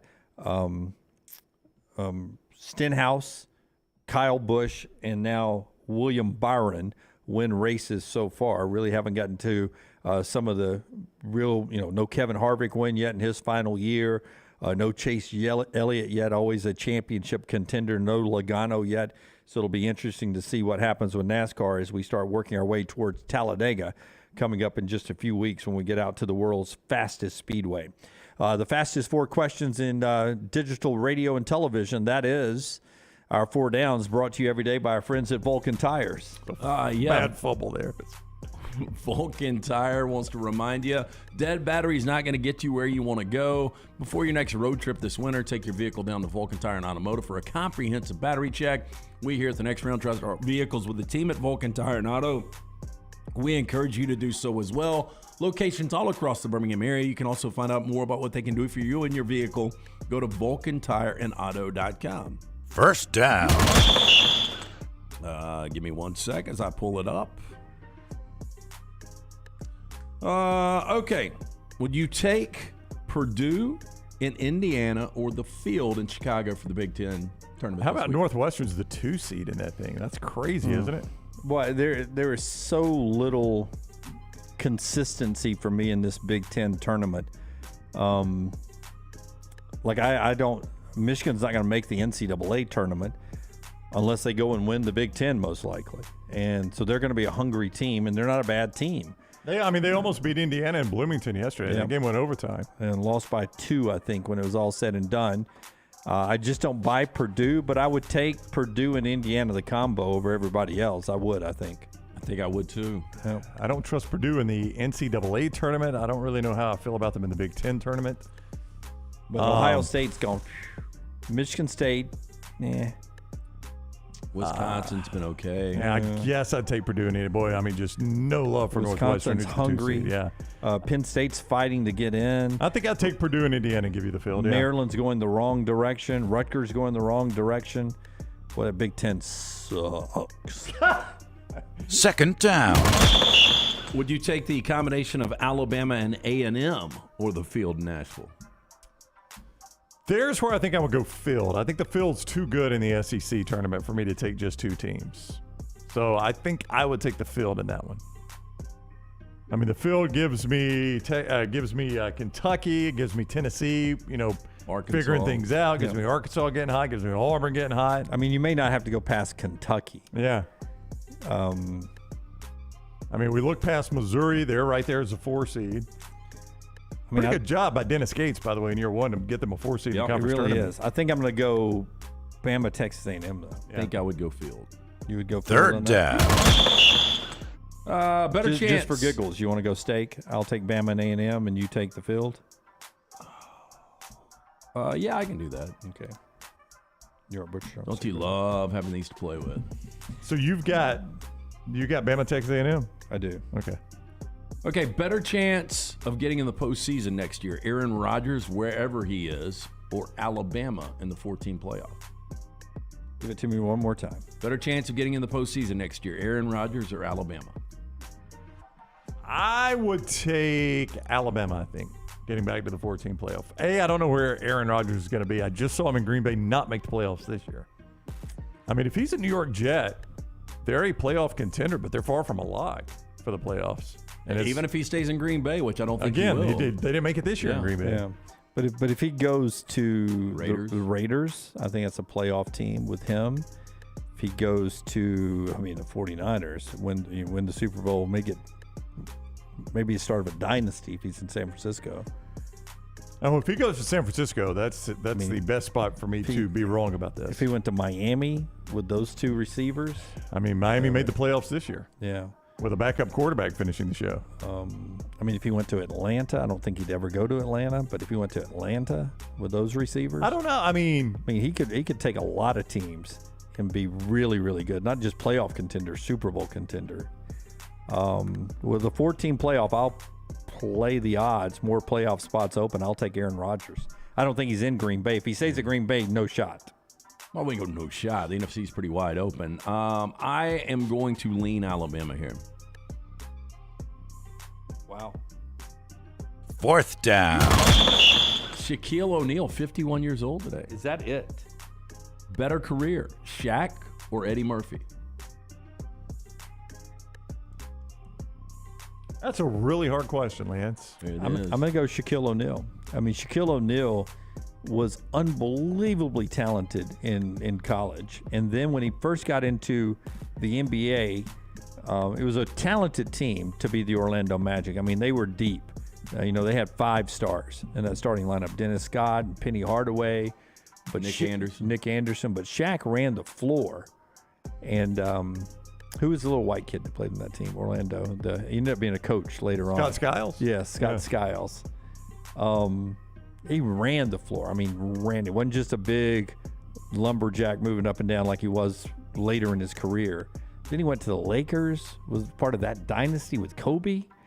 Then he went one in Miami too when he got there. Eddie Murphy early did really good movies and really good stand-up. Yeah. They both made their impact immediately as teenagers. Shaquille at LSU, Eddie Murphy on Saturday Night Live. But, Trading Places, 48 Hours, Coming to America. I mean, all really good films. But then he would take any script, it seemed like. Those are really good films. But to me, that's just his time in getting Orlando to win the Eastern Conference and a couple of titles in Los Angeles. Yeah, I kind of agree with Shaq. I think I'm going to go Shaq. Because after that, Shaq is a great businessman, and he's gotten more and more entertaining on television with Barkley and Ernie and Kenny. I saw an interview with him recently, though, when somebody was praising his business decisions, because as we've talked about, he generally tries not to take endorsement fees. He tries to get a cut of the action of all these companies he endorses. Like he's got a stake in Ring Doorbell and Papa John's Pizza and things like that. And somebody asked, what's the one you missed on? And he said, Starbucks. He said, Starbucks came to me very early and wanted me to endorse it. I was like, I've never seen a black guy drink coffee in my life. No, thank you. And he said, now they're on every street corner. What are the chances the sergeant actually insures him? The general? The general. He's not a sergeant, Lance. Don't disrespect the general. The general. I bet he's got a little insurance with him if he's making that kind of money off of him. Well, I mean, if he's giving me free insurance, I mean, why not? I would take it. I mean, look, Goose says only one has a video game. That's Shaq Fu. That's true. But though a good video game would be Kill My Landlord. Yeah. That'd be a good video game. That is 4 Downs, brought to you by our friends at Vulcan Tires. Hey, winter weather takes toll on car batteries, so get your car starting strong every single time with a battery check from Vulcan Tire and Automotive. Their team will keep you on the road no matter what the weather is. They here at the Next Round is who we trust with our vehicles. Locations all across the Birmingham area. Tell them that the guys from the Next Round sent you and ask about that battery check. Vulcan Tire and Automotive, VulcanTireandAuto.com. Anthony Richardson is the star of the combine coming out, and now the third betting favorite at MGM to be the first overall pick in the NFL draft, maybe the first quarterback off the board ahead of Bryce and CJ. And our buddy Matt Hayes down at Saturday Down South had this discussion today on his story at Saturday Down South about get ready for all the NFL personnel to start pointing the finger at one person on why Anthony Richardson did what he did at Florida and now is a combine hero. And the one person they're going to point at and blame it on the scapegoat, is Billy Napier. He says already this is what he's heard different people on television and NFL personnel say in news conferences about Anthony Richardson. Well, he wasn't in a great environment in college, said one person. Well, that's a shot at Billy Napier in Florida. I mean, it is a shot at Billy Napier. That's 1 year Billy Napier, though. It does seem a little bit unfair to lump all of this at Billy Napier's That's feet. what Jay Mo says. Dan Mullen. I mean, where's Dan Mullen in all of this? One other analyst said he wasn't in the right system back in college. He'll be in the right system in the pros. Well, which system was wrong, Billy Napier's or Dan Mullen's? Wasn't developed. And Matt Hayes makes the great point there that if you're going to give all the credit to Dak Prescott and Tim Tebow and Alex Smith on Dan Mullen, if he didn't develop Anthony Richardson, you can't say Dan Mullen is great at developing quarterbacks. Well, that's something that would cause me to hesitate a little bit. The fact that Anthony Richardson did nothing under Dan Mullen. Yeah, I mean, but if you're taking a shot at development, that can't go to Napier. That's 100% got to be on Mullen. Napier only got him 1 year. Not enough talent around him. in college. Again, You'll see with talent Dan around Mullen. him. Yeah, that's Dan Mullen. Yeah. So those are some of the things that will. So maybe not just Napier, but Napier and Mullen, or just the Florida program, will take a hit leading up to the draft over what this Anthony Richardson rising star could be. El Tigre thinks Anthony Richardson's going to be the next Dak Prescott, a middle-of-the-road quarterback that's overhyped. Is he? Dak Prescott's better than middle-of-the-road, I think. Yeah, I will tell you, if you could get Dak Prescott out of him, he's worth the top 10 pick, I think. But see, you got Dak Prescott, in the third round. Yeah. So that's a steal. I'm going to play the history of the NFL draft and tell you if Young, Stroud, and Richardson all go in the top 10, one of them's a complete bust. Well, that's just what happens. That's what I'm saying. The history of the draft will tell you that. Volfan 205, Mullen also turned Trask into a pro. He is possibly he's your right now. quarterback. He's a starting quarterback in Tampa. I mean, maybe the only quarterback on the roster right now in Tampa. Brown's going to tell us about his bathroom makeover that's ongoing at his house. Is it complete or is it ongoing? Jim, today was day number 1. Oh, so today they start tearing out. We are tearing out today. It's demo day at the Brown house. A+ tile and home remodeling. My guy, Brad Bell. Now, let me tell you how this went down. My wife wants a brand new bathroom, right? It's dated. You're going to see some photos of it eventually. She's been wanting to replace it for a very long time. My wife is very thorough in these things, and she investigated everybody, asked tons of questions, looked at reviews and ratings. She selected Brad Bell of A+ Tile and Remodeling. So I'm telling you, because I know my wife better than any of you, if Jennifer Brown picks him, you can trust him too. Here's his phone number. 205-422-1758. Call him and say, Brownie's wife selected you. I'll pick you too. 205-422-1758. Here's one thing he wants you to know. You're going to, if you want to remodel your bathroom, you're going to get sucked in by these one-day remodels. We'll come in, we'll do it in a day, it's done. You're going to assume two things. You're going to assume you take lesser quality with that, but you're going to assume for one day the price has got to be less. Quote after quote after quote. Brad has found the prices sometimes double his quotes. Double, and you're getting lesser quality. Don't bite that lure. Go to Brad Bell, A+ Tile and Home Remodeling, 205-422-1758, 205-422-1758. Follow Scott Forrester on Twitter @ScottForresterTV. For more than 40 years, Red Wing Shoes has been helping the hardworking people of Alabama. This is why Red Wing Shoes has created the 3-step comfort solution. Step 1, a certified fit specialist will use a 3D scan to electronically measure your feet and arches. Step 2, help you get the appropriate footwear for your occupation. Step 3, customize your boot or shoe with a Red Wing orthotic. Whether you have high arches or flat feet, Red Wing has the comfort solution for you. So experience comfort at its best. Visit one of the Red Wing shoe stores located in Pelham or Trussville. Hey, Lance Taylor from the Next Round to tell you about our friends at Gutter Cap. Gutter Cap's that patented aluminum cover system that fits over most existing gutters to keep out debris and eliminate that gutter cleaning. It's backed with a lifetime warranty, almost 20-year service record right here in Birmingham. Stay off that dangerous ladder forever. 45% off the retail price now if you call guttercapbirmingham.com. Call my good friend Chris Stewart now, 205-823-2212. Cap it, don't snap it. It's Gutter Cap. Want more of the show? Download the app or visit nextroundlive.com for the latest podcast. The Mystery Fifth Hour, our not for all ages podcasts like Bama and Bourbon, and the entire Double Down Media podcast family, all at nextroundlive.com and on the Next Round app. For 50 years, our friends at Wayne's have been doing things around your house that you don't have time to do. Warm weather is coming. You want that lawn looking great. You want mosquitoes not around. Our friends at Wayne's, they can help you out. Right now, they will do $50 off for each of those services to continue to celebrate their 50th anniversary. Again, our friends at Wayne's, they take care of all of us here on the Next Round. You don't want those mosquitoes. You want the lawn looking great. Call them today, 866-WAYNES1 or call waynes.com. Make sure to check out our gaming channel on YouTube at Next Round Gaming, and also follow us on Twitter at TNR Gaming 247. That way you can know when we go live with our TNR Madden League, live game streams nightly, and more. That's at Next Round Gaming on YouTube. This is for the men who never settle, the ones who miss the fairway all day and still pull out the big stick, the type of guys who will always prefer to be behind the grill than in front of the camera, and the men who never let their friends forget about a high school nickname. This is the Lodge mentality. This is Twin Peaks. Who wants to settle for a single TV?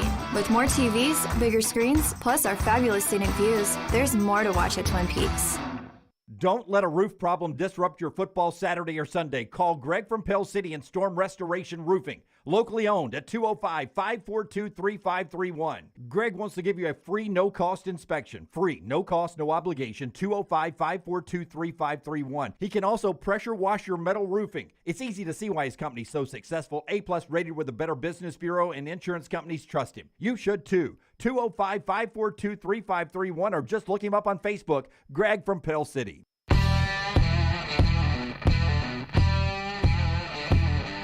Precision Sports brings us part of the show before we do our last big thing today. Tell us about Precision, those great folks. 2023, new year. There are new ways to contact your favorite Precision Sports Medicine and Orthopedic provider. Remember the number 205-512-3885. The website, precisionsportsortho.com/2023. Maybe you tweaked that shoulder putting up the Christmas decorations. Maybe you injured the elbow shooting hoops in the backyard.